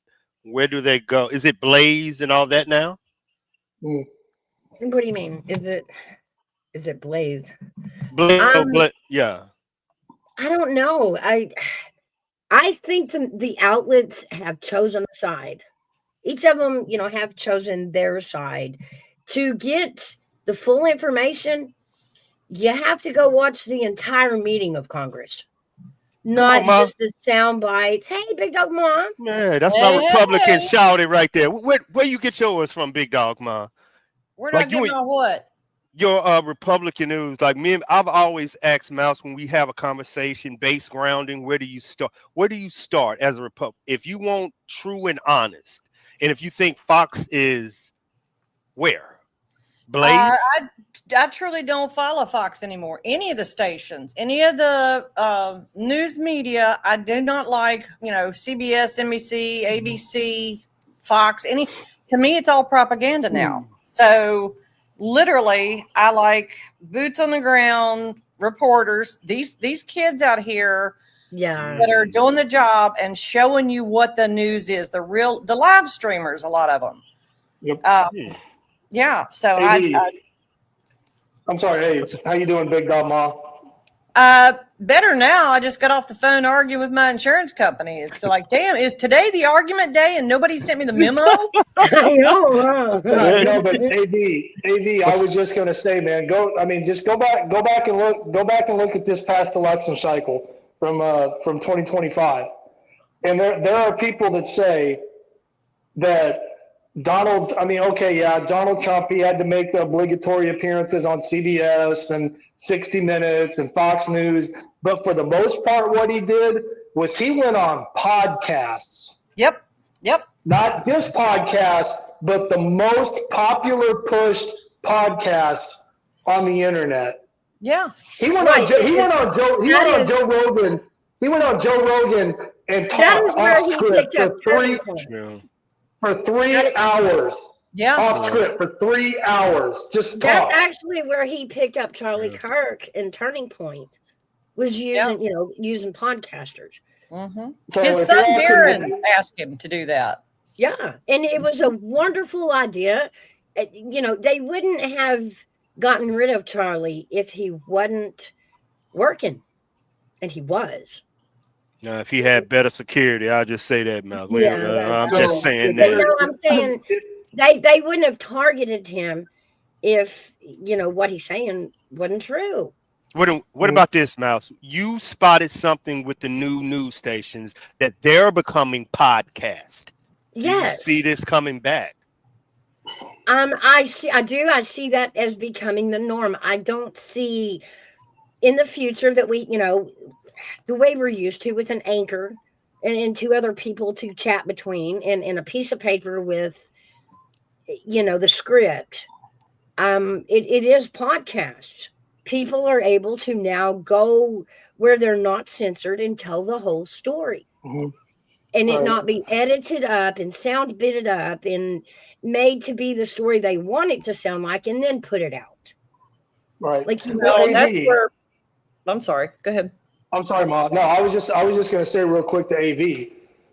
I mean, I think Mouse brought it up earlier, but I mean, just look how many channels on whatever platform is it? It's some kid, male or female, some kid with a microphone and a camera crew, and they're just out there walking around, and they're just randomly stopping people on the street and talking to them and asking them questions. Yeah. Yeah. And those are the ones that are out there getting honest answers. They're not picking and choosing and editing out to create their own narrative. Right. Mm-hmm. That's real. That's real. I mean, and you actually see how the average, Joe Public thinks. Yeah. I mean, and some of them come off looking really fucking stupid, and others come off looking really informed. Yeah. Don't be surprised if a president, not 28, but if this keep going this way, what y'all say, don't be surprised if a podcaster become a president. Don't be shocked. Don't be shocked. And it's nothing shocks me, Evie, anymore. I know. No, it's absolutely beautiful because it is going to give us a chance in real time. I mean, these lives aren't edited. We know when we see that live button, we know it's not been put out. It's not a premiere. It's not a pre-recorded live.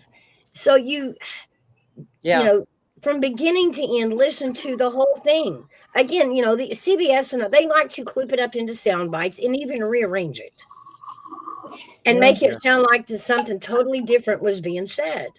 Like Kamala Harris back when she had her interviews. Oh, bless her heart. Yeah, bless her heart. I was overseas. I didn't see any of this. Oh, Av, you didn't miss nothing because it was all bullshit. Yeah. Mouse told me a lot about this stuff, but I was overseas stuff. It was so good. It was so good. It was so good. She couldn't answer a question because a question, like any question, needs an answer, and the answer is important. That's what she felt it like. Not in politics. If you can dodge the answer, you can win. No. Here's the thing. If you're going into an agreed upon sit down interview, I don't know, 30 minutes, an hour, whatever the time frame is, and then you show up and the first thing you say is, well, here's the list of approved questions. Oh, we're not going to do 3 hours. We want to do 30 minutes. Well, then fuck you. I don't want to talk to you. Yeah.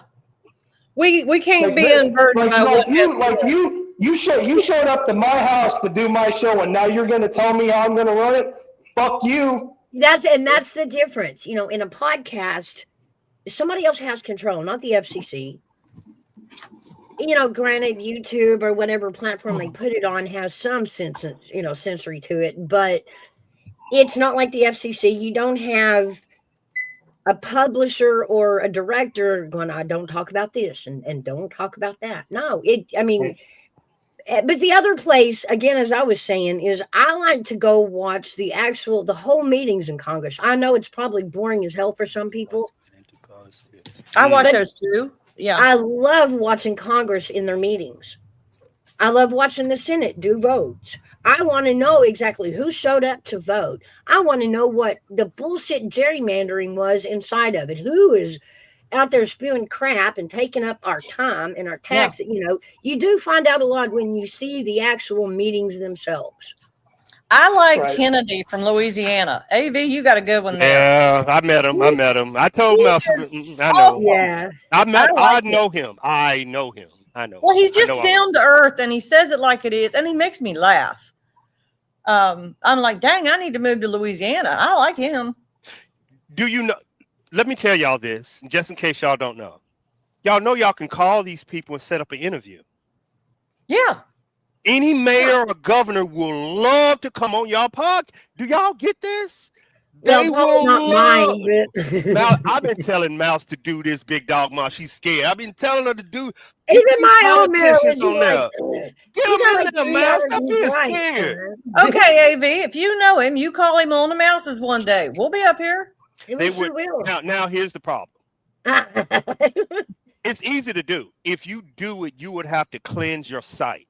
You would have to cleanse your chat. because they will do research and they are not going to let that political leader go in unaware. You know what I'm saying? So they're going to be like, okay, no, yes, no. So that's why I was like, y'all have to clean up.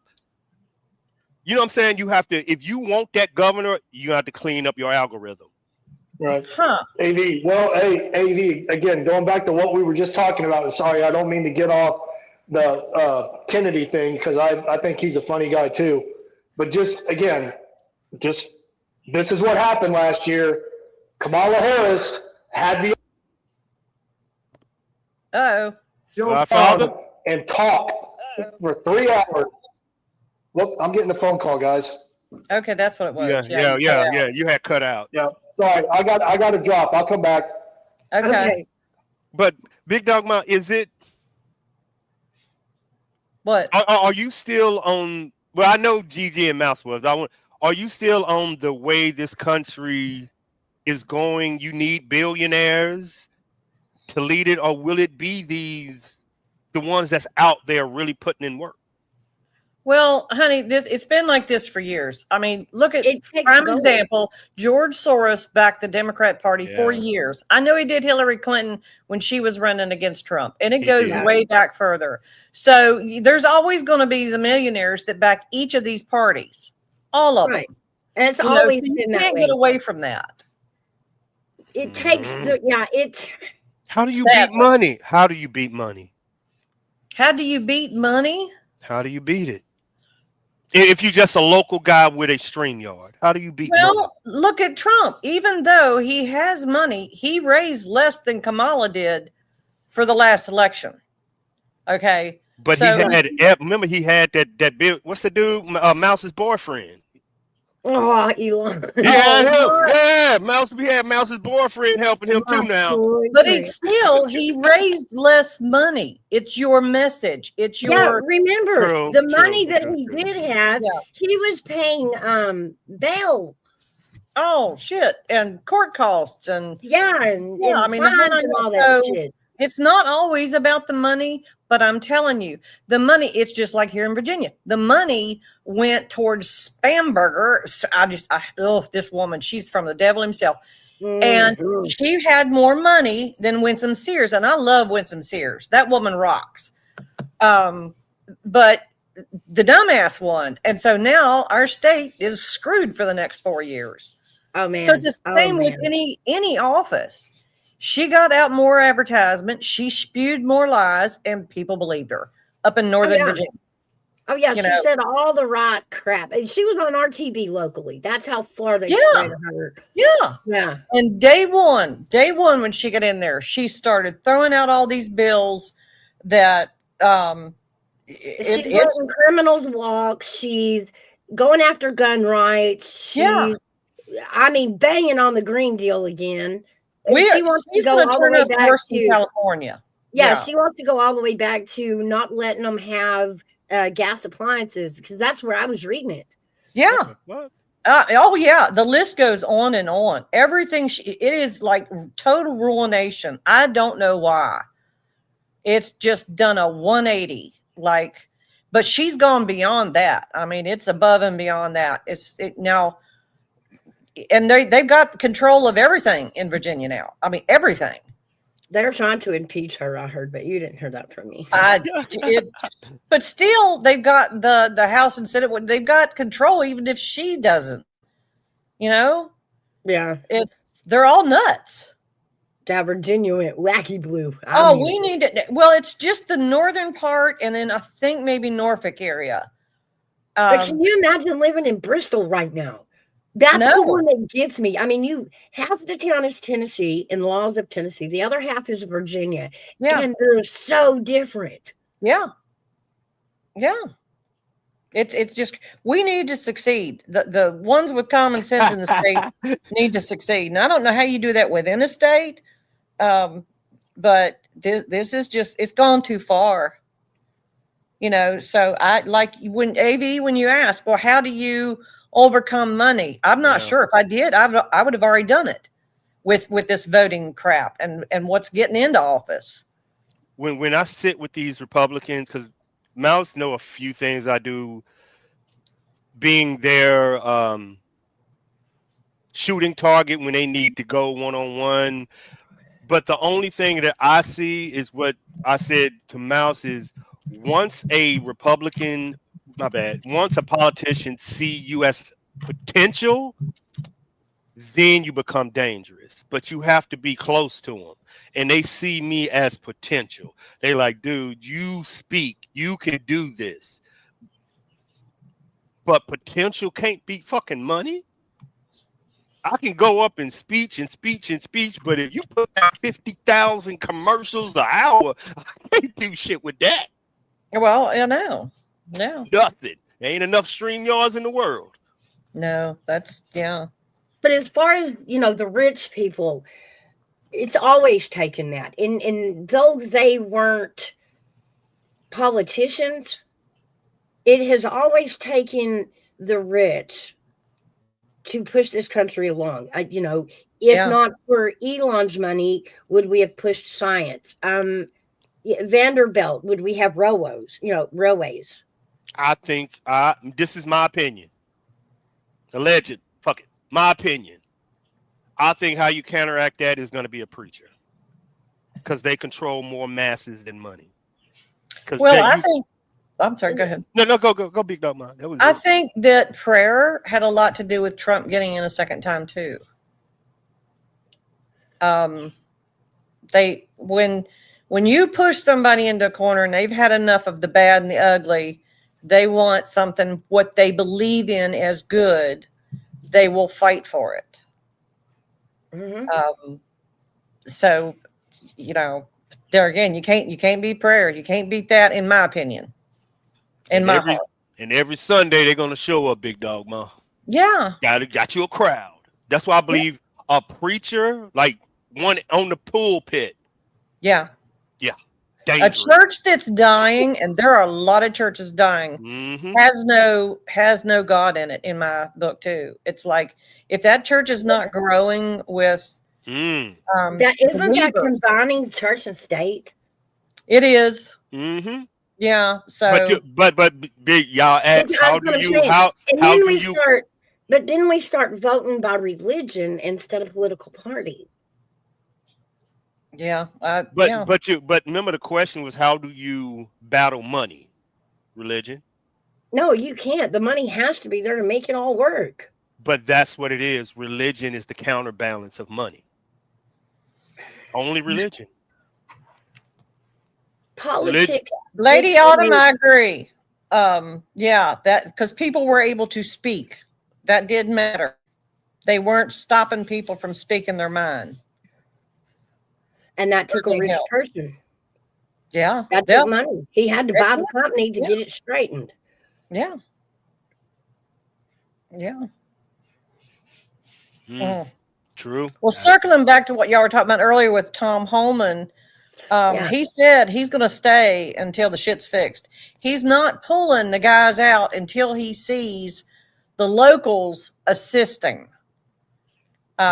They want to pull, and he even explained it this morning. He's like, look, it can take me one guy, one cop, one ICE agent to get into the jail and pick up the bad guy with no worry or no health issues or safety issues for the public. But if I have to take in a crew to get the bad guy out of an apartment or a house or whatever, then I have to send in extra guys to watch the back door, the front door, the windows, and the agitators. Right. So, the only reason they're all there is to protect each other and the people around them. I mean, they're doxing them. It's crazy what these poor ICE agents are having to go through. It's sad. Ridiculous. Well, just like the one that got beat up at the hotel. They were coming out, standing outside the hotel at night, banging on trash cans, banging on pots and pans, blowing their whistles. Yeah. It's gonna blow your mind, big dog. Ma. Cops were out there, local police. Yeah, standing there and letting them go. No. They got arrested too. They were out there doing the agitating. Oh, really? Allegedly. I missed that, but it doesn't surprise me. Allegedly. You mean like off duty? Yep. Allegedly. They're out there doing the same damn thing, Mouse. Let's see. Then I blame the cops. I've been blaming them from day one. Again and again, I've been blaming them from fucking day one. Well, That's your community. They're going out for payment then. They did get defunded and all that up there in Minneapolis. So, yeah. When you don't work, hustle. when you refuse to work, I refuse to pay you. Yeah. It's pretty simple. Yeah. It's a thing that they learned about called a state budget. Well, did you see where they went in and got thought about that before they run their mouth? Yeah. Did you see last night where they went in and got like 35 illegals from Arizona? Yep. Did anybody in the crowd get hurt? No. 35. They hauled out 35 last evening. There wasn't any craziness. Check Maine right now, Mouse. They should have a high ice excessive mission going on in Maine. Nobody even talking about it. Hey, child of God. What up, COG? What that's mainstream. More than 200 illegal aliens. Ain't nobody saying nothing. I'm just saying, Mouse. It's out there, but it's it's the lower level. Yeah. It's like the Bangor Daily News and the Portland Press. I thought that was days ago with the Bangor. No, that was a plane crash. Sorry. Plane crash. Yeah. Pause. Well, this one's 6 hours ago, but yeah. I missed that one. It's a mission. Yeah, it was a top secret mission that they just did in Maine right now. Big time. How many they got, Miles? Like, it's a whole lot of them, y'all. There's a whole lot of them. A whole bunch. Whole lot of them. That's what happens when you can, when the cops can meet us where we're at. Like, they're in the jails. They've been arrested for these crimes. They know who they is, where they at. They know who they hanging out with. Now they know everything. Okay. If somebody is in Dallas County and they have a warrant in a county beside them, the next county will be waiting for that person at the jail. It's called a hold. Mm-hmm. They'll contact the jail and say, when you get done with that person, when they've served their sentence, let me know. I'm going to come get them. And ship them back to their country. And the jail says, sure. So when they book them out, the other counties, they're waiting to take them to the next county to prosecute them. So what do you do, Why Mouse? can't we do this with the ICE agents and the illegal immigrants? I'm finna give you. Mouse, ICE just called your office. Ring. Hey, it's a terrorist that we're hunting for called so-and-so. We have it on file that you arrested him 4 times in the last month and a half. Can you tell me about known associates? Where do we hang out? And will it be tough getting there? Click. Wow. What do they do? What do they do? No, I mean, they called and asked for holds and they were denied. So now you can't That's why they're having to go into these neighborhoods and apartments. Child of God, I'm too blessed to be stressed. How are you, honey? So this is the problem. When ICE is calling them, they're like, what the area look like, what his friends and this, how do I need to proceed? Police do this. Click. Yeah. In Minneapolis, that's what they're doing. Mm-hmm. And what do you do? That's when you send in extra troops. There you You go. send in your extra people. They don't have a choice. Nope. I've been telling them I don't like what they're doing, but they ain't got a fucking choice. Trying to stay warm. Yeah, I hear you, child of God. Yeah, tell me about it. Man, you. I had to get the garden tiller out to break up the ice to walk. I just told the ramp nope. Like Alaska, big dog, Mom? No, it feels like it. It feels like it. God. Hey, we got more coming. And I know. I am like at the southern part of where this next storm is coming. So if you are anywhere north of me, you're going to get it hard. Oh, I know. I hope your husband's happy. I started to send you a picture just for him the other night. You tell him. Keep it down there. I kept telling him Friday and Saturday. I kept repeating the phrase, a watched pot doesn't boil, honey. Yeah. He's standing at the window. It ain't done nothing. It ain't done nothing. He finally went to sleep Saturday night. And I mean, like an hour after he went to sleep, it just poured down. I got to get married. Wanting a snow day from school or something is what he sounds like. Well, he did get it Monday. He was so happy. He was so happy. He was doing a victory dance. Yeah. Meanwhile, I look like I'm up here breakdancing in all this ice. Yeah, I even have got out. I have to get married. That's just gonna have to be it. I'm gonna have to get married. I'm gonna have to settle. What? Yeah, What? I'm gonna Clip have to that. settle. Somebody clip that quick. What? No, I got it. I love it. I ain't gonna die alone. Fuck that shit. See? Nah, fuck that. It's gotta- so much. No. It's so much. It's If fun. Fuck If that. you find yourself spread eagle in the snow Pause. one snowy afternoon, when you're married, at least you know, when he gets off work, he may find me. He Yeah, might. There's a somebody's better gonna chance find I'm the gonna be body. found. At least I know who killed me, man. Fuck it. If you're alone, you're gonna lay there. Nobody's coming. Yeah. Yeah. I'm getting Even old dog where can't find you because you left him inside. I got to take a bath, and if I'm weak, I can't get up. I might need some help. It's changing my whole life pattern, struggles, and shit. See, our work is done, Mouse. Our work is done. Yeah, all I had to do was get a damn flu bacterial disease to get the understanding. God, yeah, you can go easy on me. That's probably what it is, the fever. That's what it is. It takes a damn man code to prove to a man that they Fucking need fever. a woman. That is sad. First I find chicken noodle soup ain't real. Now I'm just all fucked up right now. Now you ain't gonna get better till you have a Man, woman I taking wanted care that of chicken you. noodle soup, and the only thing I can hear is that's some fake ass meat. I can't even get it no more, man. I'm just looking at that chicken noodle soup. Now, God, get it was so different. good. You can get different brands. I don't know if the other brands are doing it. We only got Campbell's. Oh, my bad. I got said fuck them all. They said fake meat, and I was like, nah, I'm good. Pause. Yeah. Yeah, if you can't keep down anything, get you some broth and some crackers, Jello, Yeah. something like that, a couple of days to get you through, just until you regain some strength. But yeah, It's just, and Just I don't get, so I'm just, I don't know. I hope I'm not offended. I'm just throwing up water a lot. I'm throwing up a lot of water, and I don't understand, just a lot, and it's. Even Sprite is giving me acid reflux now. Oh, you have ginger ale. Yes, a lot. Seriously, you're going to get dehydrated fast, and you cannot gross me out. I raised 4 boys. I know. Yeah, like and been around animals. Yeah, so no. But that's the weakness. What I was saying. I will drop to like 20% strength, and it's like, yeah. And I'm like, what the fuck is going on? It's like, this is new to me. Like throwing up water, and I'm like, what the? I went through chemo and had several broken ribs at the same time. Oh my God! So you can tell me about losing your strength all day long.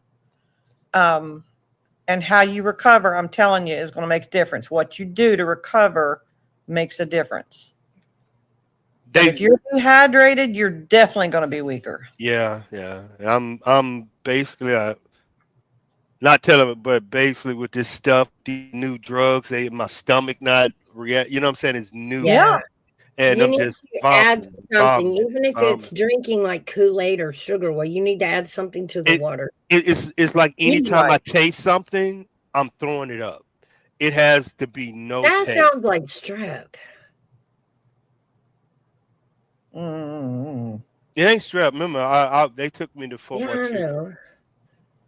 This is weird to have that with a chest infection. It sounds more like strep. Strep would do that to me. Remember, I can't take penicillin. So that's why they're doing some experimental shit. I'd be scared to do that experimental shit when there's other drugs out there that'll work if you're allergic to penicillin. Yeah. Have you called them to tell them what your symptoms are? They flew me out there on an emergency flight. When? On Saturday. And I got back like Tuesday. It broke. They iced me up and this. And then they flew me back. But they flew me back to Barksdale Air Force Base in Shreveport to continue the regiment. I ain't gonna say it. They wanted to put some other shit in there, but to get my weight back up. But it's experimental, and I had to be in the air. That's what I'm saying. It's all military. It's not civilian. All right. Well, they trying to make you into like a super. Never mind. I'm not. No, I'm not. Girl, you gonna get them drama people up in here? Don't do that. Don't be doing that. Please say it. Please. They gonna have no. Me. Oh, I need his sperm babies. I don't do that. Don't do that. Hey, these are super soldiers. They're gonna be after my. He's like, the hell with that blue pill. I got a better idea. Let me put some drones up in his body. They're gonna got GPS on your ass. Be doing that. You know how these conspiracy theories is, Big Dog Man. They'll be waiting for me to pee. You're welcome, honey. You're welcome. They believe this shit real out there, Big Dog Man. You need to quit.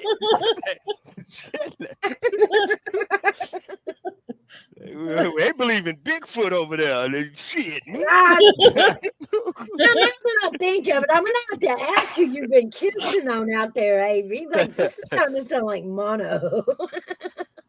Somebody's laughing like Tater off the John Boy and Billy Big show. Y'all ever hear that? If you're in the South, you ever heard that before? No. John Boy and Billy Big show? Oh. Well, not anymore. They're about to retire, but anyway, you can look it up. John Boy and Billy Big show, but they had a lady on there with them for years and years and years and years. Her real name was Marcy. I don't know what her last name was, but they called her Tater, and she had a very infectious laugh when she would laugh when they were doing their broadcast. Oh, cool. Laughter's good medicine. Yes. That's what they told me. That was they say. You're going to get your breath. You can't walk as much, but get on your panels and talk to get your breath going and going. Rather than, like, they banned me. They was like, don't you be an asshole and get out there in that weather and try to get your voice back. You're going to be laying on the fucking concrete and we can't come get you. Yep. Yeah. Yeah. Laughter will get you through. Faith and laughter will get you through anything in life. And sex. Yeah, that too. Let's not forget that. That's built in. We forget to mention that. It's built in. Yeah, you're going to be swinging from the chandeliers. You cannot mark that off the list. No. But I don't like to be touched when I'm sick, so get the fuck away from me. Nobody does. And he doesn't like to be touched between December and February. Too fucking expensive.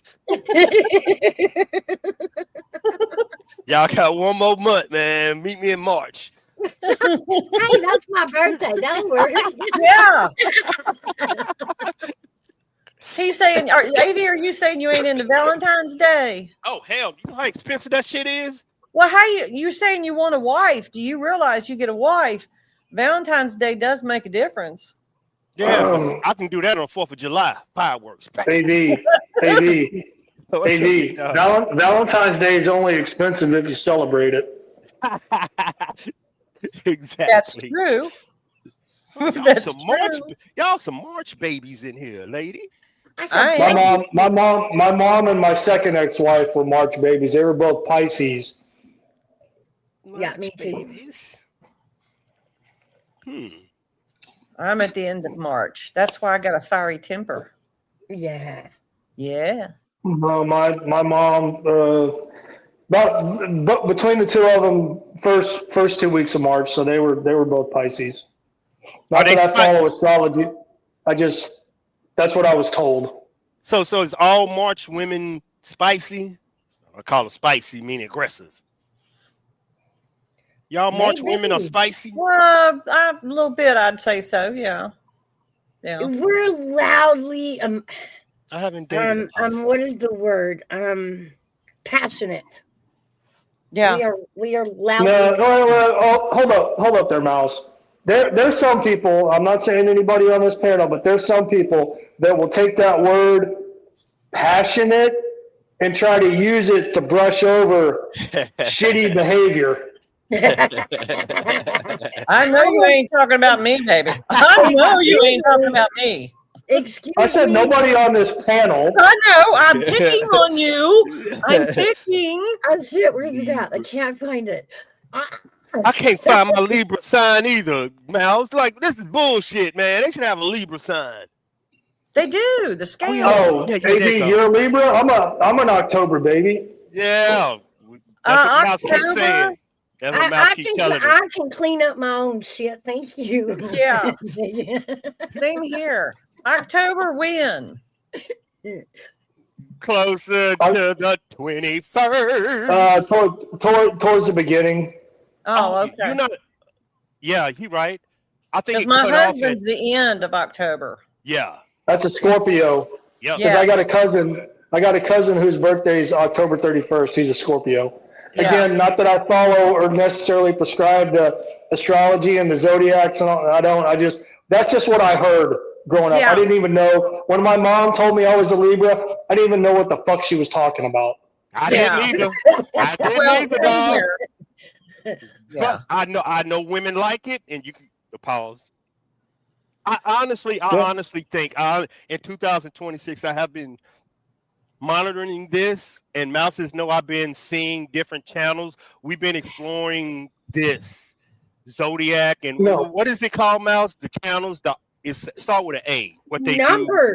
do? Yeah, and we've been exploring these channels because this is coming up now on YouTube. These channels are starting to grow. No, a lot of women again, and I'm not knocking on women for this. I'm just saying a lot of women are prescribed to it, believe in it, practice it. I don't. Yeah. I don't know much about I said a lot, not all. I know. But yeah, a lot. Yeah. Okay, I'll give y'all a fighting question. Oh Lord, AV. No. This is deeper. It's gonna deeper cost meaning. you a cash app. No. This is deep. No, I know. Hey, I know. I've been telling you we should start our hidden channel, but we'll talk about that later. Before OnlyFans, AV. We're not doing OnlyFans. Before we invented the atom bomb, that's why it's going to be my starting. Before we created the atom bomb, now let's go way back in history. Are we a people of energy? Of course. Yeah. Then I asked Mouse this: astrolot in numbers foreign to a people that grew up like this. Our history of people grew up with this, didn't they? From Egypt on down, from the scales and numbers and forms of it. Was it? Different forms of it. I mean, Egyptians were really astrology driven. They were really curious about the stars, the planets, the moon, and how the moon. But it's a foundation in our history. Why has it become taboo? It's a biblical Christian thing. It's about idling two gods. Right. Spiritualism and quote unquote paganism scares people. But Egypt came from. I know. Ancient Egypt. What you're talking about, looking at it through today's lens, they would be considered pagans. Moses came from Egypt, but he wasn't born in Egypt. He was found. I mean, again, according to the biblical stories, he was found in Egypt. And Egypt is what? The birthplace of our world. Which no, it's not. It is. All life started in Egypt, in Africa. All life. Egypt is not in Africa. What I'm saying is Africa is the continent. It's on the continent, but it's not considered part of Africa. Yes. Yeah. Okay. Now remember, that was before the what do you call it? The shift in the continents. Yep. Tectonics, yeah. At one time, where Egypt was, there was other lands connecting to it. But if you look at a carte map and just look at the continent of Africa, Egypt's up towards the top. But they don't consider themselves part of Africa. They're on the continent of Africa, but they don't consider themselves part of Africa. It's a completely separate country. But it's inside Africa. Right. And Africa is known as the birthplace of civilization. Well, that's what they that's not what they say. It's not what they. This is known history. All right, I'm not gonna argue about that. I'm just saying every person, the term that you're trying to say is the cradle of civilization. There's some people that subscribe to that, and there's some people that don't. So, do you think Adam and Eve? Do you think the world? Where did Jesus come from? Do I look like a fucking archaeologist? I didn't ask you about the archaeologists. Where did Jesus come from? He was a first century. He didn't come from Africa. He was born in Bethlehem. He was a first century Judean man. Came from the Middle East. Keep going. The Middle East is not Africa. It's a completely different region. Mm-hmm. What is Egypt considered as now? Muslim? Part of the Middle East. Muslim. Lady Autumn is right. He came from Mary. Mm-hmm. Immaculate Conception. Which is crazy. I think, no, that's a whole conversation. Pause. What do you mean crazy? Because if your wife just became pregnant, you don't think Joseph had questions? Well, I'm sure he did. Again, but they talked to God. No, Joseph wasn't the one with questions. Her daddy was the one with questions. I remember the Bible. Yeah, right. Yeah. But again, that's why it's called faith. Yeah. Mm-hmm. And they spoke with God, just like Moses. It's called faith. Yep, it's true. True. Can you imagine? Have you ever heard the Bill Cosby version doing Noah's Ark? Oh my Lord, that is so funny. I'm not crazy about Bill Cosby these days, but back in the day, he did a skit called Noah's Ark. You will have to go and listen to that if you want to laugh. I'm putting it in my. I'm putting it in my video. You will laugh. You know I'm putting it in there, big dog. Oh, it's so funny. But he's talking about having faith and building the ark, and he's talking to God, and it's a conversation between Noah and God. And it is funny. Telling the rabbits, only two. I can recite the whole thing. It's funny. I got it. I'm gonna watch it because ain't shit to do in this house. Ain't shit to do in this damn. Well, there you go. That will keep you busy for a little bit. He did one on the dentist. He did one on Noah's Ark. I don't remember. He had all back in the day. He had all these different ones, but no, big. Bill, not one of the funniest, but I mean, I was a kid when I saw it. The Bill Cosby himself, the live stand up that he did, where he's talking about the getting drunk and getting high and having a good time, and then going to the dentist, and then natural childbirth. Yes. And raising kids and having to deal with all, and then getting woke up early to make breakfast for the kids, and he feeds them chocolate cake, and his wife has a friggin' atomic level meltdown. He was just back in the day. He was so funny, and it was clean humor. It was just stuff that people could relate to. Yeah, but I think out of all of them, my favorite is when he does the Noah's Ark. It's just, I laugh out loud, and I know it by heart, and I still laugh out loud at it, knowing what's coming. It is funny. I still laugh at the. Wait, was that? I'm sorry, Ma. Was that George Carlin and Noah's Ark, or was that Bill Cosby? Did they both do? Bill Cosby. Now I like George Carlin too. He was more political, but Bill Cosby is what I'm talking about, or who I was talking about. I'll have to look that up. I'll look that up later. Oh, you'll laugh. You will laugh. I feel sure. Godfather. Oh, no. As a comedian, Bill Cosby made me laugh. I mean, I could sit there and I could hang up on this panel and go look up Bill Cosby himself on YouTube and watch it and be perfectly fine. Yeah. I remember the chocolate cake one. That is great. I got something that's gonna tinkle your tillbones. You gonna do what? I've been trying to find this video to make sure it's fucking real. I have a video and it says this: the Russian invasion of Ukraine enters fourth year. Remote operated ground robots have become a common sight on the battlefield. Listen to what I'm saying. We have a video now. Hold up. The video is making rounds on social media. It just came out. 3 Russian soldiers emerged from a building with their arms raised and surrendering to a robot armed with a machine gun. That's crazy. I've been trying to find the fucking video forever, and it I just want a came out. robo dog.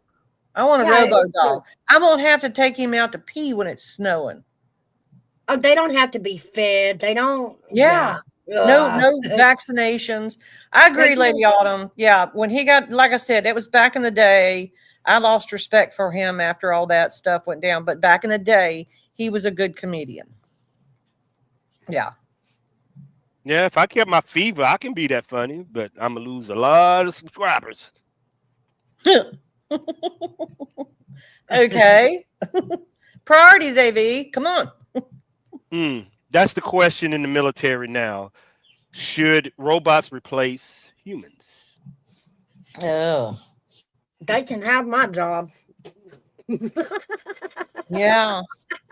I mean, that's the way it's heading. Yeah. They call it the military eye. Look at the drones up in the skies. You know, just war has changed. Fighting has changed. Yes, it has. Yeah. You don't have to. Are you okay? You're still on mute. You okay over there, MGTOW? Outlaw? Medic! Yeah. Yeah. He's not with us. Yeah, this is going to be a different world we're going to live in. It is. It already is.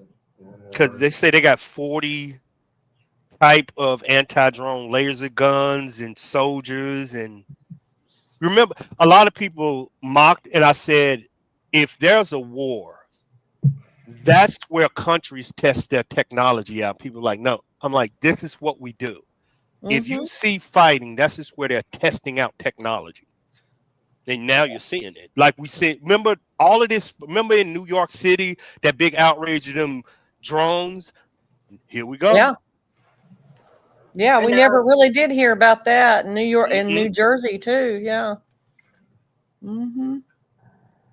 Those are so many questions, very little answers. Like when we set our clocks back, why is it we set them back an hour, but it gets darker 3 hours earlier? I know. Make it make sense. See, I can bring up Big Dog. I can bring up so much conspiracy stuff, like the aliens living in the water. The United States jets are seeing things in the Bermuda Triangle that a base is there, and military know a base is there. We have footage of a base is there. It's the now wait a minute. Wasn't that where the Lost Island was the Bermuda Triangle? But and you know what the island turned out to be? Time travel. It was the time machine. What is it called, Mouse? They changed it. UP underwater something. Underwater. Oh, we lost projectile movement. What is that? Are you talking about the big drone? No, they changed UFO submarine thing to a water UFO now. It's not a UFO, it's a underwater UFO. Whatever they name. Swimming object. Something like that. They changed it. Some shit they changed it. But remember now we are heading to a new reset. Well, it would only make sense that, having drones in the air would only make sense to have them in the water too. Well, if you wanted to hide, let's just say y'all did believe in aliens, and with these spacecraft y'all seeing, what other place to hide than the ocean, which is 70% of our world, which we only explore 2% of? Where else to hide? Well, I mean, there's still caves and but you have technology and you want to hide and observe someone. Well, I guess underwater. It makes sense that if you fly in the air, you'd be playing in the water too. Weren't some of those drones coming off of like New York and New Jersey? Weren't some of those spotted coming out of the water? Oh, cool! I didn't know that. Oh yeah, I remember hearing that. Yep. Underwater submersible. No, is that the word? No. It's the whole. It's 3 letters, and I can't get it. ABC. I see. They go to Nintendo 64 board. ROV? Yeah. No, RV is a something remote operated vehicle.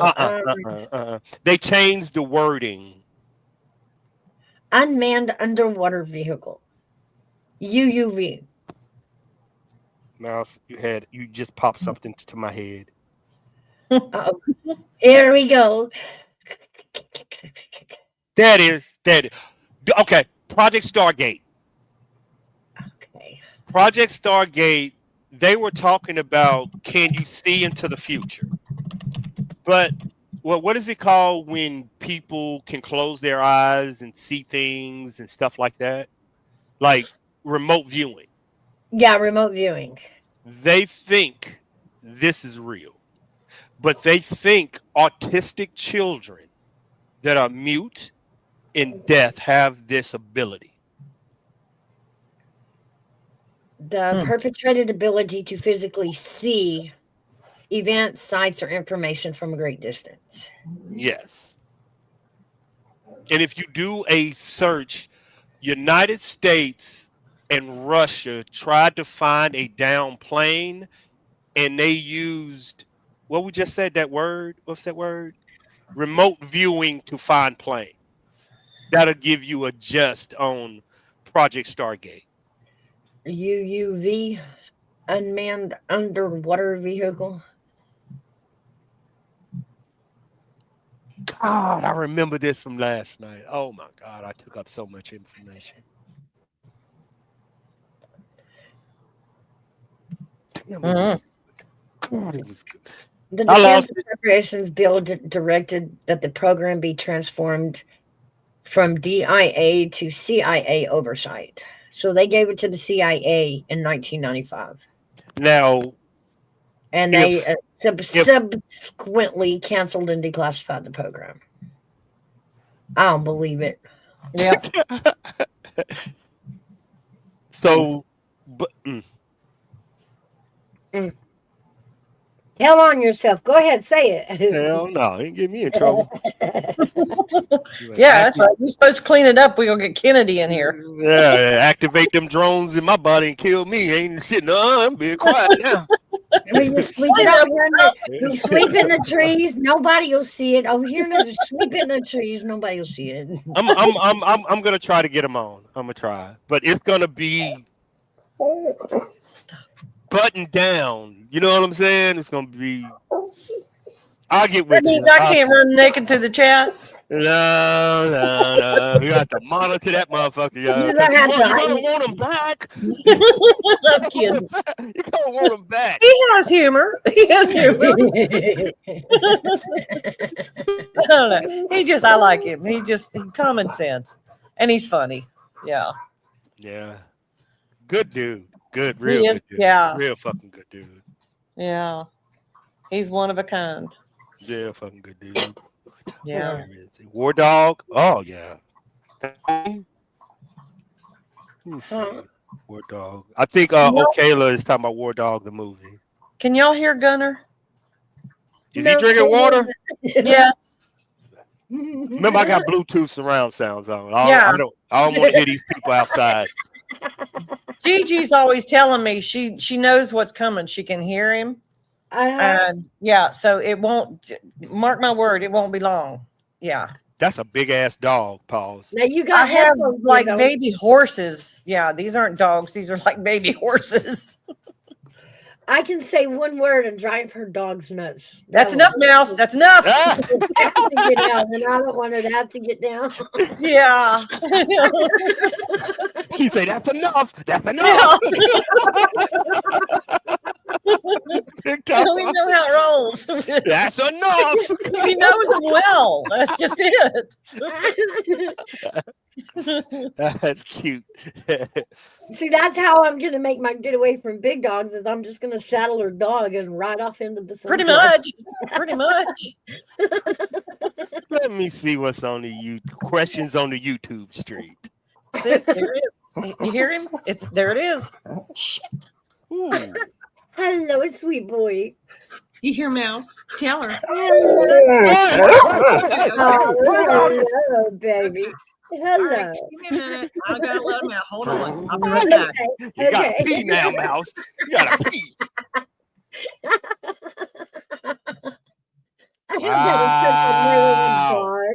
Wow. You know I'm over in the African American community in this relationship shit, right? You know the question that they said? What? They said, men, stop blaming females. Your low standard is creating these problems. Damn. That's what they talking about. Like, yeah, to let you know how over in my community, y'all, I bring Mouse over there to peak sometimes. These women give it right back to these dudes over there. Okay, but the argument is on the flip side is you women need to lower your standards and get a real life man. and men, no, the women are saying, oh, these women shit. You want to know why they ain't shit? Because of your fucking low standards, men. If you stop fucking with these low class women, then maybe you'll find good. Wow, they cooking their ass, man. They cooking them over there. Well, I think they've said the same thing to the women. Exactly. Wow.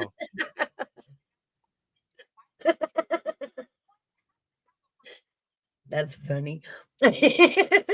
This is gonna be good, Mouse. Ooh, this girl is cooking.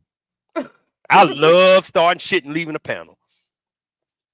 Yeah, you're good about that, aren't you? Oh, I'm so good at it. Still standing strong, though, huh?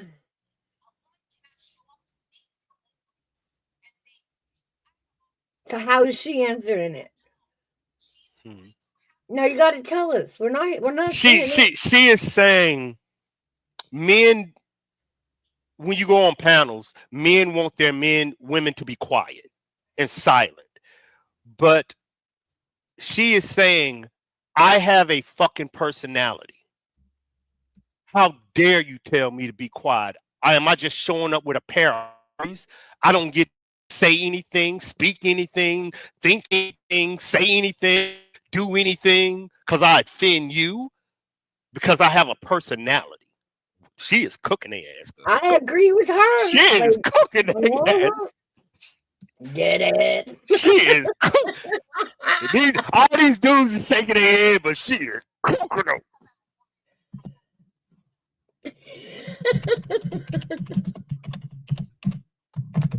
Mouse, don't you be stealing my shows. Get out of there. You know, get out of there. No.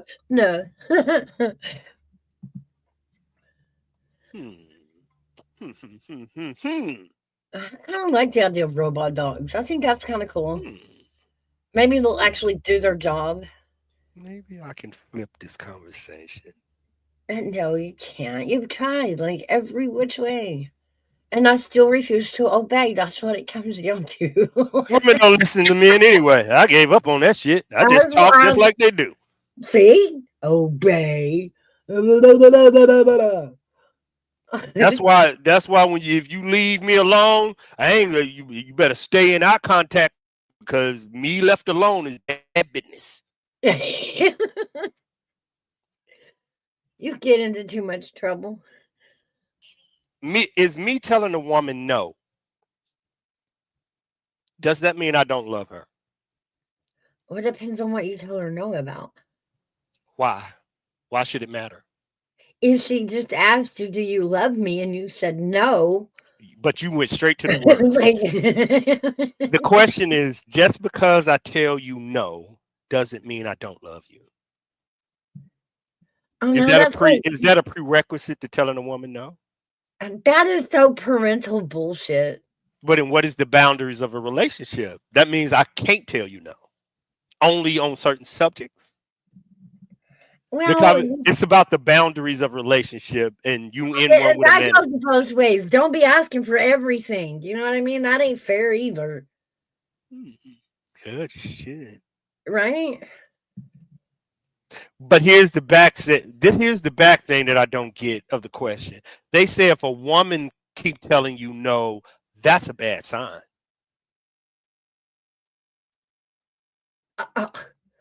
You see what I'm saying? We're not supposed to tell y'all no, but y'all want to tell us no, and that's a problem. Well, as a leader, you have to be able to tell your wife or your girl, no, I want to buy this. No. But they said if a woman does it constantly to a man, that is a bad sign. Oh, that is double standards. We're not talking about wife yet.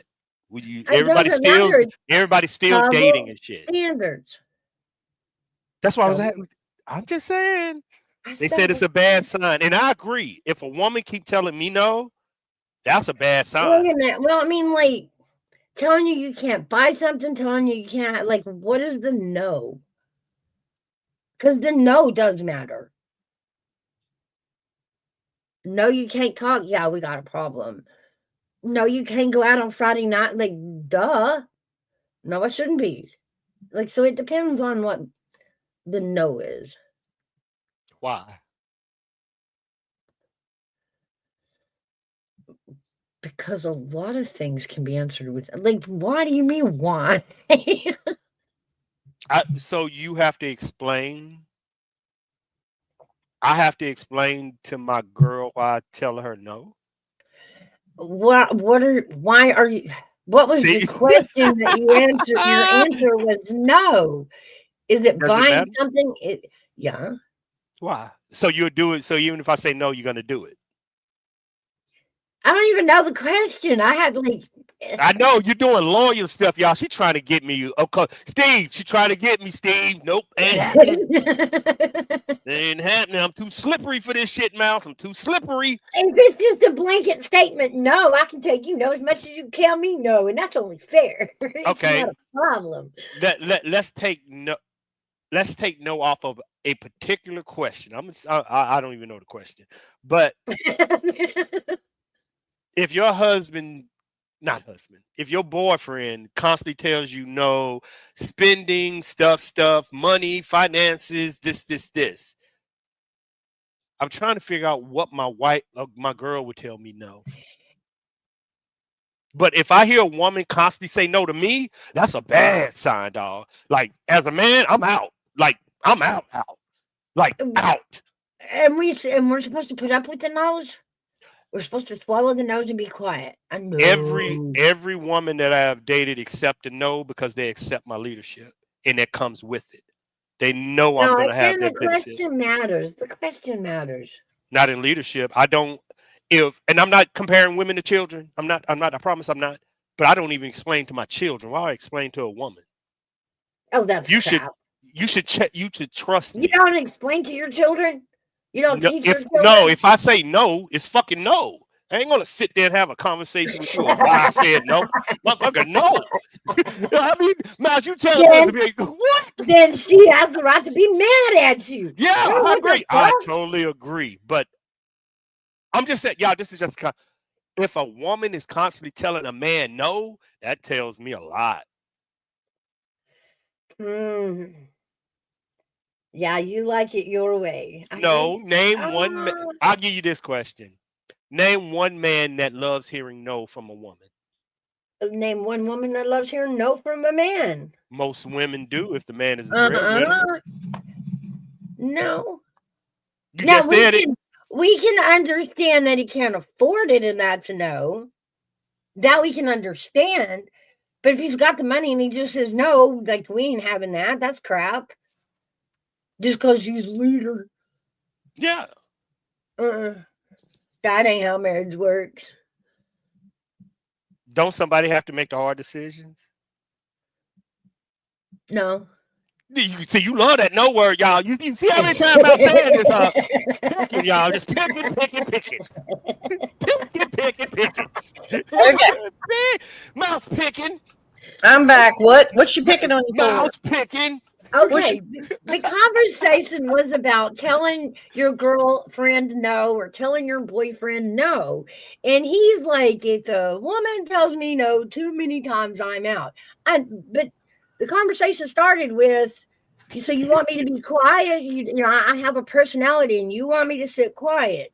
And like except baptizing no. a cat. That ain't gonna happen. Well, but Mouse is saying no like 50 times, y'all. I'm saying no, I'm not. we were saying it depends on the question. That's what Mouse is saying. But we're saying a man will tell a woman no. That's not bad.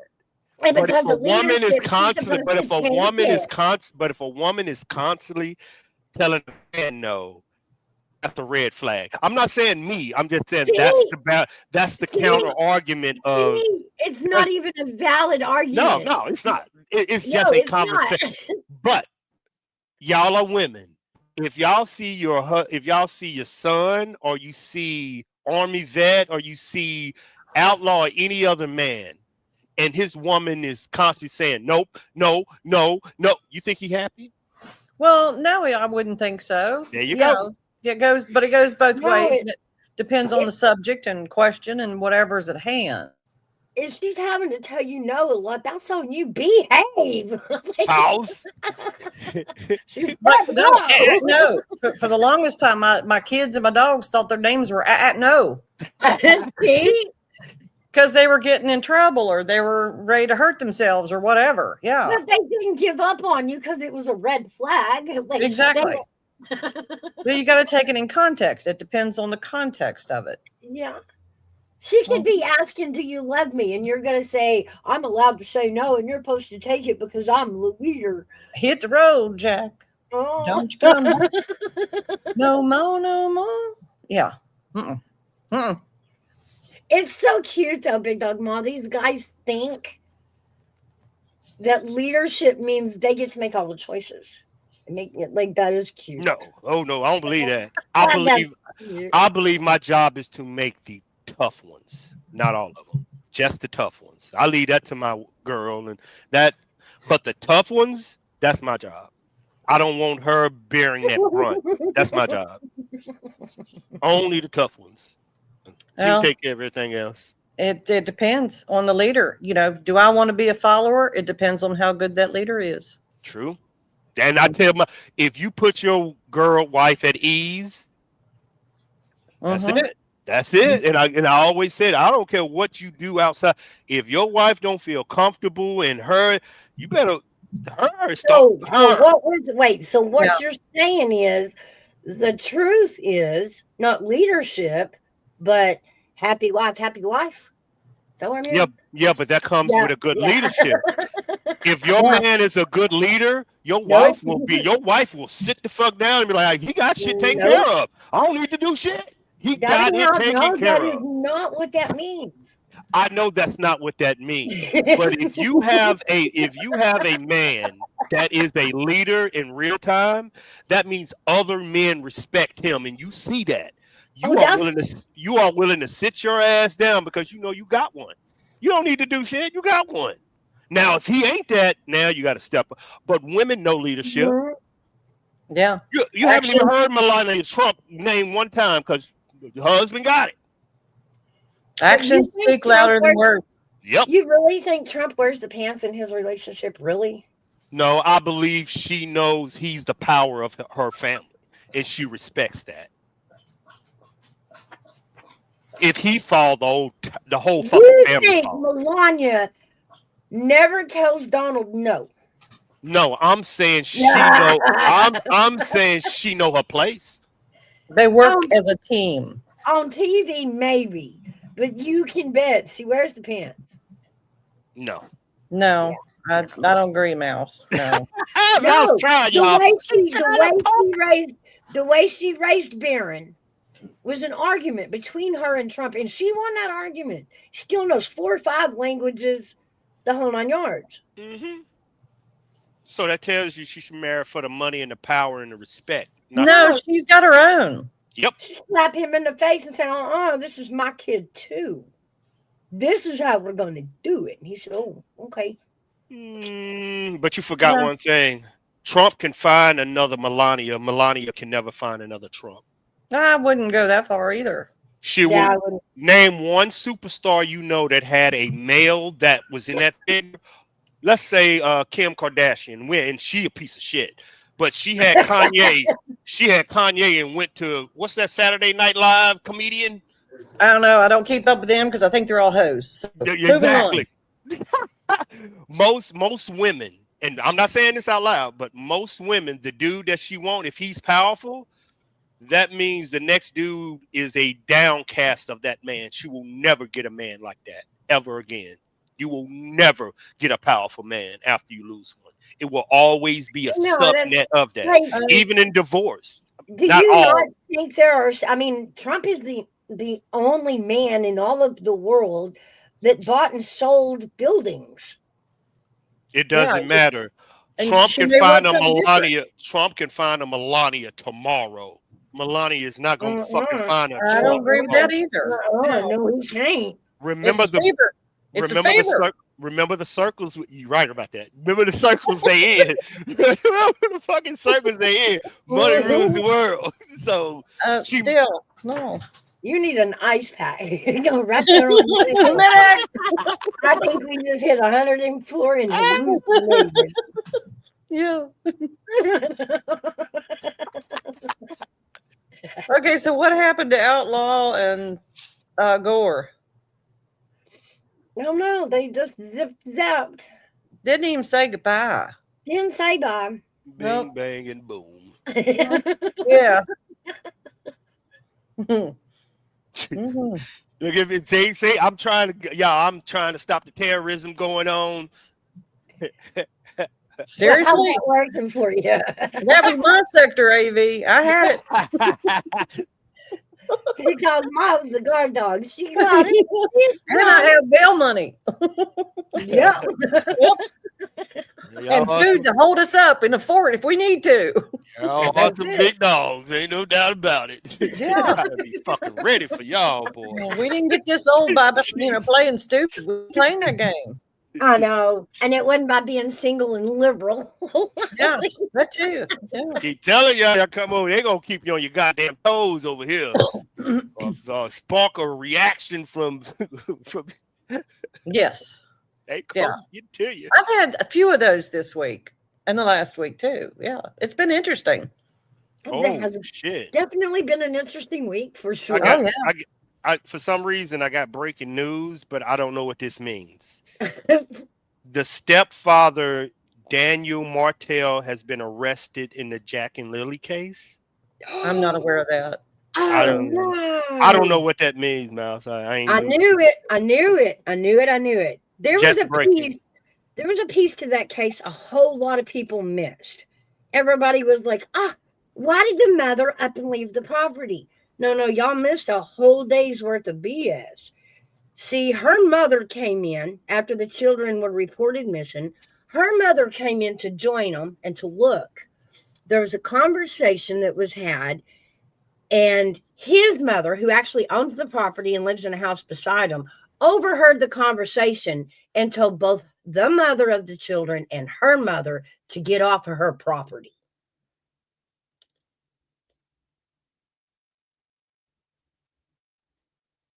Still don't know.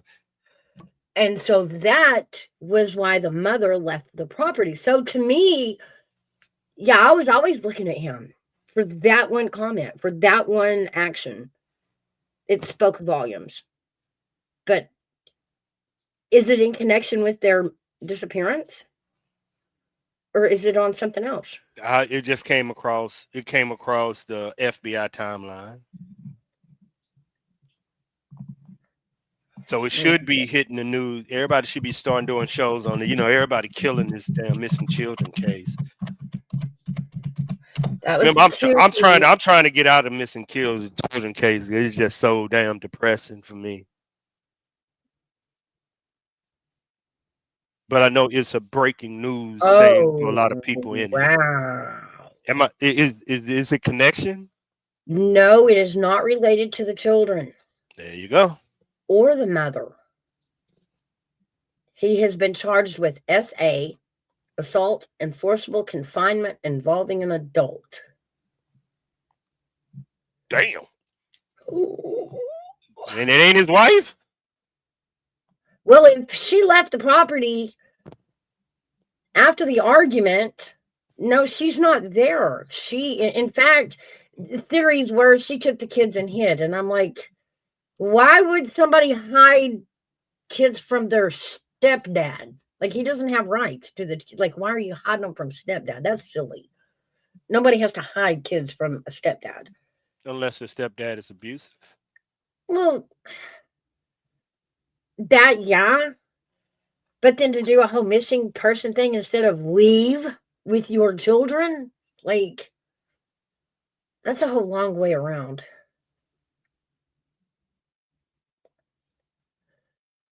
Good story. I knew it wasn't. That's why I didn't say it was in coordinate, because I ain't get the full load out of it.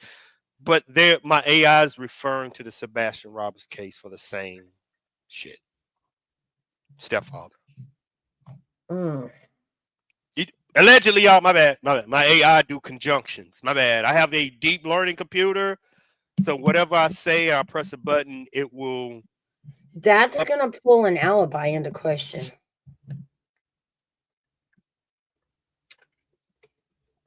On the Sebastian case. You still forensics, you have to prove to me. And I'm supposedly had an alibi. No, I get what you're saying, but you have to prove to me he made it back home from that restaurant, and I can't prove it.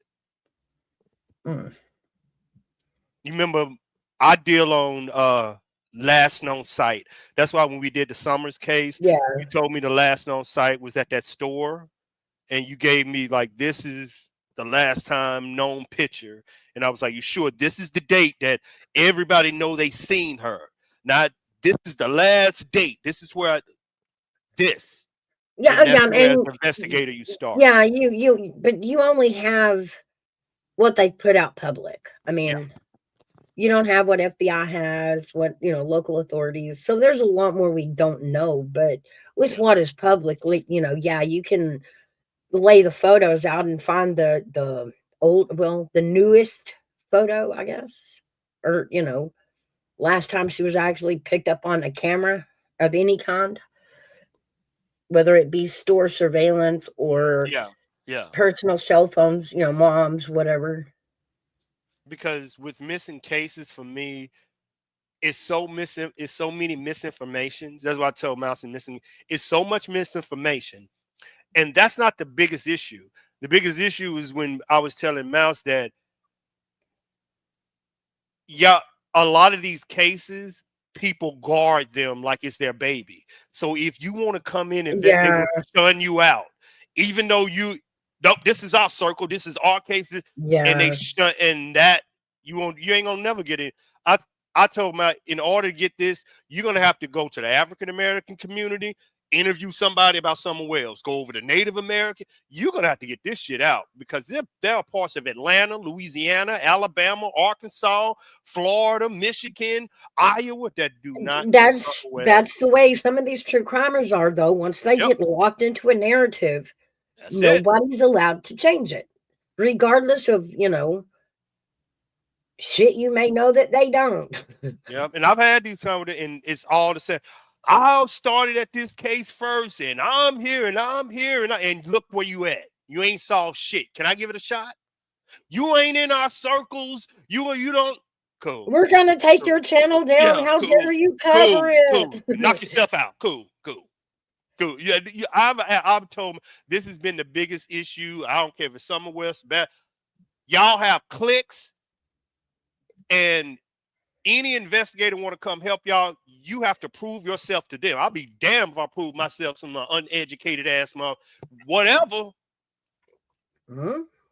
You out of your damn mind if you think I'm gonna prove myself to some yahoos on YouTube and I'm here to find a missing child. Kiss my ass. I don't know who they is.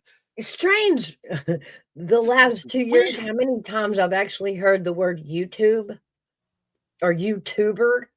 That is come across the crazy. actual fucking news. Or even, I was watching the story of, if I can't recall her name right at this very moment. The girl she's with her boyfriend. He ended up in the snowbank. She's had 2 trials. The Karen Reed case. I haven't studied it yet. There was a part of that case that was influenced by a YouTuber they called Turtle Boy. And I finally got to watch the movie the other night of this whole case. And Turtle Boy is a major part of the movie. It's wild. Like, it's so wild. I got something for you, Mousy Mouse. Okay. Give me a second. No, I'm gonna put it in chat for you. My share screen, I'm having issues. Okay. Where's it at? How do I put it in there? Copy paste. I'm sweating, girl. I'm sweating. Not left click. I can't think quick, y'all. Give me a second. It's the fever. I know. I went blank. I like totally forgot how to do. Wow. Having a blonde moment. It's been happening. Like you're right, when you're exhausted, you're like, okay, Yeah. what I'm doing, what I'm doing, and the most simple task, man, like doing a damn share screen, I don't even know how to do it. It's okay. Oh. That's your new nickname is Blondie. Kick a man when he's down. Kick a man when he's down.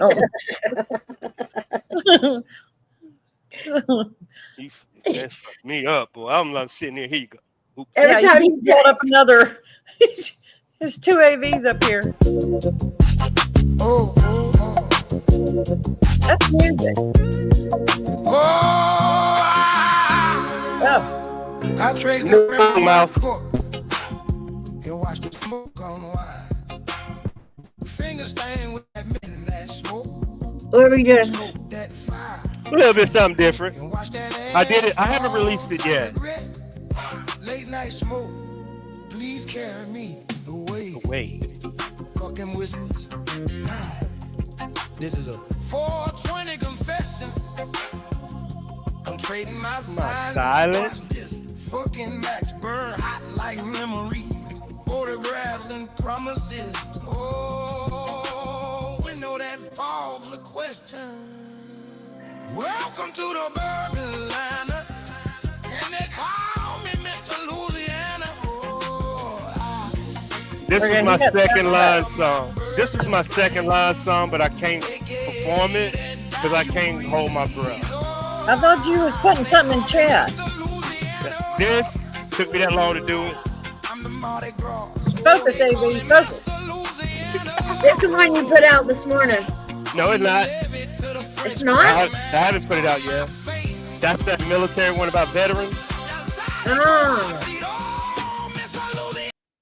This one, Mardi Gras, is on February. Oh, hold on, let me delete this.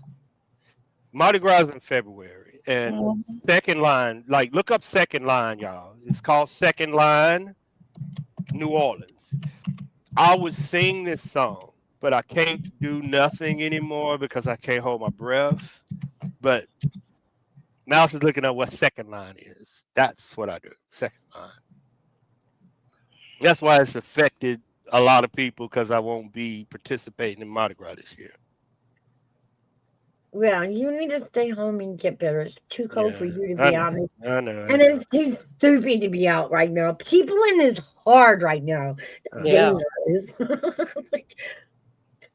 but it's like missing. It's like missing. I hate to say, it's like missing church. Well, it's not till the end of the month. You should be better by then, shouldn't you? No, they said because they expected to still get cold, and with the fever, they said now you're even more likely to get another one if you go out there in this cold weather. So, yeah, but we'll see how it is. In February, it may warm up. You may feel better. Yeah, Mother Nature is off her meds. Who knows? It could be 80 degrees that day. But my what is it called? My immune system is weak. Mm-hmm. So I can't be around people.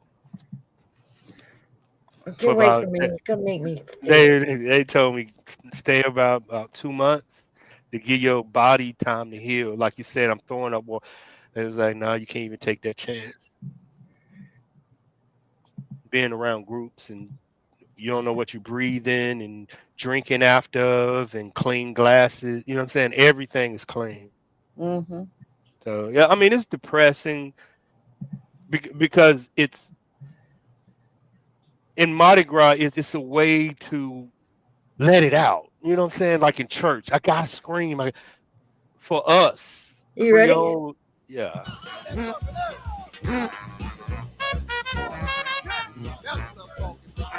We have a lot of special traditions in New Orleans, but one of the most unique is the second line.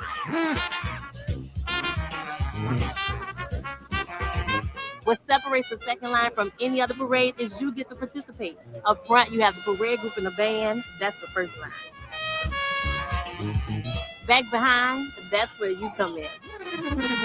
Friends, neighbors, anybody watching the parade can follow along. That's the second line. The only requirement is that you put a little strut in your step. Second line season runs almost year round with neighborhood clubs like the Pigeon Town Step parading on weekends. It's when the blues club come outside to the streets. Yeah. Like Jazz in the Park and Jazz Fest. And Grab so your the umbrella more and your popular dancing your shoes and song hop the line. is, I'm the Fresh more they will Johnson with sing another it. episode of Go Nova TV. And you know, Mouse, my hooks are only 2 minutes, so they can regurgitate. They will spit it right back out, Mouse. As soon as you got the trumpets, the trombone, Mouse is a whole. Now play that Mr. Louis. Yeah, now I see it. Go. You're gonna have fun. Nah. If you feel better. Nah, like you said, sometimes you got to protect yourself. I already put it in my damn energy that, fun, just, do something different. Find another way. I think you should go. I think you should go to Mobile for Mardi Gras.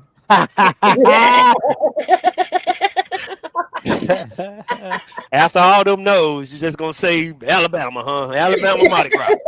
It's different. It's different. Like, there's an actual carousel that goes in between the interstate. Like it's way up in the air over the interstate, in between them. They do have a lot of fun in Mobile too.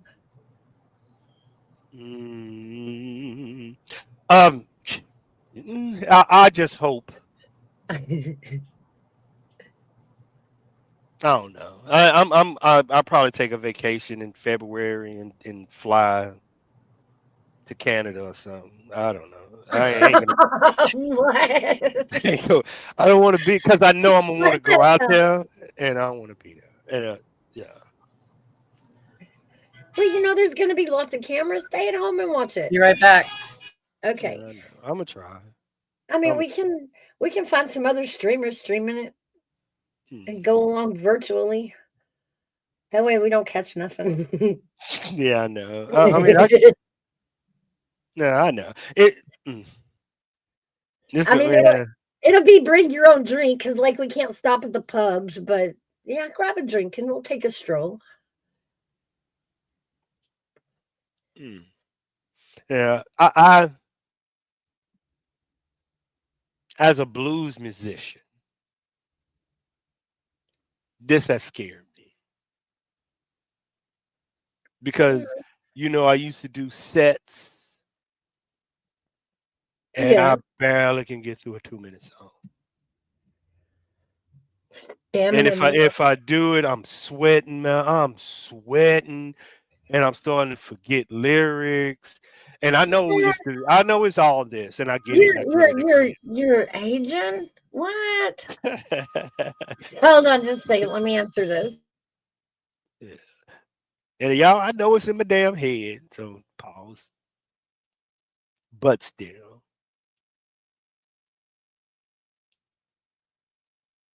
I'm a writer. I am a writer. Why is my downloads fucked up? Oh, whoops. Wait a minute. Recent. My files. Select. Dismiss. This doesn't make any sense. All files. What am I fucking doing? God, what am I doing? What am I searching for? Present. Share screen. No. Present video file.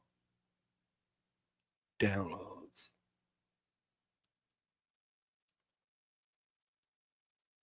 Yep, I saw my music somewhere. Fucking don't even know where it's at.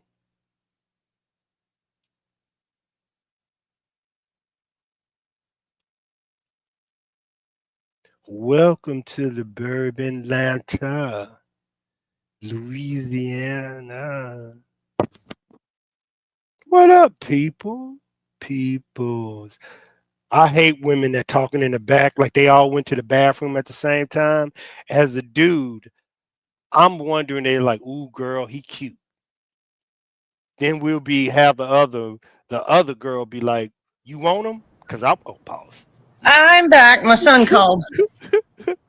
I said I get scared when women go to the bathroom at the same time. Either they talking about how cute I look or planning an escape. We're talking about your butt. Get off that Dudes, I'm just letting y'all know when they go to the bathroom, either it's an escape attempt or they like, ooh, he cute girl. I'm just letting y'all know. Hey, travel of the fittest when you travel in a pack. Yeah. Yeah. No, my son had go called. with each other. It's for security purposes. Yeah. And to talk shit about people's butts. Yeah, but still. And to rate your asses, so yeah. Right. But why do women, if they go to a club and one girl like a dude, the other girls won't let her go home with that dude? Y'all, we cracking into the code right now. Why won't y'all let her go? No. Why y'all hating? Because we don't hang with hoes. See, she found her one and they didn't. How are we supposed to protect her if she leaves our site? See what I'm saying? Strange man. I'm giving y'all the insight. Nope. But then I cannot relate to these young liberal females that y'all keep chasing down. I don't know where y'all looking, but I know, like where y'all scraping the liberals at? Like you're not going to find a wife in there. Okay. Yeah. What is? Don't say Democrat. What is the definition? Give me the traits. There you go. Give me the traits. Okay. Traits of a liberal woman in 2020. These days, yes, go. They have really short hair because when Trump became president, remember they shaved it and refused to have sex until Trump was out of office. Yep. So you'll know them by the short hair, almost shaved, usually a bright, funky color or two. Oh, and the nose septus. Yes, the ring. The nose ring. Like pigs have or bulls have. Just saying. The SRI stare. I guess that keeps them from digging in the dirt. I've never asked, but I mean, that's why they put them on pigs. Yeah. Yeah. And delete them. Yeah. Let y'all talk about women. I ain't getting me involved in this shit. Oh, women can talk about women, AV. It's not just men who talk about women. You ask us, and don't ask us if you don't want to know the answer. Okay. That's a start. No. You have to answer this, AV. Give me the trait. How do you know a Republican woman, a conservative woman? What's the trait? Aggressive? No. We're not aggressive. Liberals are aggressive. We don't try to run over you. I date Republican women in Louisiana. Let me tell you. You can't tell them shit. Nope. You have to present facts. Yeah.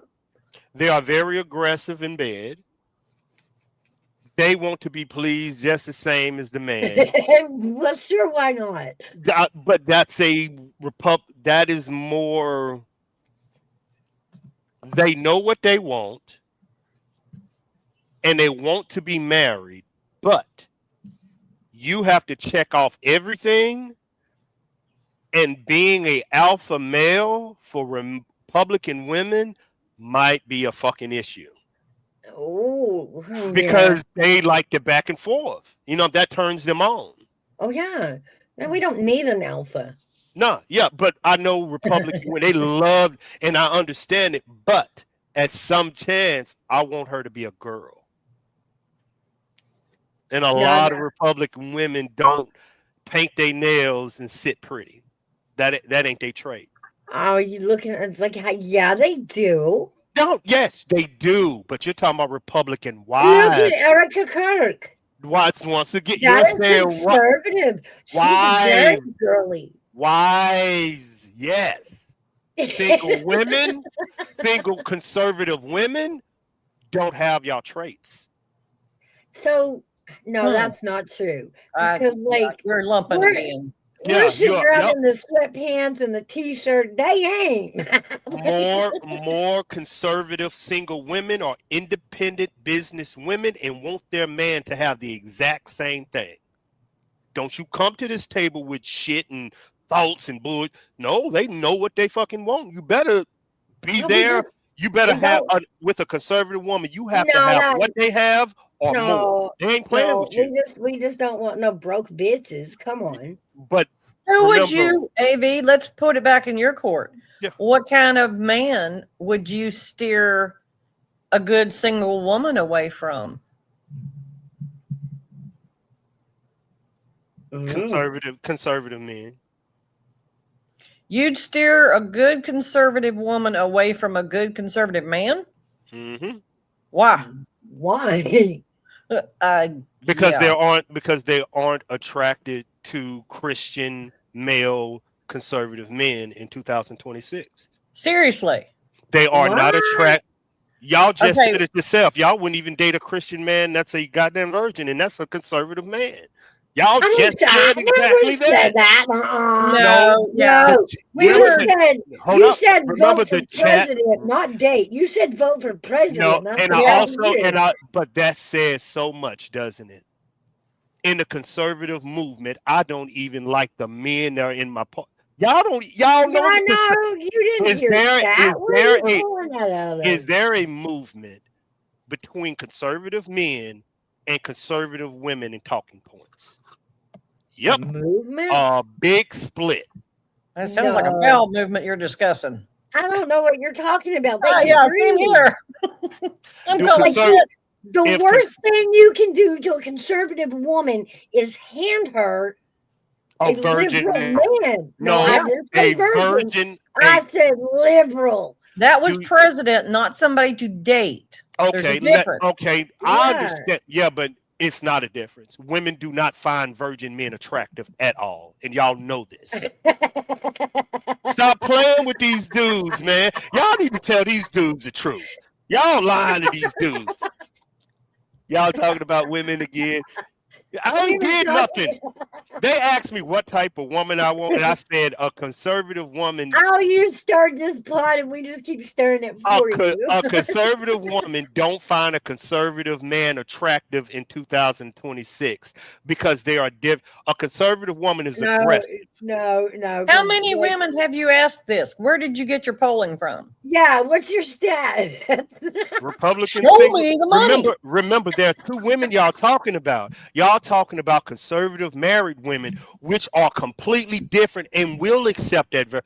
Then you are asking the single business woman of 2026, the Erica Kirk, the Candace. These are aggressive women. You think they like weak men? We didn't say they like weak men. Do y'all think a virgin man at 25 is weak? No, not necessarily. Are they alpha? No, because the alternative are they alpha? In your opinion, women, a virgin man, 25, conservative, is that a alpha male? He could be. I'm not saying that's what women makes don't. him an alpha. Women don't fuck men on could be. Y'all don't do that. Y'all don't do that. Either he turns or he don't. No, if hands are I don't know. It's still like it's. Big Dog Ma, 40, 50-year-old virgin coming at you, you're still going to go, whoa, wait a minute. Yeah, like seriously. 20 maybe, but at 50 or at 40, in this day and what's age, going on? that's what's not going reality. on? Okay, What's see, happening okay, here? hold up. Let's go back to it then. The age of sex is 25 years old. Do you think a conservative woman want a 25-year-old conservative virgin? Because that's what 25 is right now. A conservative man is a 25-year-old virgin. Do you think I know they don't want them. They told me they don't want them. Who's they? Conservative women. Where are you finding these women? Okay, I ask you two. Do you find a virgin male sexy? Nope, because he has no experience in the bedroom. No, I can't see him, so I can't tell you. I ain't looking. For a man, the lack of sexual knowledge a woman has is the better. A woman prefer the man to know what the fuck he's doing in the bedroom. Well, yeah, who are you going to get in the car with? Somebody knows how to drive or somebody don't know how to drive? That's all I'm saying, Big Dog, man. They want at least you have to have a learner's permit. Oh, Big Brother, you got to have at least a learner's permit. And all I'm saying is, why ain't you been driving at your 40? Like, why ain't you driven yet? Like, what is happening? Yeah, exactly. But no. Yeah, but you see how I cleaned up that aisle? See how I cleaned up that aisle? But you're going to 40. A conservative woman at 18.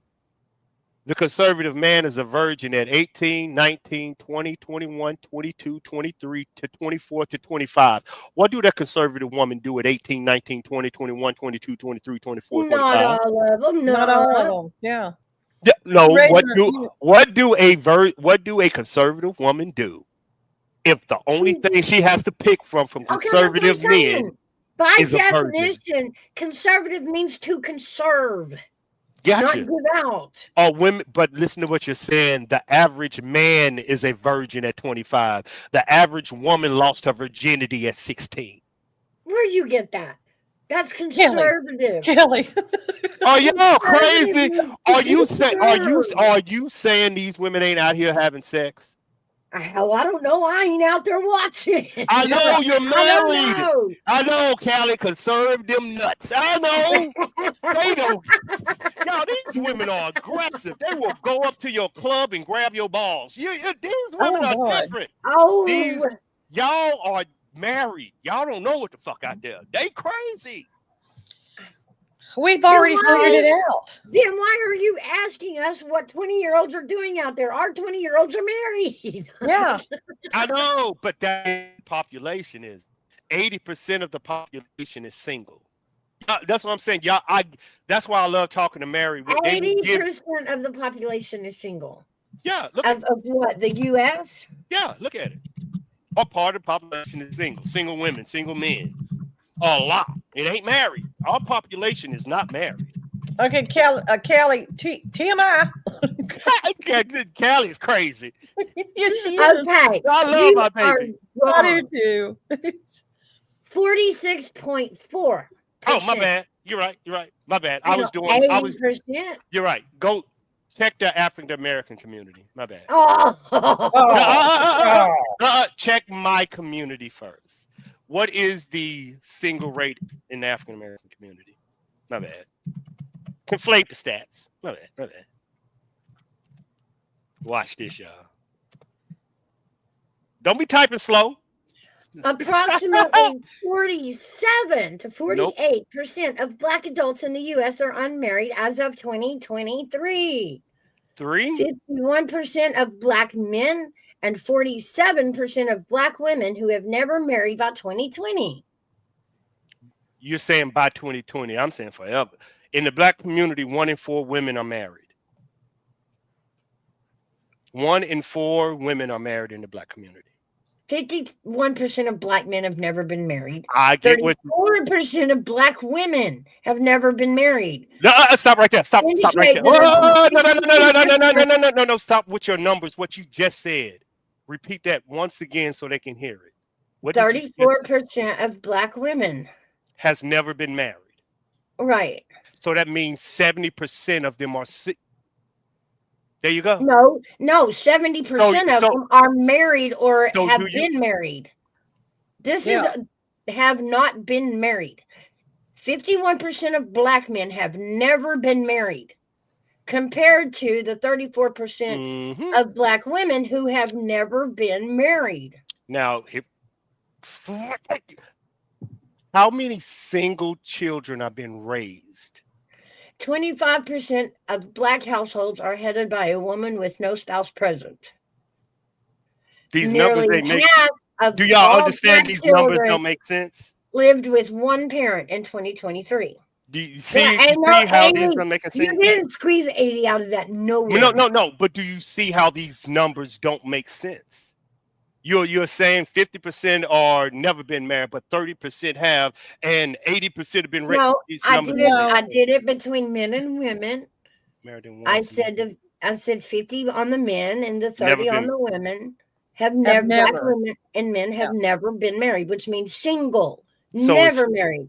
So 50% of men have been married and divorced. Have never been married. Well, if 50%, well, let's see. Okay, 48% have never been married. So 48, 49, 50, 52% of Black men have been married at least once. Yes. So they're leaving. Yeah, in our community, just because 1 in 4 people are married, we are way below the line. So when you say what is marriage, what is, and Mouse will even tell you this. That's why I went to her, because I always praise marriage, man, because I don't see that in my culture. And she know I've always spoke to her about this privately. In my culture, I don't see married mom. It's broken down to single children raised, single women raised. I don't see this in any, like in your culture. Yes, that's why I come to. I'm like, I don't see this at all in my, like, in my culture. Seeing a kid grow up with their mother and father from 0 to 18, I think is only 10%. We don't see that. A lot of kids that are my son's age do not have parents that stayed together. Yeah. I mean, the majority of the kids they went to school with later on or whatever, or, I mean, seriously, it's, you know, people do not regard marriage the way they used to. That's why I love hearing you, Gigi, and Mouse when y'all was like, that's my marriage. I'm a fucking fight. I don't hear that. That's why it's a good refresher. You know, I don't in my community, I don't get to hear that. Women fighting for their marriage, I don't get to hear that shit at all. That's why it's refreshing. That's why I'm always praising Mouse and Gigi and you. Mary, I don't see this. I never see this. It's easy for me to surround myself with single women. That's easy for me to do. But to surround yourself with married women, that mother's been married and mother's been married. And if you think I'm a unicorn because I raised my daughters and I'm the echelon of what a black man, cool. But knowing that I would die for a wife that normality that y'all have, that's I always talk about it. I'm like, you don't know how blessed y'all is. Like y'all just don't understand. Yeah, we do. Well, it depends on what day you catch us on or what's going on at that moment. But yeah. I've said it many times though, you know, yes, it was different being raised in a household by both parents compared to a majority of my generation. Yeah. But what they missed out on was the fights that never ended. Right? Yeah. You know, it's give and take. You know, there's good parts and bad parts about anything in life. Yeah. You get over there and find out that grass ain't greener. It's just AstroTurf. Yeah, it's just a different type of grass. Yeah, you're not supposed to covet, so don't. I mean, yeah. That's why I tell you, y'all. That's why I tell you, y'all voice is needed in this damn world, because these single women aren't married women. Just like y'all know, it's a difference between a single man and a father and a husband. I make a distinction. Y'all, I know a married woman when they talk, because I've been around Christian women. I know it when I hear it. I know it. This dare shit, you ain't gonna take. I know it when I hear it. I'm saying that. Well, it's just like with Outlaw. I'll use this as an example. I wish he was here so he could hear it and whatever. I don't know why he left, but anyway, you know, that's why I'm always asking, where are y'all looking for these women? Or are you even looking in the right place? Or are you going to the right places to find a good woman? I mean, they talk about the bad women. It's like, okay, if you keep looking for bad, you're going to find bad. You know, it's who you hang out with and what you're doing matters. What you bring into your life matters. Who you bring into your life matters. You just, you go looking in a trash bin, you're going to find trash. True. But if you're one of those people that jump and run every time it don't go your way, you don't like the way it sounded, then no, you're not marriage material. I'm telling you. Yeah. Like A.B. was talking earlier, that bump and jump, the bouncy castles. Shit. It's like, ain't no wonder everybody ain't getting along. They're just bumping and jumping. Okay. Mm-hmm. Yeah. It's sad. Yeah. You broke up. What? Yeah. That's what, like when I was with having married men and married women actually talking about the fundamentals of it, to me, it's refreshing to hear. Like, y'all, it's gonna be I want to kill him yesterday, but then I made him the most beautiful dinner. I was like, she's like, God, damn, I know that food is good. Yo, I love that shit. Yeah. It is a bit psychotic. You forget things you never think you would. You sacrifice things you swore you never would. Yeah. And if he falls in the ice, you'll go out there and drag his butt in, even if you got to get a forklift. And laugh the whole time. Oh, that's funny. Do it again. But do you understand how uncommon these women are? And they sound like y'all. They act like y'all. They even dress like y'all. They even go to the same places y'all go. I don't know about that. The exact same place. Yeah, because we married women don't hang out in town. We go to the store. Okay. Watch this, y'all. If the new club, if this was a club, you two would be the new club. Is it hoes right next to married women on YouTube? Oh, sure. And you cannot tell the difference until you get them backstage, Mouse. That's all I'm saying. When fucking clothes and shit start coming up, know where you at. Okay. That Mouse. Hey, listen, y'all. That ain't what we do here, no. Yeah, exactly. Like, whoa, wait a minute. I thought we was gonna have a conversation about politics. But this is how aggressive they are. But something to do with meds on that one. I'm saying no, something. We call that thirsty, but I call it something else, but I ain't going there. No. I'm a still clear. I would get in trouble. Need my own bill money. I think I'm standing in shit already. We know.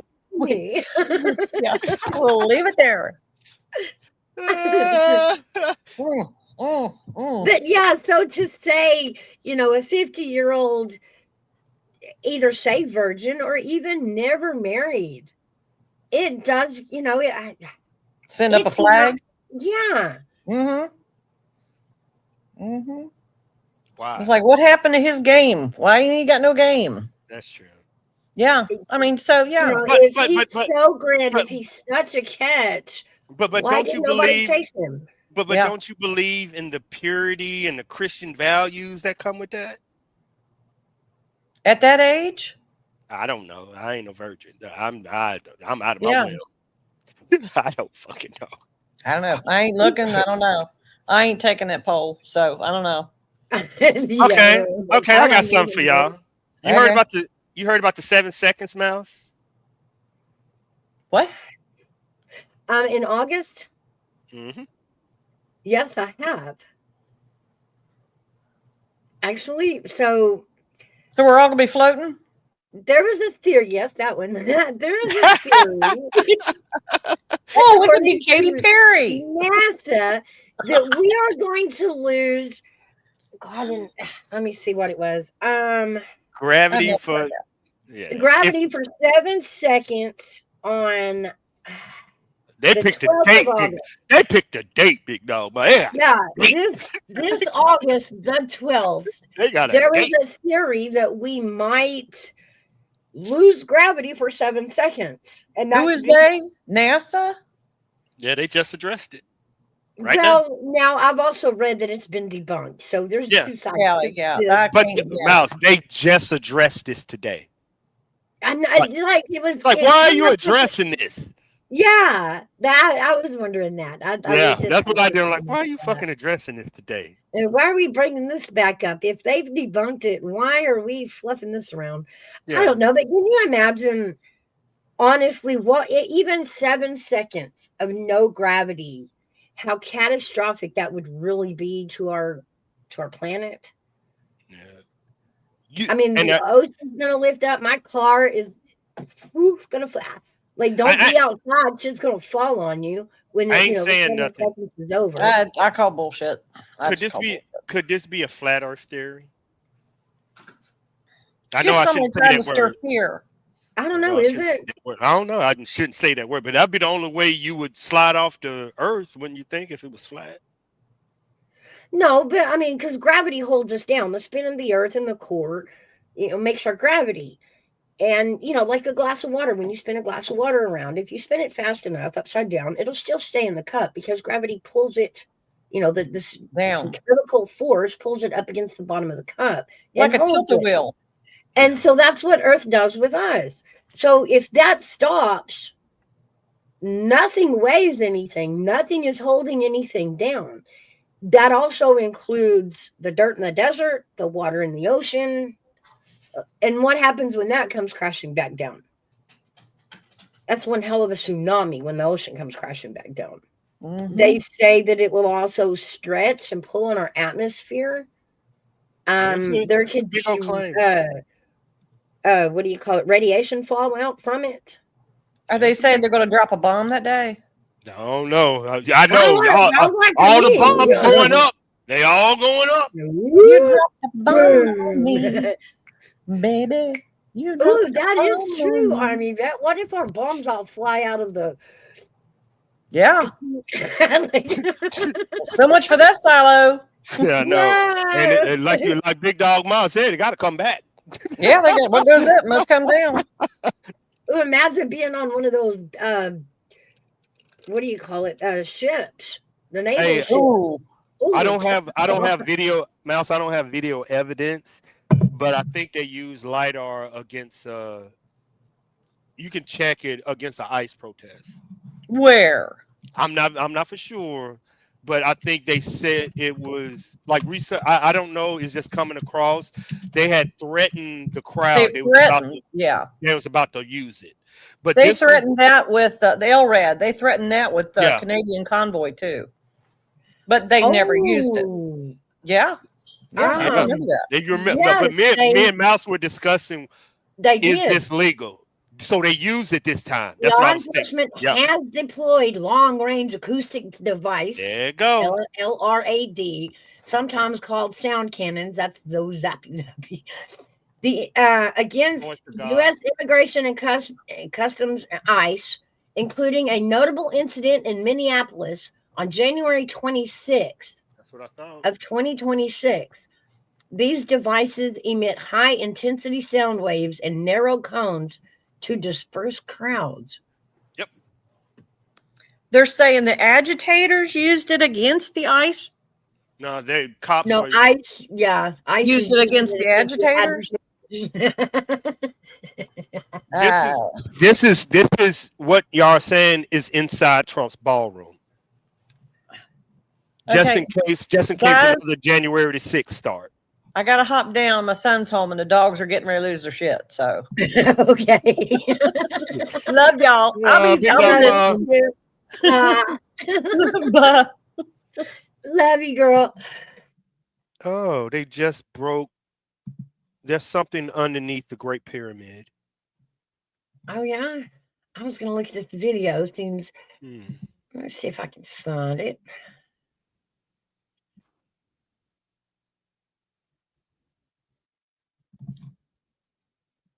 Hold on. They think it's another. They think it's another. Oh, I got it. You got the video? I got it. I tried to get that video of the robots fucking doing them dudes. Pause. There you go. Let's see where it's at. Let's play it. Making a lot of noise outside of this hotel where they believed the Border Patrol commander was staying. And something troopers wanted to use to clear the crowd made a lot of ears perk up. Something called a long-range acoustic device, or LRAD. Here's what our Derek James found out about it. I hereby declare this an unlawful assembly. A powerful sound system first used by the military was in action Monday night in Maple Grove to communicate and disperse noisy protesters. What is LRAD and how does it work? Well, an LRAD is like a loudspeaker, but it focuses the sound in a narrow cone so that if you're inside the cone, it's extremely loud. Retired Marine Colonel Mark Kansian is a senior advisor for the Center for Strategic and International Studies. The Minnesota State Patrol says it has had an LRAD since 2013 and uses it to make sure entire groups can hear when an event is declared unlawful and they have been told to disperse. During the Maple Grove protest, State Patrol says officers checked the volume, issued dispersal notices, and did not use tones or sirens, despite what has been reported on social media. This assembly is unlawful under the laws of the state of Minnesota. When it's cranked up, Kansian says it can be overwhelming. We used it in Wow. Iraq when I It's was called a voice of God. tested it on the staff, gave us. That's the nickname. That's the nickname, the voice of God. That is insane. Using that, like this is a military weapon used. No, on I America. thought it was like gonna hurt or something. Like, no, it increases your hearing ability. Like it just makes it loud. No, it doesn't. What else does it do? That's what he was saying. No, you can use it as a loudspeaker as a warning. But if he flipped that button, the voice of God coming out. Yeah, your nose, your ears. What happened to Venezuela? I agree, Kelly. They need to stop. I don't know why, but they want the Democratic vote, so this is the issue they're gonna die on. Yeah, they're gonna down some LRADs. That's why they decreasing, because they finna deploy them into the crowd. Wow. I've been told you this, like that it's coming. And it's funny watching it in different cities and different states. It's coming. Because each state has different laws. I was watching them in Texas yesterday. They were in El Paso. Now they had a permit to be in one area of the city, and it was planned, and they had their permit to blah, blah, blah protest. Well, they decided they were going to get loud, and they kind of made a parade all the way down to in front of the ICE agency. And I know that in Texas, that whole law about, the 10 foot of property or, you've got to get in the street. No, you cannot by law for any reason stand on a highway.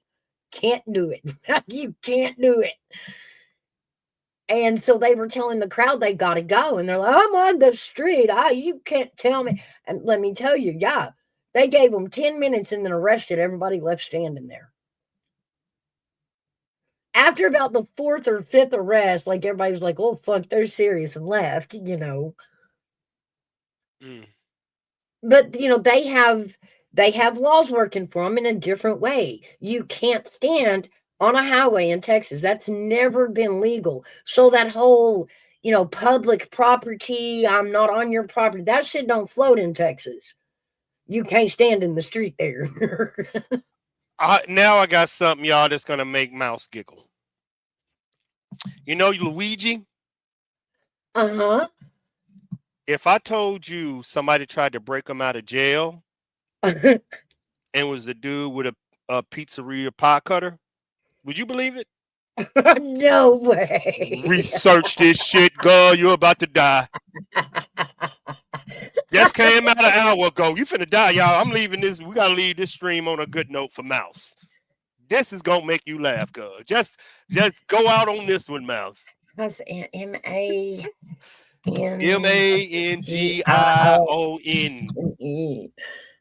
Tried to bust him out of jail, Mouse. Tried to bust him out of jail. That's how crazy the world has got. Man with the pizza cutter is said to have tried to break. Told you. What the hell? A pizzeria worker posing as an FBI agent and armed with a pie cutter, is facing federal charges after authorities say he tried to bust. Oh, come on. Yes, this is real. This is real. I know, all the damn ads pop up in front of it. What the hell? I told you I'd give you something to smile at. That shit is crazy. Alagel. Mark Anderson of Mankato, Minnesota, was charged on Thursday, which was today, with impersonating an FBI agent after he showed up to a federal jail in New York City the night before and said he had court orders to release him, Luigi, according to a criminal complaint. When officials at the detention center in Brooklyn asked to see Anderson's FBI credentials, the complaint said he produced a Minnesota's driver's license and said he was armed, the agencies reported.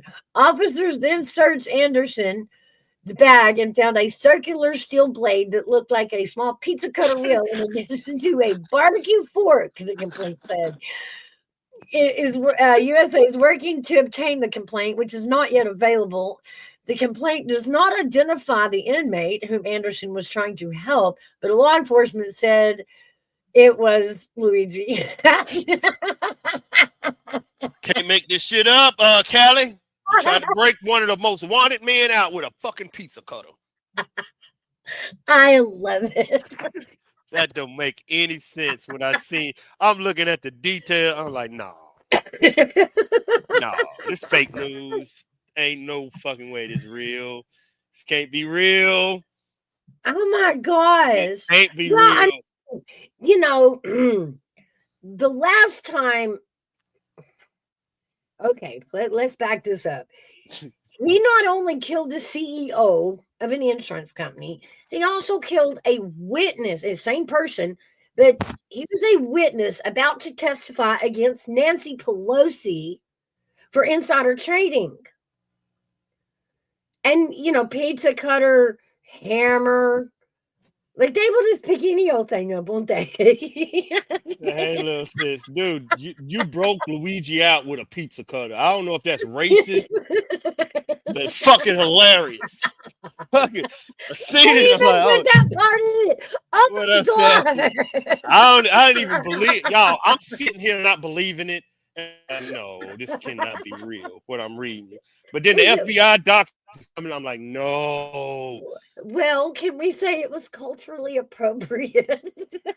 But where the fucking barbecue fork came in at? I have no idea. The fucking dude had a barbecue fork and a pizza cutter. Did he work at Mr. Tenderism? The Italian stallion down the road, you know. That don't make any sense to me, y'all. Oh, Sassy. Hey, That's Jesse. so crazy to me, man. And they said, your credentials, he handed his driver's license. So he knew he was going to jail. And he telling me the only thing he brought there in his backpack was a pizza cutter? This is some wild shit. And a barbecue fork. This is crazy. Like, was he gonna whack up? Like, I don't know. I can't vision it. It's crazy. I'm finna say this way. This almost sound like that bag of dildos in that van story you told me. Scared the shit out of me, mouth. I ain't gonna say no names though, baby girl. Scared the shit out of me, boo. Those that know. That shit made the news, man. It made the news.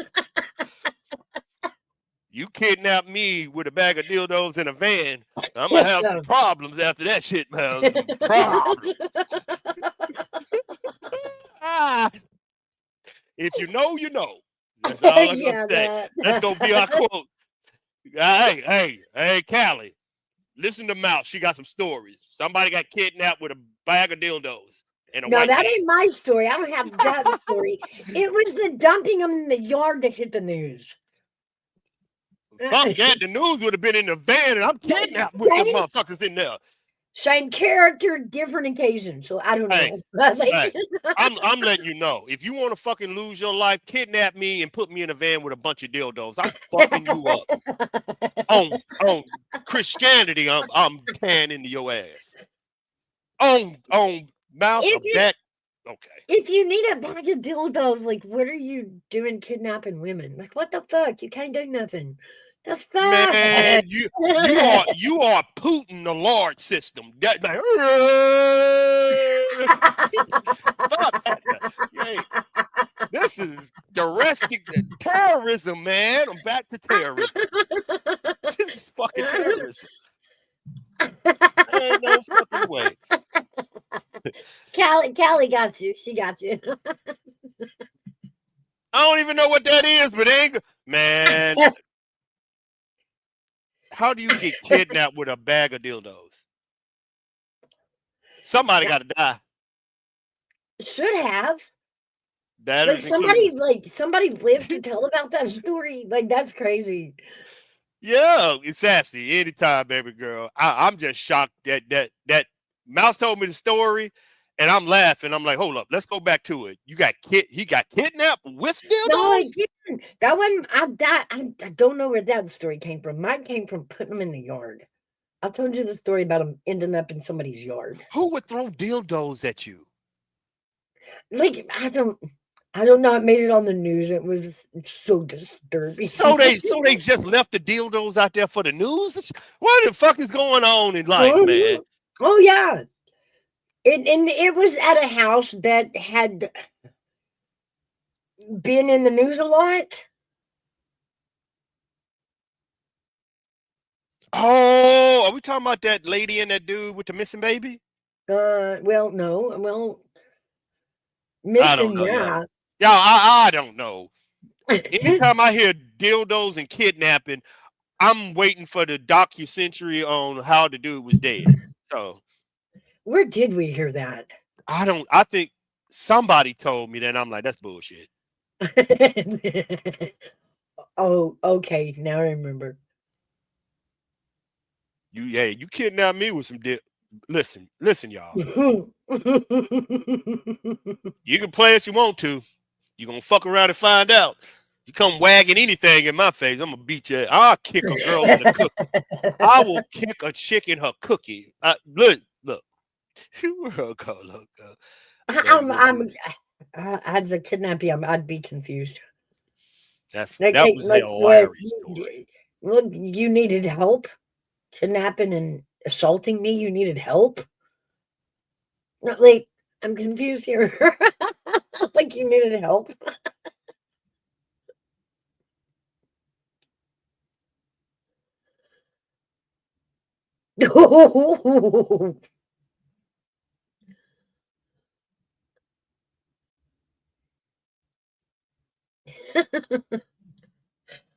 Were you about ready to wind this one down, AB? Where'd you go? All right. Well, guys, it has been a funny one, and we've had a good one. Thank you guys for keeping it calm today. I appreciate it. Woo, you just made it back. You just made it back, girl. What the hell, really? So I've been talking this whole time? You just made it back. What the heck's going on? Yeah, see, everybody was muted. Man, YouTube doing something. Let me check to see if they got a new update. Usually this shit happens. Yeah, usually it happens when we get a new update. Yeah, it was jacking with me this morning. StreamYard was. It was making my window go really small, and I was having to refresh. But anyway, I think we are going to wind this one down. It's been a long day. Yep, there you go. 6 hours. Yeah, we got. Yeah, they update. Yeah, no, yeah, they got something called at in chat now to get somebody's attention. Now they're going to start highlighting your ats in chat. They will go to number 1. You'll see the new update when we get offline. Yeah, the new update. Oh, okay. All right, cool. Available on all plans. And it will be, you can see it in the studio now. Okay. We'll go back. We'll go back there and do some work. Yeah, we'll look at it. Anyway, I'm gonna wrap this one up. It's been a long day. And everybody's due home soon. So we're gonna wrap this one up. Don't forget to come back next Thursday. Keep an eye out for Army Vet. He comes in and out throughout the week. And thank Mouse, thank y'all and Chad and everybody for this distraction. Thank you. I really appreciate it. Well, more than y'all think I do. Always here. You know we're always here. This is the place to come when you need to get away. Yeah. But with that, guys, we'll see you guys on the next one. Bye.